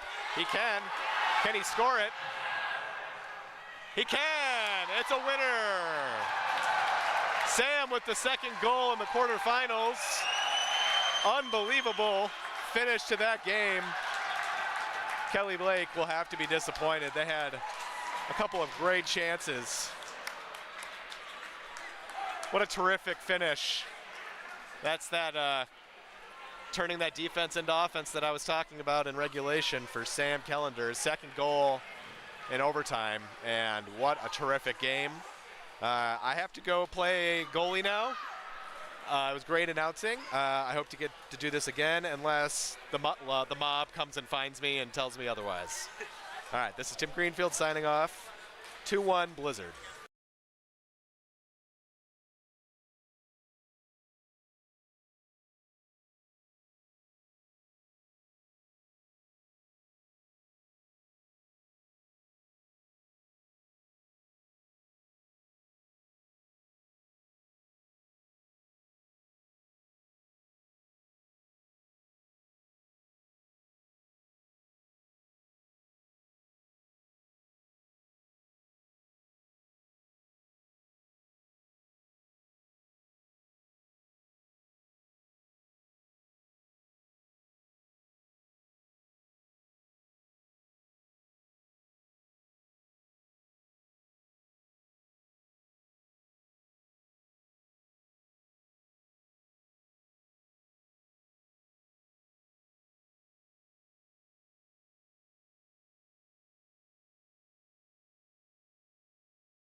I'm live? Yeah. Cool. Hi, welcome back. This is Grant, and we're watching a Women's A national semifinal between the Minnesota Grey Ducks and L'Equipe, both Minnesota teams. Just underway. Shelly Larson fumbles the ball a little bit, but gets it over to her D partner, Elke, and that gets touched around and turned over to L'Equipe. This is Parisian, and I think this is Katrina. I think. I could be wrong.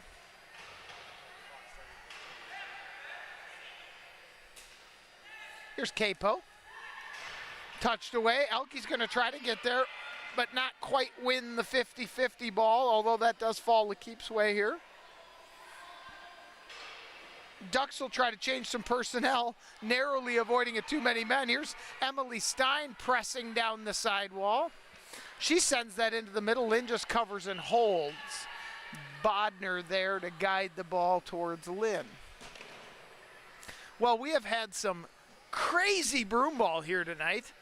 Legion and MedX going to overtime on the men's A side, and then an absolute barn burner between Blizzard and Kelly Lake.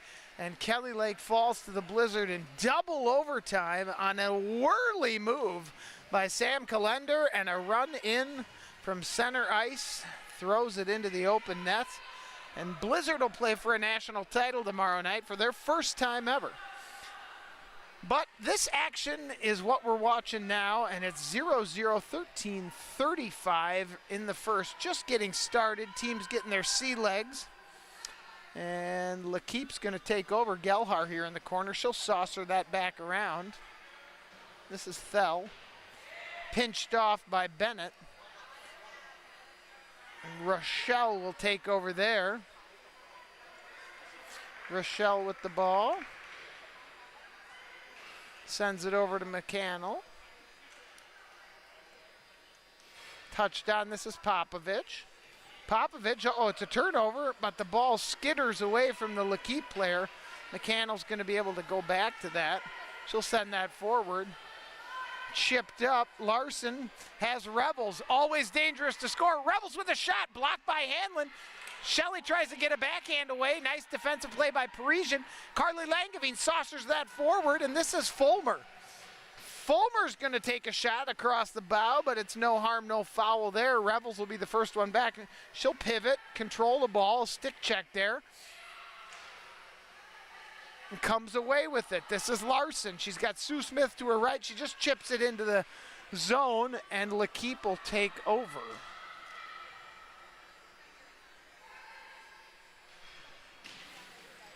Driven in here. Sallow goes down. Rochelle's going to pinch to the corner. Knock that back to Marty. Gabby here.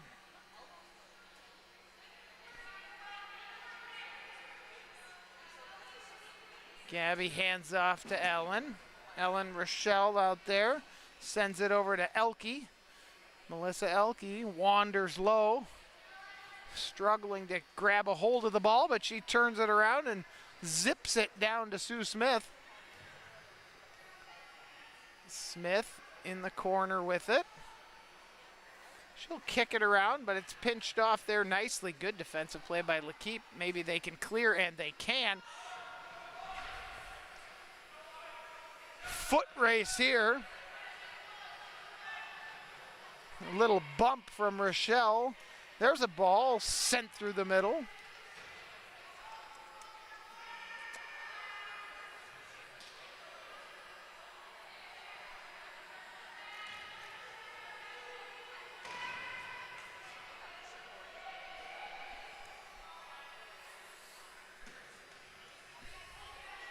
Ducks trying to break out. Nice defense there by L'Equipe to pinch and keep the ball in. There's a drive blocked by Ellen.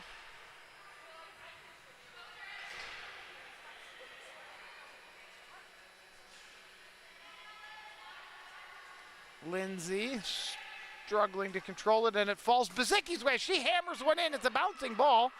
Doesn't quite make it through to Lynn.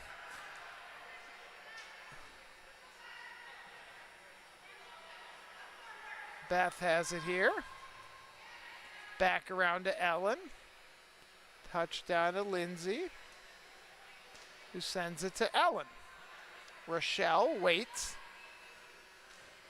Just trying to be methodical with the breakout. Bodner sends it, but Ducks are going to change, and there's the icing. We'll have a face-off down low in the Ducks zone. Kind of work both if you. Yeah, that's fine if you want. Yeah, Up to you, I don't care. I was gonna say if you want to pop down and take more photos, I can do it from here too. I don't care.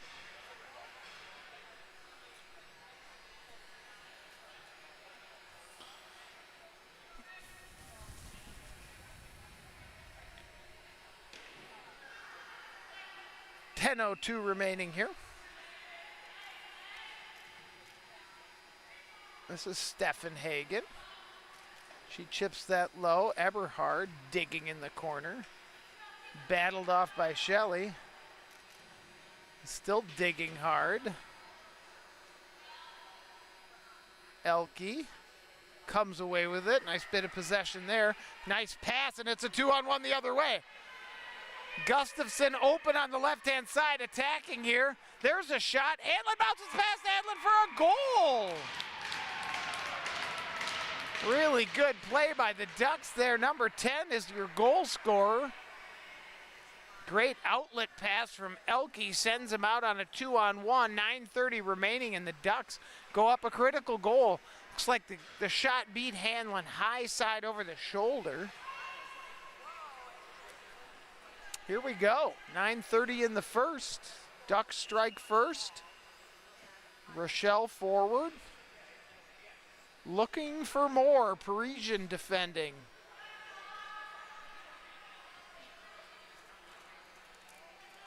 This is Revels.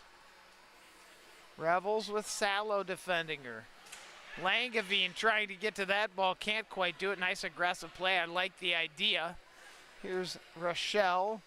Nearly a high broom on Fulmer there, but she avoids it.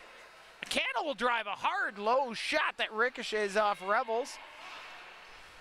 Salo feeds that into the neutral zone, and it'll stay in. Zone is still good. Sue Smith gets knocked off there, tries to maintain possession, does. Langeveen will knock that around to Parisian. Parisian slows things down. Then turns, pivots out of the zone. Sends it, nice pass, and it's a 2-on-1 the other way. What a ball from Parisian. Here's Fulmer, Fulmer hooks it in. Fulmer with a brilliant goal. Parisian with a great exit out of the zone. A beautiful lead pass to Salo, Salo to Fulmer, and Fulmer backhands that pass. Linda make it 1-1. And Whalen and Shelley Larson are talking it over. Figure out what went wrong there. Wow. 1-1. Every single one of these games is exciting. Face off. L'Equipe kind of controls, but then loses it, and the Ducks will take over. That's sent in. Hanlon will send that to Bazicki. What a pass by Parisian to spring that whole play. Yee-haw. Here's Lindsay. She walks around one forechecker, then is bopped off the ball by another.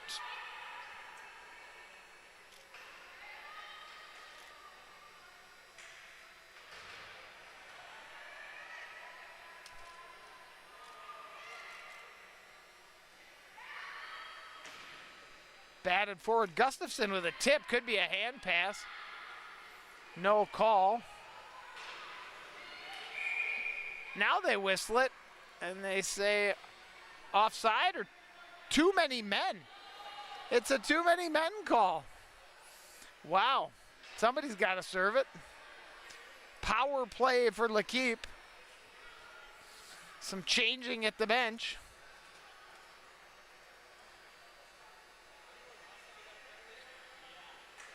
Joan Bennett will serve the penalty, and the Ducks are going to have to kill off a 5-on-4 for 2 minutes. Too many men. Too many women, I guess, technically, in this game. Too many people. However we want to say it.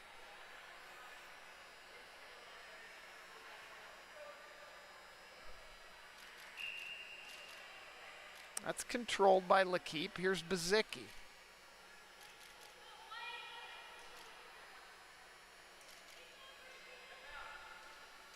Parisian. Nice slapper. Really good shot off Langevine's broom. There's a rip. Missed on the near post side. Langevine will take over 134 in the penalty. Bazicki sends it over. Back. They'll bat the ball around. Parisian. There's a shot, and it's in. Really great pass. Whalen had fallen down, then got up, but couldn't get up in time to get over and make the play. Parisian with a nice wrister into pretty much an open net. 2-1 Lakeep. Bouncing back off the mat there. They gave up the early goal. And now here with plenty of time left in the first half, they take a 2-1 lead.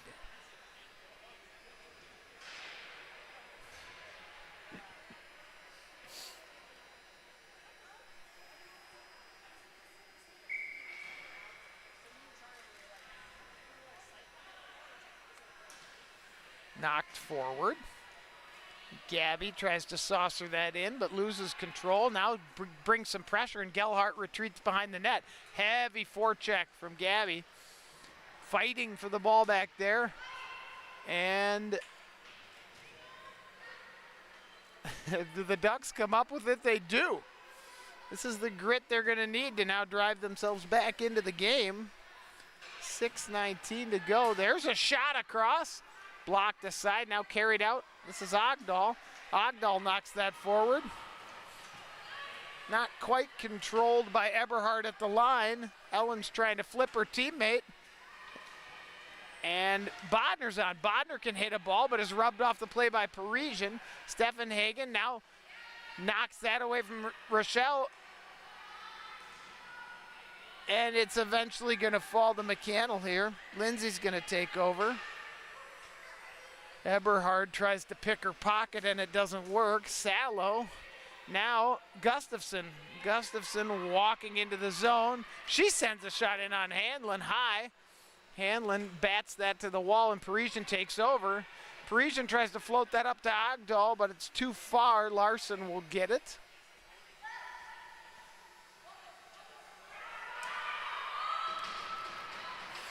Here's Eberhard. Eberhard sends it in on Whalen. Whalen knocks it aside. And here's Bazicki. 5 minutes to go in the first half.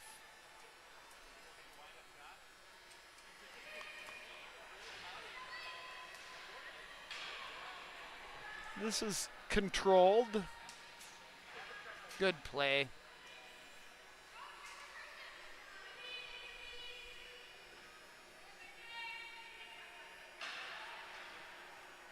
Larson to Gustafson. Gustafson to Elke.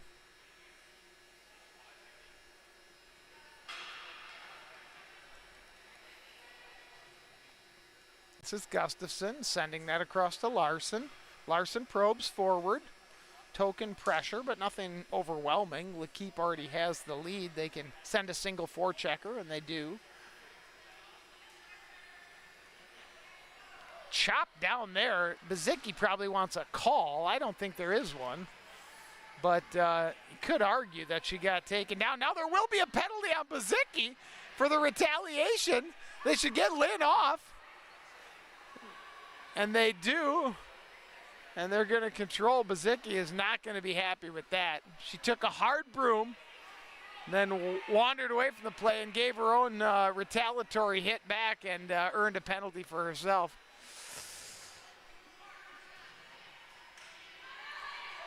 Under 4, this opens the door here for the Ducks. They've got possession, the goalie off, and they'll bleed some time. Bodner controls that nicely, facing some pressure. Here's Revels. Revels walks in and drives it to the back post. just wide. Hanlon sprawling through. L'Keep does end up touching that up, and now there'll be a power play. 3:16 in the first. And here come the Grey Ducks flexing their muscles on the power play. The crowd is thinned out from the height of the night when we had a really nice full house here for the Hall of Fame ceremony. But now we're after 10 o'clock and just, you know, the real Broomball winos are hanging around at this point. Where's the bottle?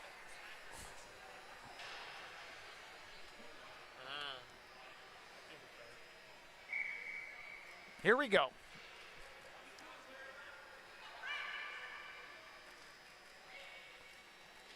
That's won by the Ducks, controlled here. And they're going to go to work on their power play. Gustafson down low behind the net. Controls. Sends that around. This is McCannell. McCannell to Ellen. Ellen wants a drive. That's a bouncing ball, skipping around and through. And that's going to exit the zone, and all the Ducks will have to come out and reset here. Gustafson. Gustafson. No zone, they're saying. She doesn't like it, but now they're in, and they're offsides. Gustafson a step too early. Frustrated maybe at herself.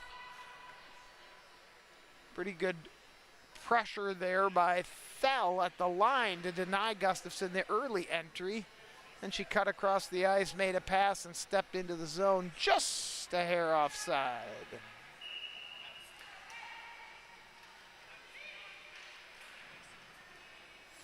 Gustafson to Rochelle. Rochelle sends that onto a one-timer. McCannell from distance puts it on frame. Wasn't a real problem for Hanlon, but thought she'd try it from distance. Langevin trying to clear, cannot do it. Now they go for the clear, and McCannell might be able to keep that in, and does. Nice play, way to read that.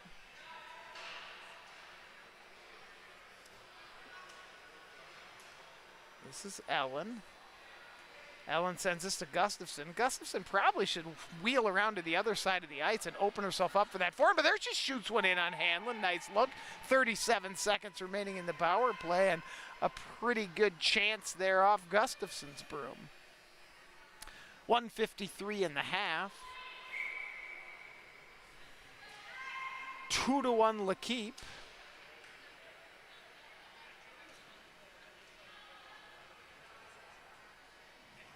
Larson to Rochelle. Rochelle to Larson. Pass just a hair off the mark, but that's a well-struck ball. Here's Gustafson with it. Trying to send it through. That ball's carried for a second on the hand, but no whistle there. Not long enough to be a call. Here's Gustafson. Gustafson controls 2 seconds on the power play. And Bazicki's back on. It's even strength. No real loud announcement from the Ducks. And here comes Bazicki. Elke's going to run her down, but Bazicki smartly touches it to a teammate. This is Eberhard. She can score. Nice shot from Eberhard. She takes a hard collision from Whalen, but seems to be okay. Pretty good play by Whalen to come out there aggressively and take away the angle from Eberhard. Eberhard can dazzle you with her hands every time and again. L'Keep takes over. There's a big drive, bouncing ball. I think it was tipped by Eberhard. Really great play by Capo to drive that to the net. Steffenhagen. Holly sends that down. Larson trying to clear and does. Only 20 seconds remaining in the half. Gelhar might just try to kill this behind the net. 15 seconds, sends it to Hanlon. Hanlon touches it around, and now Gelhar will send that low to Capo. Polmeyer there digging. 8 seconds. Kay will pin that to the wall. And that'll get us to the half. Wow, what a half. Ducks score early. And then L'Keep answers with 2. And we'll go to the second half with the Ducks having to figure some things out. See if they can apply some pressure, run a hard forecheck, and control the ball down in the L'Equipe zone. L'Equipe, of course, has the lead, just needs to be patient, clear the ball, take your chances as they come. Both teams talking things over at their bench. Referees talking about how smart they are. Scorekeeper texting his girlfriend. Been a nice tournament so far. Game's been running on time. AEB always does a nice job running these tournaments. Kudos and a tip of the cap to Dave St. Aubin and all the work he puts in to make this stuff happen. None of this happens by accident, and sometimes we take it for granted how smoothly it all runs, but the ice conditions been great. Games have been on time. Refereeing has been steady. Yeah, pretty impressive work. If you're in the Twin Cities area, we are broadcasting all this right out of Augsburg Arena, so come on down tomorrow for Championship Saturday. Get a chance to see these games in person. It's always fun. To borrow a line from Luke Snell, limited seats still available.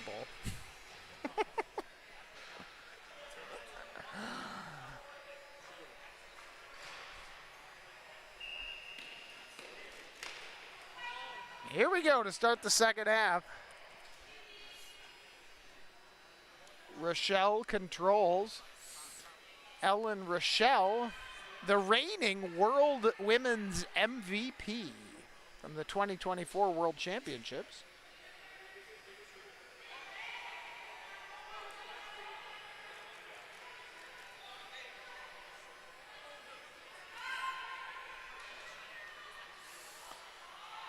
Gabby has that. Back to Rochelle. Rochelle with a drive low and hard. Tempted a clear, but it clatters around inside Rochelle's legs, and she's able to control it and walk it back over to Gabby, and Parisian has that. Parisian battles along the boards. Sends that around to her D partner, and now they can motor forward. Great chip out of the zone. Really strong play out of 4. I wish I knew her better and could say her name, but I feel bad about that. She's playing really well. Here's Elke. Tipped forward. Bazicki. Facing some pressure. The Ducks do need to have a little pep in their step because they got to get a goal to answer. Now, it's not panic time yet. We're early in the second half, but already you want to start to see the tempo change, dictate the terms here in the second half, and try to get the equalizer. McCannell. She'll drive it in there. Tipped aside nicely by Bazicki, steadying force for her team, and she sends that to Fulmer, and Fulmer can turn the corner. They are onside. Salo crashing on the back side. Kay will walk, and she sends it out front. Elke breaks that play up nicely and then sends it back to Lindsay, and then gets absolutely dumped by Bazicki in the corner. No love lost there still, I think, from the hard hit earlier.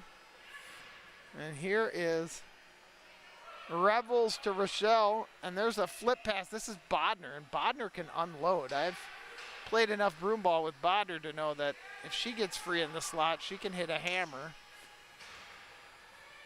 Boy, Langevin working so hard against Rochelle. Rochelle sends that pass nicely out to Larson.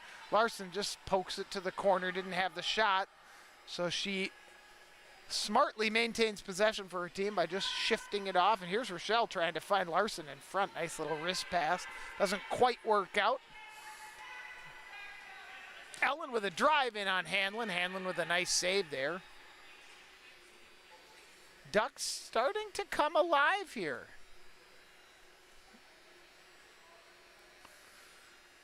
Langevin defends Rochelle. She'll drive it low, and that's just right off of the defender's legs. Good fight in there, but the Ducks come up with the possession, wearing down this L'Equipe line, which has been out there now for quite a while. There's a rip, nice save. Bodner has a blast that Hanlon turns aside. Larson to Gabby, back to Larson. Bodner in front, and it's off the post. A nice one-timer from Bodner. Nearly delivers the tying goal. The Ducks will make a change. So too will some of the L'Keep players, and we will reset with some new personnel. Gustafson will take over on the back line here. Gustafson sends that to Elke. Elke tries to send that forward, but it's picked off nicely. Capo tries to move forward past Gustafson.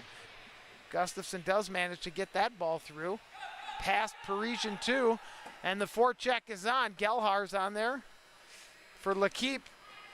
Gets it to Parisian. Parisian gets the cycle going. This is Polmeyer pushing forward, facing pressure from Gustafson on a hard forecheck. Sealed off by Revels, and Gustafson controls. Wrist pass here now. Sends it forward. Parisian has it. Stein. Battled. Lindsay controls. Ducks have definitely dominated in the second half here. Stuffed L'Keep down in their own end most of the time. This is what they need to do. They have 10 minutes to find the tying goal, or 10 minutes to find the tying goal and the winner.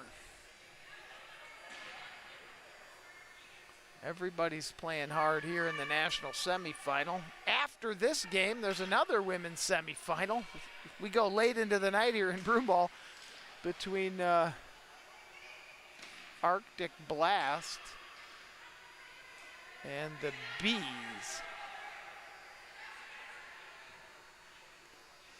Controlled, patient play out of Larson and Rochelle here. Gabby getting to her spot after a change. Got Beth in front and another player camping back door. There's a drive. Boy, Rochelle can hit that ball. Has it here, kept in. She'll walk forward, facing some pressure. Gives it to Larson. Larson to Gabby. Low, nice spin, but it's just not quite where she wanted that pass. Rochelle will go back. A whole L'Keep team is going to change. So too for the Ducks.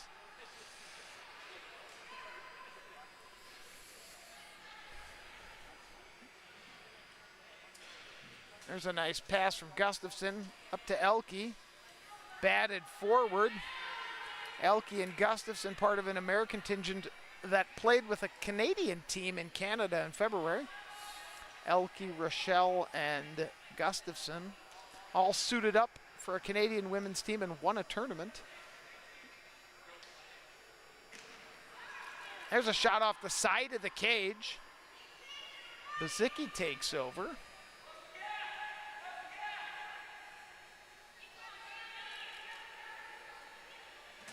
Bazicki clears it. Here comes Holly. And she's got Eberhard, and they're on sides. And she fans on the ball. I thought she was going to get that pass off. And she kind of fell as she'd made it and fanned on the ball. But that's sent in, and it's a real good look. What a save by Whalen. On a crashing Langevin blast. Nice pass by Eberhard to keep that play dangerous and alive. Wow, what a look. Had our computer operator up out of his chair.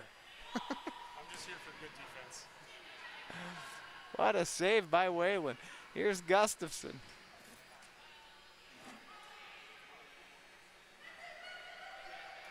Calling for the ball. That doesn't quite get through. Eberhard now to Langevin. Langevin can drive it. Sends it to Bazicki. Bazicki also has a hammer. They could really make life difficult on the Ducks if they score here. 7 minutes to go in the game. The Ducks need the goal. L'Keep doesn't, but L'Keep would love an extra. Touched forward, but not out. Now here's Larson. Larson wanders into space. Beth's going to dig after that. L'Keep takes over.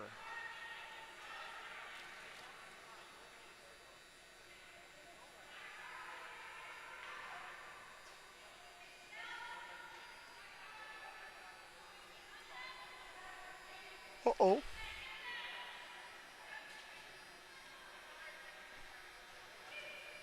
Elke on the wall, just wandering down behind the net. Got to find a teammate. Teammate should bounce out and be helpful here. Nobody really open, so she just goes on a wander herself. Now she'll try to walk the world, and that's a big ask there. But it falls the Ducks' way still. Bodner gets in there to pester, and it falls to Beth, and Beth will hit a bomb for a goal! Kind of a nothing ball in the middle. It falls Beth's way, and she just tees off on that thing, tying the game with 5:55 remaining. Wow! How cool is that? Not see that one developing that way at all. Just low and hard. 2-2. I mean, credit for just digging hard there, making something out of nothing. That's just an effort goal by all three of the women up there playing forward. Here's Revels. Now what can L'Equipe do to respond to this? There's Revels floating one. That's batted aside.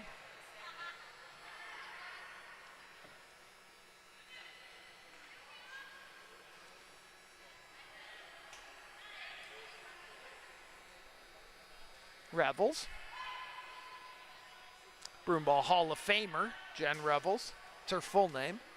There's Ellen with a drive, wide. Really good shot off of Rochelle's broom. Capo trying to wheel through the pressure and get it out, and now does. And here's a 2-on-1. Rochelle's digging. That's sent over. Lynn with a nice play to get that ball out of trouble. Capo with a drive. Blocked aside by Ellen. Ooh, maybe a slash from behind, but a really good win there. Soft forward. Revels walks into space and then controls smartly. 4:42 in the second. 2-2 game. Elke takes over.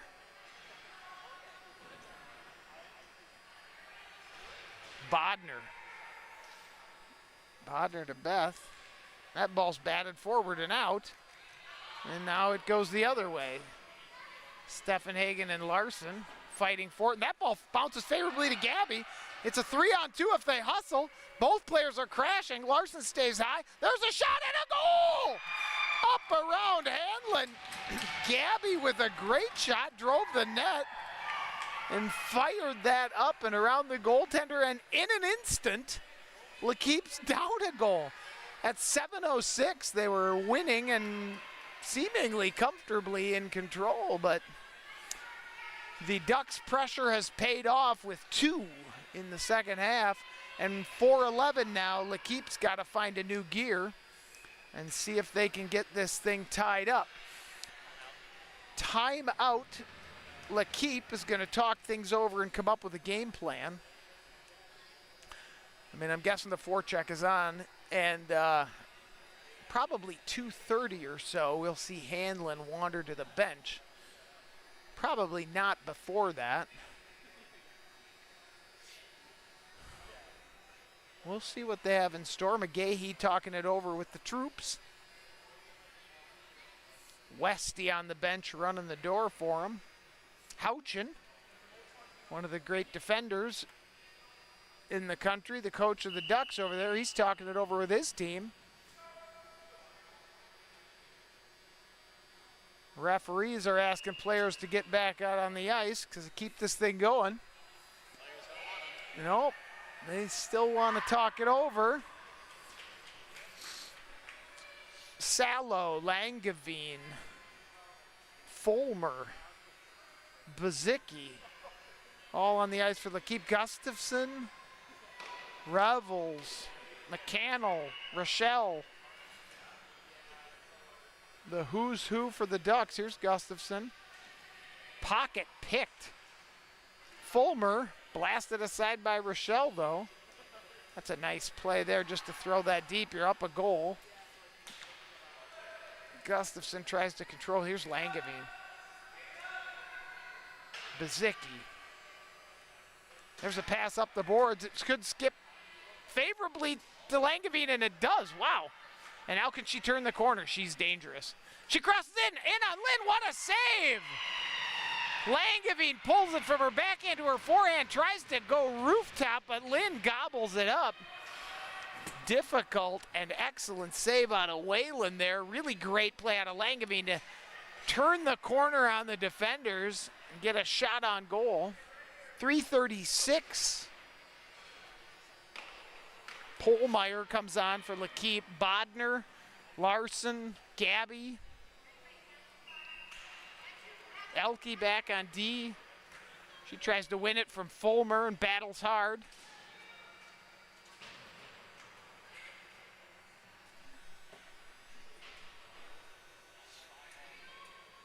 They have pulled the goaltender.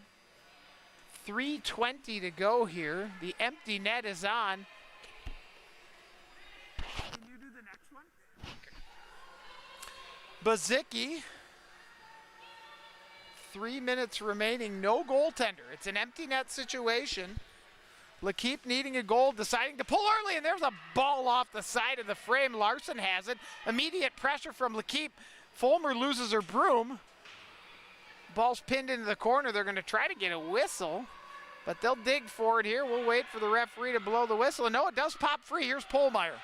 Polmeyer just tries to chip that forward. Bodner eats that up. Bodner has it behind the net. Bodner trying to kill some time. Bazicki takes over. Bazicki with a drive, low and hard, it's in. On the goaltender, but saucered aside. Fulmer couldn't finish it. Here's Larson. Larson tries to wander out with it and can't. L'Keep maintains control. Bazicki sends this to Polmeyer. Polmeyer can drive a hard ball, but it defended nicely by Gabby. There is batted towards the neutral zone, but not out. And again, here's Langevin with a slapper that she fanned on. She'd like a second look at that one. 2:01 to go. We're going to change a little personnel. Parisian and Gelhar are going to come on the defensive side of things. Forwards stay the same. Wholesale change out of the Ducks. Revels, Gustafson, McCannell, Rochelle. 2:01 to go. Empty net for L'Keep. Applying the pressure. Nygaard making sure the faceoff's legit. Revels wins the ball there. Sends it back to McCannell. Fulmer trying to pinch it off and does, and gets it to Parisian. And Parisian will send it to Gelhar, and Gelhar will saucer that over to Langevin. Gelhar to Parisian. Parisian will slow things down. Players will kind of get to their spots.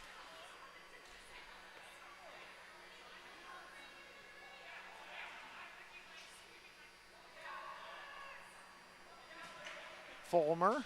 Fulmer sends a dangerous ball to the middle. No one home to tip it.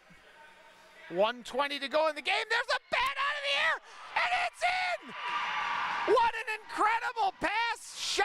The ricochet comes off the crossbar and gets smashed home. It's a tie game with 1:16 to go. Holy cow, what a play. Unbelievable.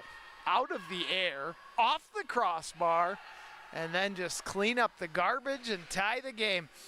Yeehaw. That'll send Hanlon back into her net. New personnel on the ice. Eberhard in the draw circle against Gabby. And they press forward. Minute 12 to go. We could be headed for overtime, but let's not speak too soon. Bazicki,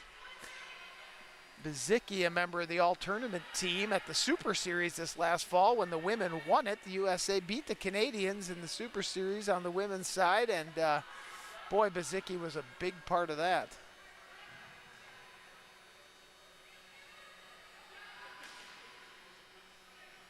Eberhard, another member of that winning team, has the ball on her broom with 36 seconds to go in a 3-3 tie. Bazicki ties that up, facing tremendous pressure, but just wanders through it as if she's unfazed.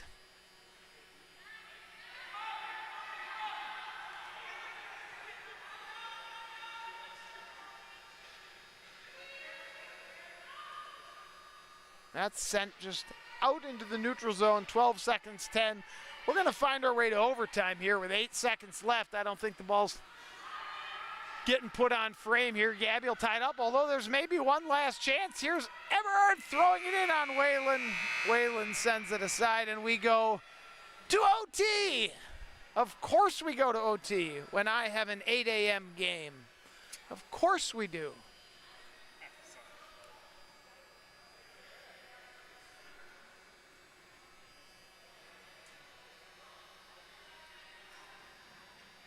All right, so if you're unfamiliar with Broomball, you're just watching your kooky cousin play or something like that. Now we go to overtime, and the first overtime period is 3v3 with goaltenders. We'll do that for 5 minutes. And then after that, we'll yank the goaltenders off and thank them for their service and play 4v4 no goalie. What happens after that? We just keep doing that till somebody scores. Well, isn't that exciting? Yep. Someone scores and they turn the lights off. Yeah. What happens first? Right. Or the goaltenders get bored and want to go back in. Yeah. You just have to take the big pads off. It's fine. But the big pads are soft and fluffy.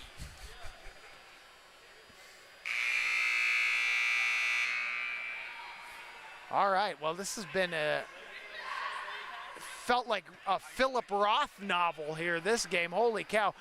We had a goal early by the Grey Ducks, then 2 from L'Équipe, then a long period of time where L'Équipe was winning, and then suddenly the Grey Ducks score twice to take a lead, but L'Équipe says we're not done yet, and they score with the goalie pulled with 1:15 remaining in the game off a whirly play, and we go to overtime. Gustafson, Revels, and Rochelle, Bazicki, and Salo. Hanlon has the ball right now. Oh, and that sent it to no person's land there. And there is Ellen.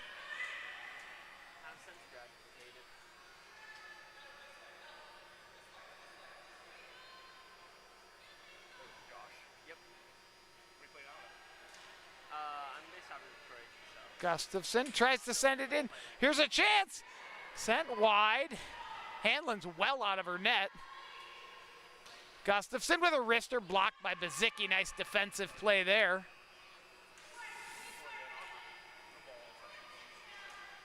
Sent up to Gustafson.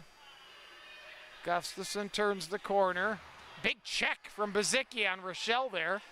And here's Salo running free. Controls, tries to turn the corner, and is buried by Gabby. No call. They're both struggling to get up. The refs are swallowing their whistles there. Bazicki certainly had a full check on Rochelle, just maybe to send a message. Here's Gabby, and Salo gets hauled down there. No call. 3:32 remaining here in the first overtime. McCannell has it. Sends this across to her Ducks teammate.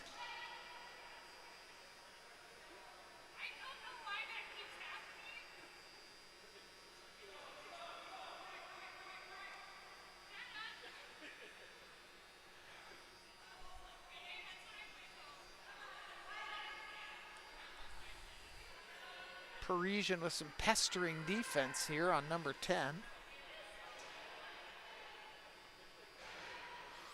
Ellen back on the ice. Ellen, Revels, and Gustafson.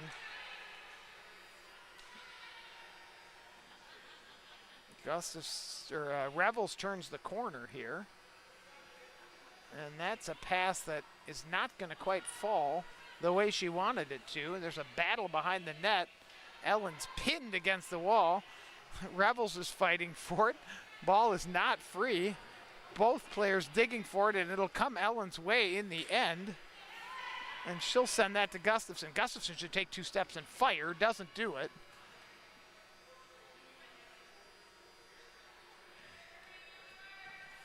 L'Équipe is recovered, has a good defensive shape now. Here's Revels. Revels trying to turn the corner on April. Can't do it. Nice D out of Salo, but she gets dumped.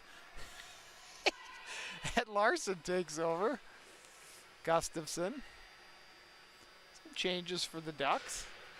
Gustafson's probably going to get off herself here if she can find a teammate to pass it to.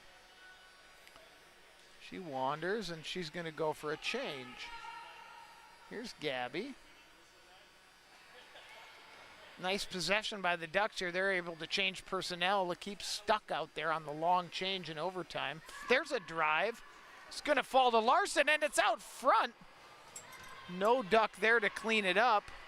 Long shift for this group. There's a ball, dangerous. Could have been tipped by Gabby on the back door. Take it over by Lakeep. Now Lakeep can control and get some changes. Just desperate for changes. She's saying, I had it. We'd have been fine. I'd have controlled it behind the net. Hanlon's like, believe me, I think we just needed to get some changes.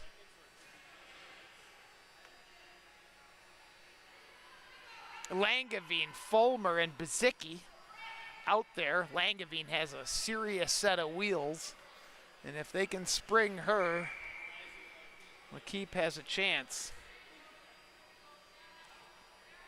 Ellen with a drive, high up into the netting, bounces down behind the net. Ducks players will be the first ones there. Gustafson, now there's a pass that doesn't quite fall their way, but Fulmer can't be the first one there. The Ducks will be. Fulmer presses, tries to win possession, still trying to get the ball. Can't, pinch there by the teammate. Here's Langevin trying to send it. It is out of the zone, and now Gustafson controls. Langevin fighting for it. Gustafson goes down. Carly trying to fight through it. It falls to Ellen. Ellen back to Gustafson. Gustafson tries to center it. Langevin should go. Had space maybe to move forward. Here's a drive, bouncing ball. Larson couldn't control it. 18 seconds here in the first overtime, and a chance. Hanlon's just going to send that out towards the wall. Good play there by the goaltender. 9 seconds, 8. One more drive blocked by Fulmer, and Fulmer will just send that out into space. And of course we're going to play double overtime. 4v4, no goaltenders. Teams will switch sides again, so they'll have their near side change for the 4v4.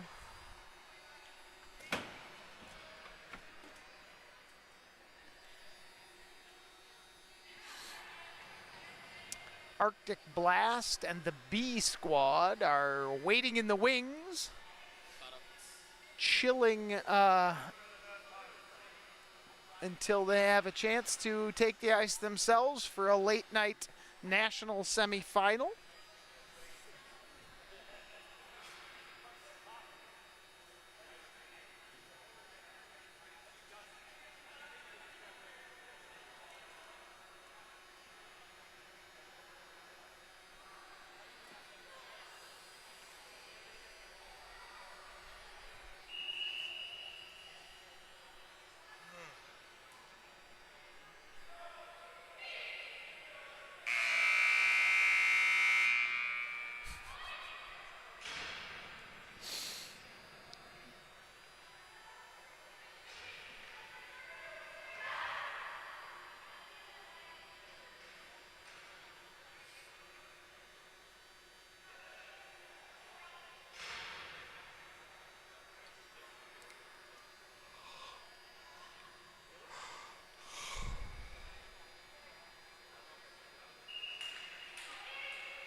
This is Langevin, and she can do it. She's got a teammate crashing. She sends a ball in that she kind of fanned on. Got players in the net. Net is off. That is an appropriate whistle. She's saying she got buried into the net. Langevin kind of fanned on that, probably going for a wrister up high. Tito's saying that it should be down there because she got pushed in. And I think that's probably the right call. Got pushed in. Yeah, that's what Tito called.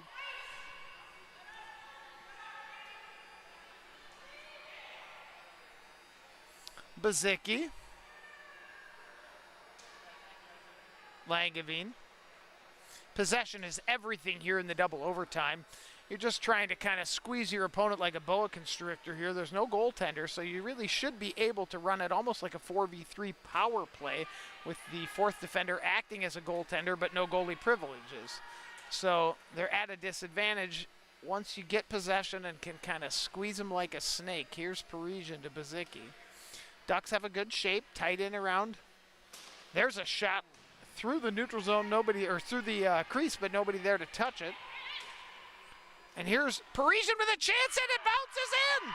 Past Gustafson, Parisian wins it for L'Équipe!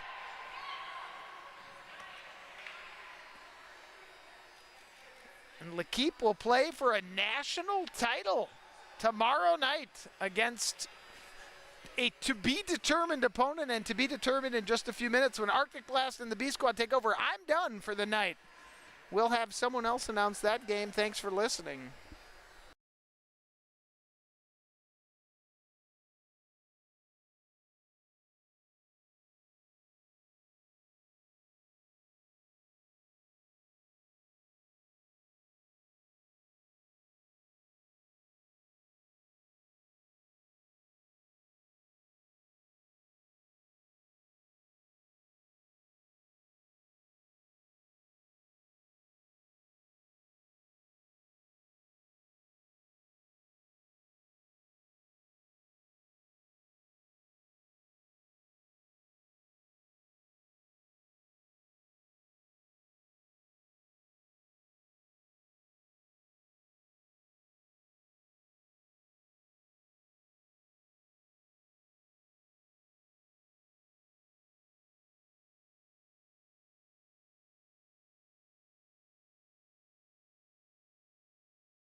Welcome, Broomball Central viewers. We are at Augsburg Ice Arena in Minneapolis, Minnesota, here for the 2026 Broomball National Championships.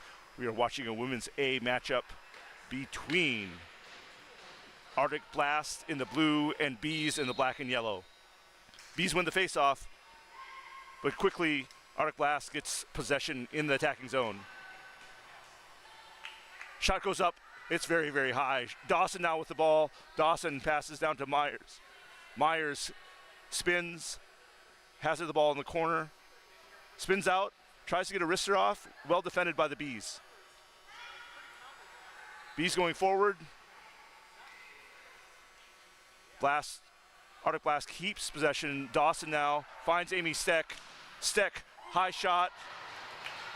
Probably going high. Bees goalie want to make sure to get a blocker on it.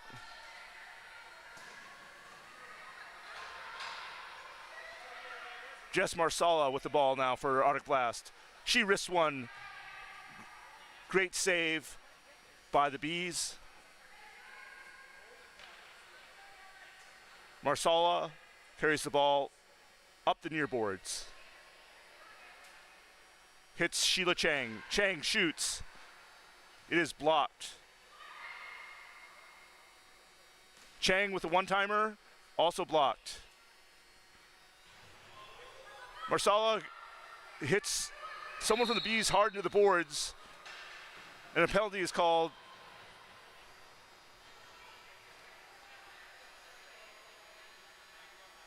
I assume it will be on Arctic Blast. Marsala 2 minutes for shoving.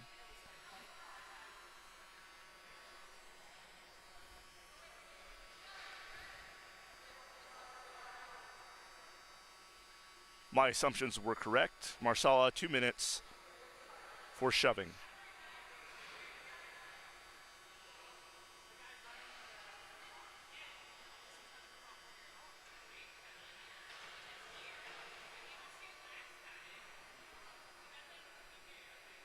For the Bees power play at center, we have Amanda Diesel. Passes back. Up to Thone. Andy Thone with the ball now for the Bees up top. She kick passes down low. Centering shot is blocked by Dawson. Obi over to Thone. Down low. Ball kept in the zone by Andy Thone. She dumps down low to Amanda.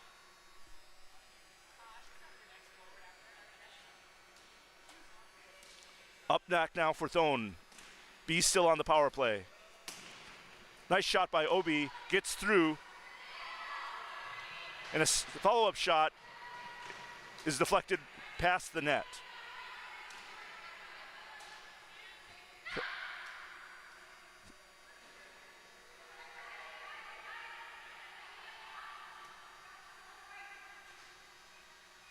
A little confusion there for the Bees on the power play switch. But they have 5-on-4 again now. Dump down low. Another Bees player switching. Andy Thone now. Over to Shannon Obi. Obi dumps it down low. Nice pass up front and a shot, but well defended by Arctic Blast. And a combination of Chang and Myers clear the zone for Arctic Blast. Andy Thone carrying up the ice for the Bees.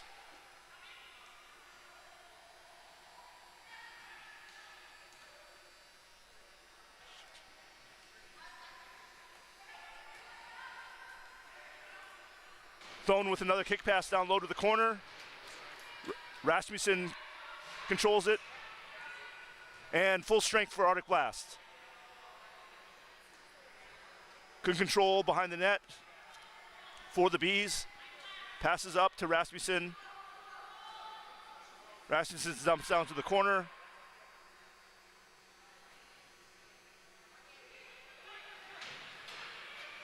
Rasmussen behind the net. Carries out to the far boards and is picked off. by Cook. Cook back to Amy Steck now. Steck looking to break out.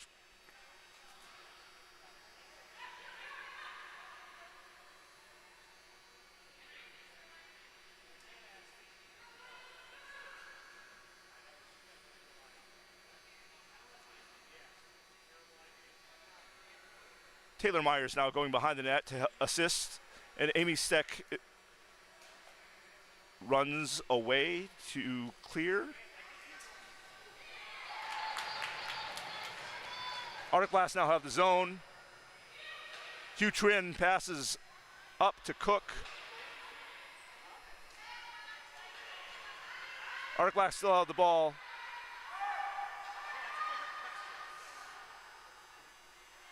Chang now. Chang with a nice shoulder fake. Gets shot off, and Chang scores the first goal of the game for Arctic Blast. Rips a forehand slap shot, and Arctic Blast have the lead 1-0. 10 minutes and 10 seconds left to go in the first half. 10 minutes and 10 seconds, the first goal of the game by Sheila Chang. Arctic Blast now have the lead.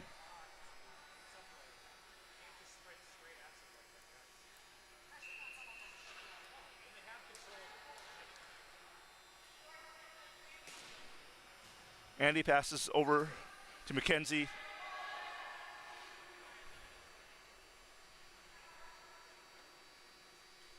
Amy Steck now with the ball. Amy Steck passes over to Osterbauer, back to Steck.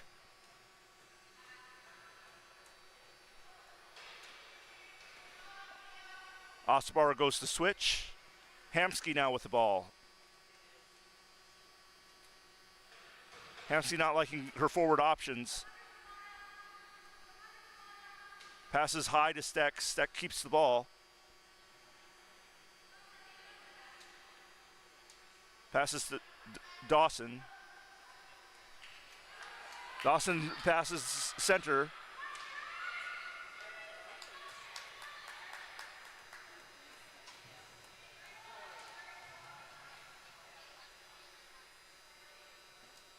Blast trying to control the ball in the zone, but Bees now take over. Andy Tone with the ball.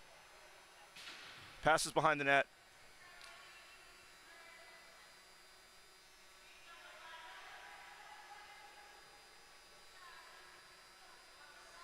Great breakout move to use the net for space. And good forecheck there by Mackenzie. Hits Rasmussen. Rasmussen with the extra pass. And here come the Bees. Bees with a high shot, easily blocked by Dawson. And just like that, Arctic Blast are looking to break out. Arctic Blast do a dump and switch.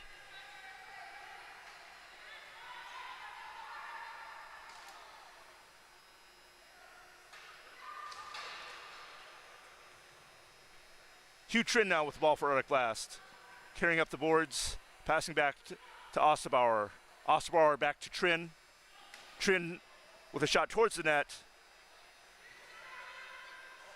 Well dealt with by the Bees keeper, but Arctic Blast still have the ball now.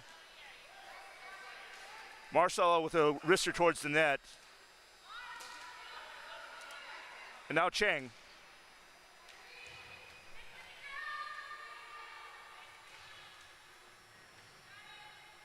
Fight for the ball behind the net, and the Bees keeper freezes the ball. Yeah. Okay.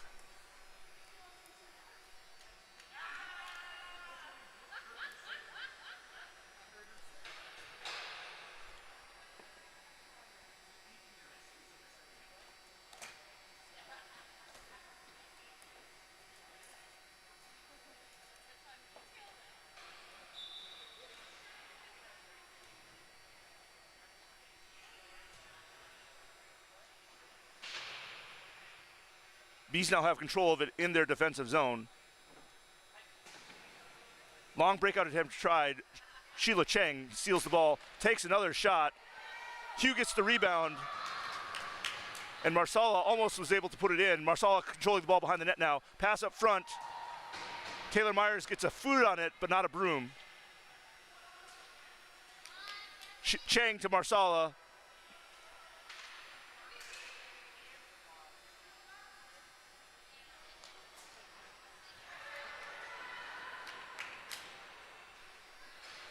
Bees having problem getting out of their zone.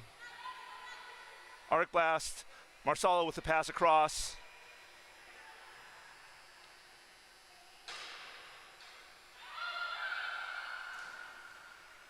And the ball does clear the zone. Steck will chase it down at the defensive blue line.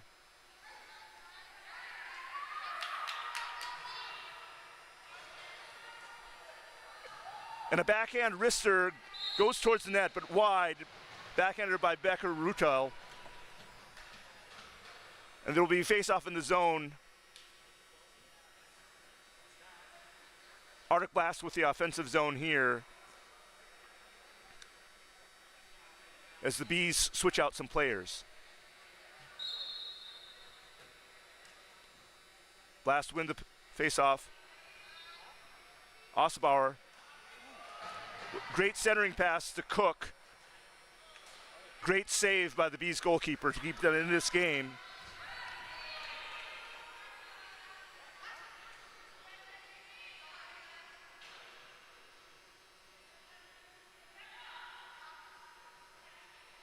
Rasmussen with a great ball in off the boards there, but it basically created a 50-50 ball that allowed Amy Steck to regain possession. Steck now with the ball behind the net.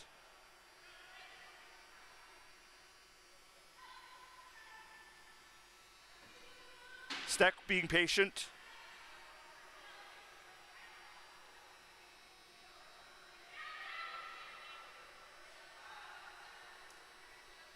While there is some movement by the Arctic Blast forwards, Steck is not seeing anything that she wants to pass out of her position safely. Steck with a nice shoulder fake there. Passes the Cook back over to Steck. Steck with a spin move.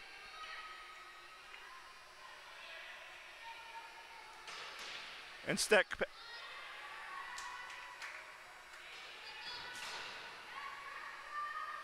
passes to Becca Rutel. Becca Rutel gets it into the zone.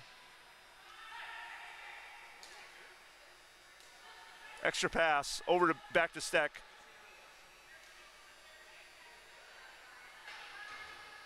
Amanda Brine chasing the ball now. Bees control it in their defensive zone.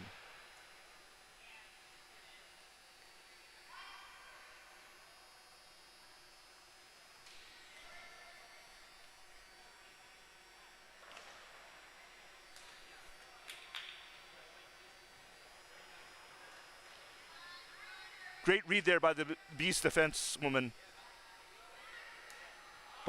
Zone is cleared, but here comes Dawson to gain the zone for Arctic Blast. She tries a flip pass, intercepted by Thone.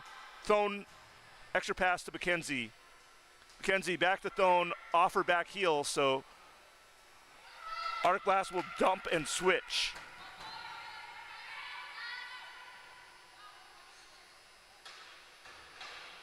Dump and switch, such an important tactic, especially in that first half when the benches are opposite.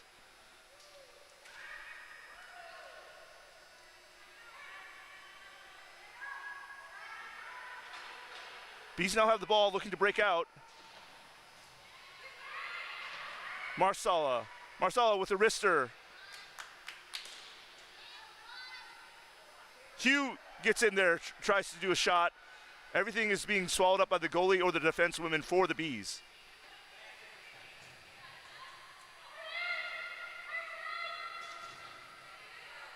Hugh takes the ball from Thone. Hugh Trin now carrying the ball behind the net. And Taylor Myers with some nice stick work tries to center the ball for Trin. Well defended by the Bees, and they're coming back the other way on a 3-on-2.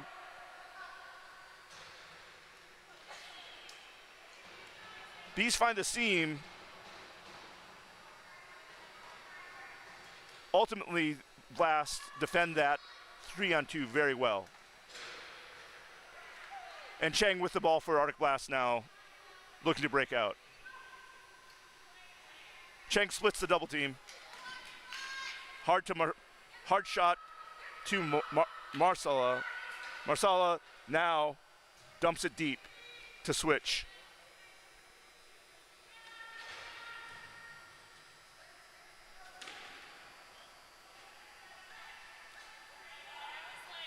Becca Rutel with a very convenient switch to prevent the breakout pass there.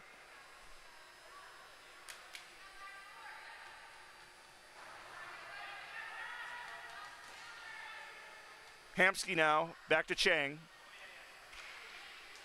Chang over to Steck. Steck drives one down. Bees currently have the ball. Rutel now with the ball. Rutel down low. Hamsky.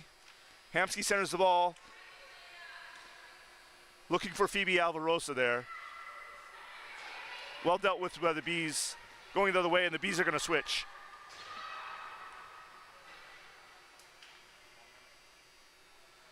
One minute remaining in the half. Chance for the Bees to keep the zone. They do not.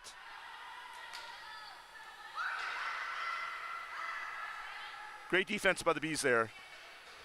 Shannon Obe. Dawson. Shalana Dawson carrying the ball. Decides to flip. Trying to hit Amanda Bryan. Couldn't control it with their feet. 25 seconds.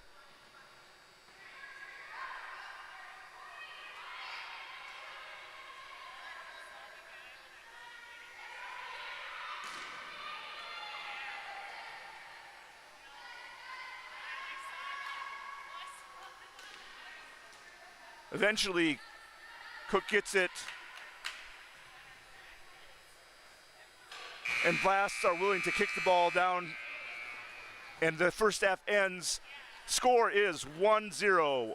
Arctic Blast 1, B 0. Arctic Blast lead on a goal by Sheila Chang.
And we are back at the Augsburg Ice Arena in Minneapolis, Minnesota for the 2026 Broomball National Championships. We are watching women's Class A between Arctic Blast and the Bees. B Squad Broomball currently down 0-1. Arctic Blast lead 1-0 on a goal by Sheila Chang. Myers and Rasmussen face off. Rasmussen wins the draw. Thone now controlling for the Bees.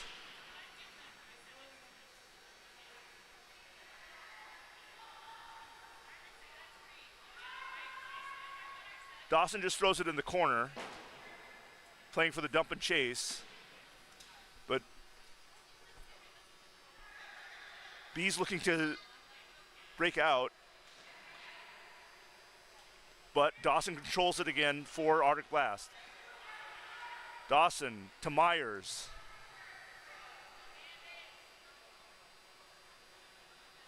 Myers with a spin on her backhand, tries to center for Cook, and is swallowed up by the Bees goalkeeper.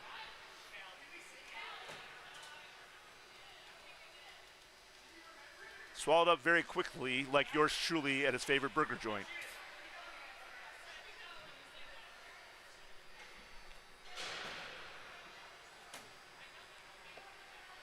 Line switch, Hamsky now taking the draw for Arctic Blast.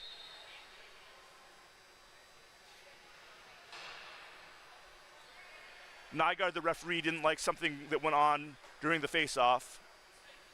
So we'll go again. And that time the ball, instead of hitting the ice, hit a boot. And so we will go again. Third time's the charm. Bees win the face-off. But Hamsky quickly gets it to Trin. Trin on the near boards here. Passes up to Chang. Chang switches direction. Passes down to Marsala. Marsala.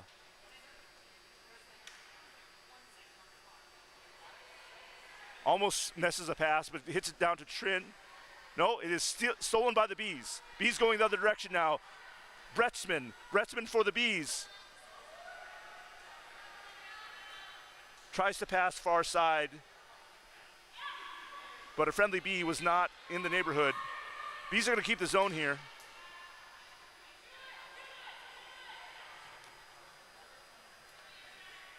Recovered by Trin with a great spin move and split of a double team. Trin now flips to clear the zone, and Bees have to chase.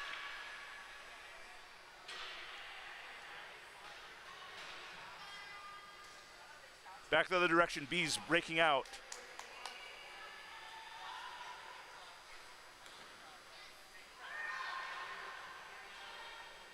Arc Blast breaking in. Sabrina Rasmussen now. Rasmussen uses her body well to shield the ball, helping Bees keep possession there. Rasmussen carries the ball up the middle, and that is swallowed up by Arctic Blast. Somehow Bees regain control of the ball. Looking for the long breakout. Great come to by Hannah Dunn, and Rasmussen is able to take the zone, but dumps it down low, giving Arctic Blast the possession. Dawson, now for Arctic Blast, pulls the ball back to keep control. And Steck, very familiar position behind the net, carries out to the corner. Back to Taylor Myers behind the net. Myers now carrying it out of the corner to the near boards. Myers back to Steck. Almost like they've played together for years. Steck to Myers, carrying the other direction. Back to Steck. Steck to Myers, centering pass, flips, but the Bees are there.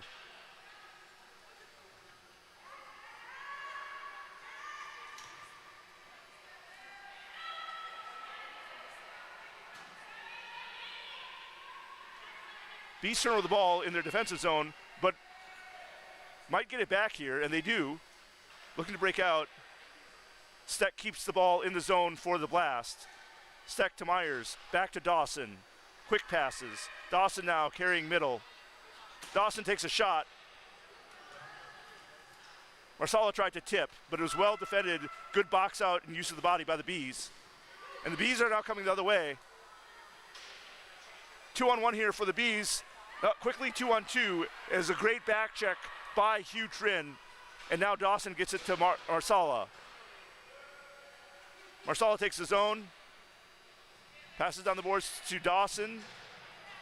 Defended. And Hamsky now with the ball at the top of the point. Cheng using her speed. Sheila Cheng. Very similar spot where she scored the last goal. Shot goes wide, and the Bees will break out here. 1-on-2 for the Bees. Chelsea Bowman with a nice carry in. but eventually passes off the boards, and Chang gets it.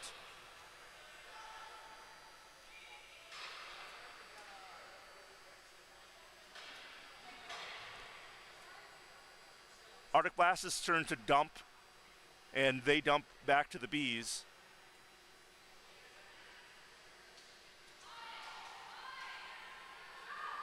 Bees want a high broom. Refs say no way. Bees have the ball, looking to break out. Hannah Dunn now gains the zone for the Bees. Dunn with some speed. Defended by Chang. Chang now back the other way for Blast. And a great poke.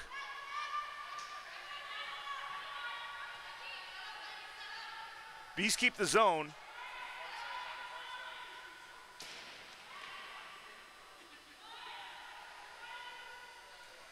Good defense up the middle by the Blast. And Brian and Bretzman chasing so many B names here. But only one Bretzman plays for the Bees.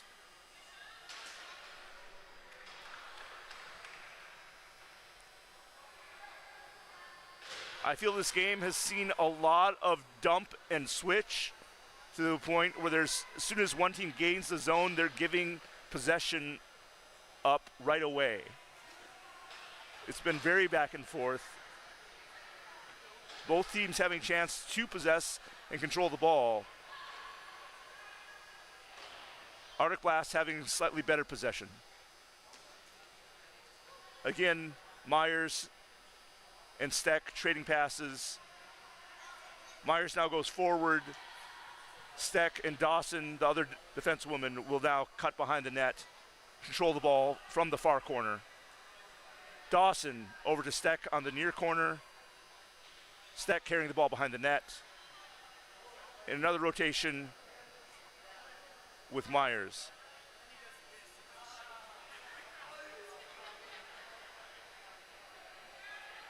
Not a lot of movement for either team here. It has been a long day and a long tournament. Steck choosing to break out herself. Passes off the boards. Jess Derby with a great keeping the ball in the zone for the Bees.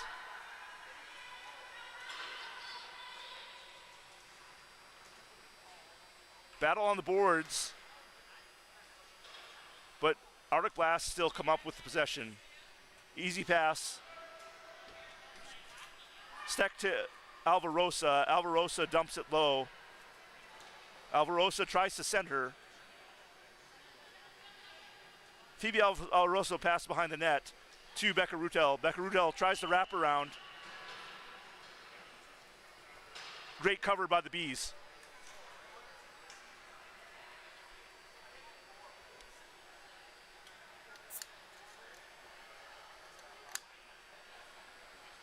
Offensive zone face-off for Arctic Blast. It will be Cook at center. Hugh Trin and Jess Marsala to her sides. Jess Marsala battling for the ball with Dunn. Sheila now comes up with the ball. Sheila over to Steck. Steck shoots. Shot goes wide. Shannon Obe passes up the middle for a turnover. Chaos in front of the net. Chaos in front of the net, and I believe it was Jess Marsala with the goal. Both Marsala and Hugh Trin near the net.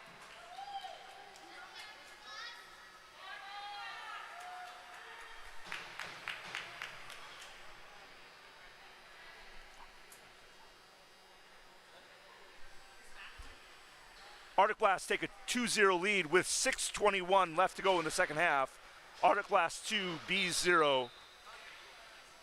On a chaos play in front of the net where I believe Jess Marsala puts it into the net from Hugh Trin. Broomball Central viewers, please correct me in the chat.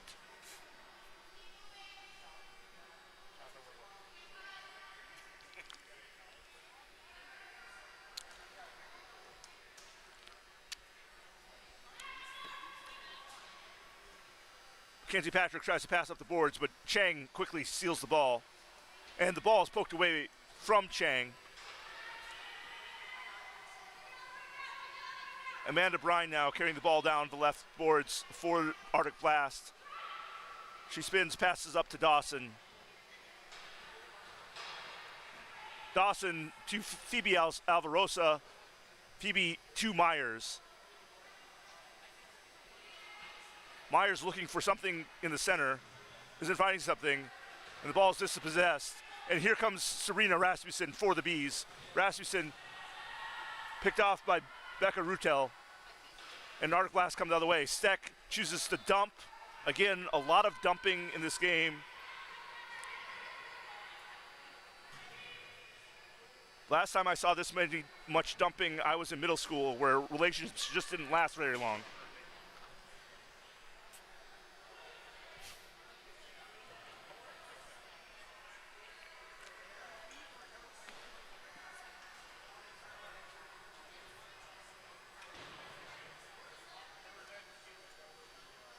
Taylor battling for the ball in the corner. Centers pass.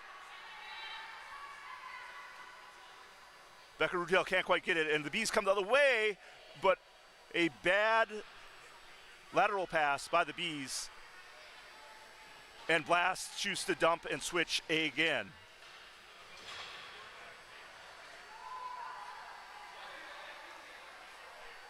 Cook. Pass just misses Rutel. And Bees have the offensive zone. Wenner now with the ball. Wenner has not had to pass the ball or do much with the ball most of the game. Hugh Trin is off to the races up the far boards. Pulls it back. Overlapping run by Jess Marsala. Trin double team now. Dumps it down for Marsala. Marsala has it down low. Tries to pass up front. Hits Cook in the slot, who almost finds Trin. Trin misses the one-timer, tough one-timer out of the air, but was able to control the ball back to Kelly Osterbauer. Osterbauer sends it down low now behind the net. Bees looking to break out. Andy Thone taken down hard by Trin. Trin now with the ball. Thone pokes the ball away from Trin, but Osterbauer has the ball. Great sliding goalie move by Trin there to try to keep the ball in the zone, but Bees take the zone. Obi passes over. Wenner fumbles the ball. Bees almost score, but the shot goes wide. And now Arctic Blast controls. Cheng tries to flip. It's blocked by the Bees, but Cheng has the ball still. Cheng to Trin. Trin tries to pass back to Cheng. Oh, centering pass to the back door. Bees almost score. Bees almost score. And Marsala's able to clear for Arctic Blast. Empty net now for the Bees. Less than 2 minutes to go. Rasmussen with the ball for the Bees, carries it up. A little too high for no glass on the Arctic Blast bench.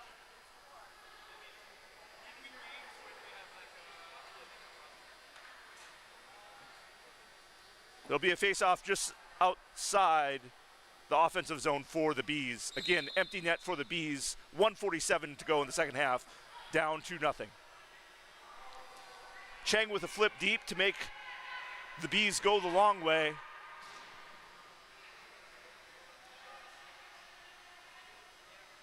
Thone with a cross ice pass to switch the ice. And they're in. Bees are in. Great set of passes by the Bees. Wenner is there to make the save.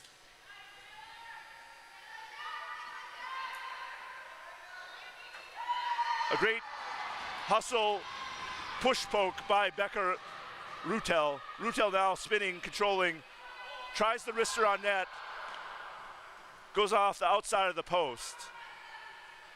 B's looking to switch now. Could be too many women here. Switch goes off cleanly. Art Glass have control of the ball.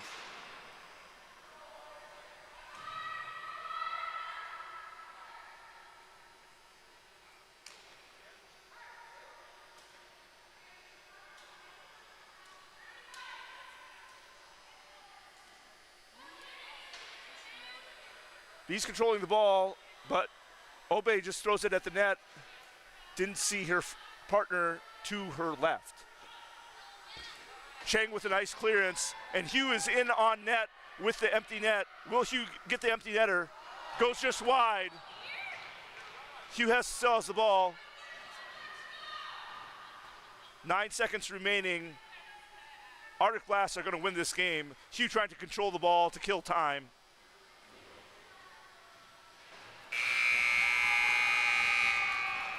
Arctic Blast win a very back and forth, very dump and switch game versus B Squad.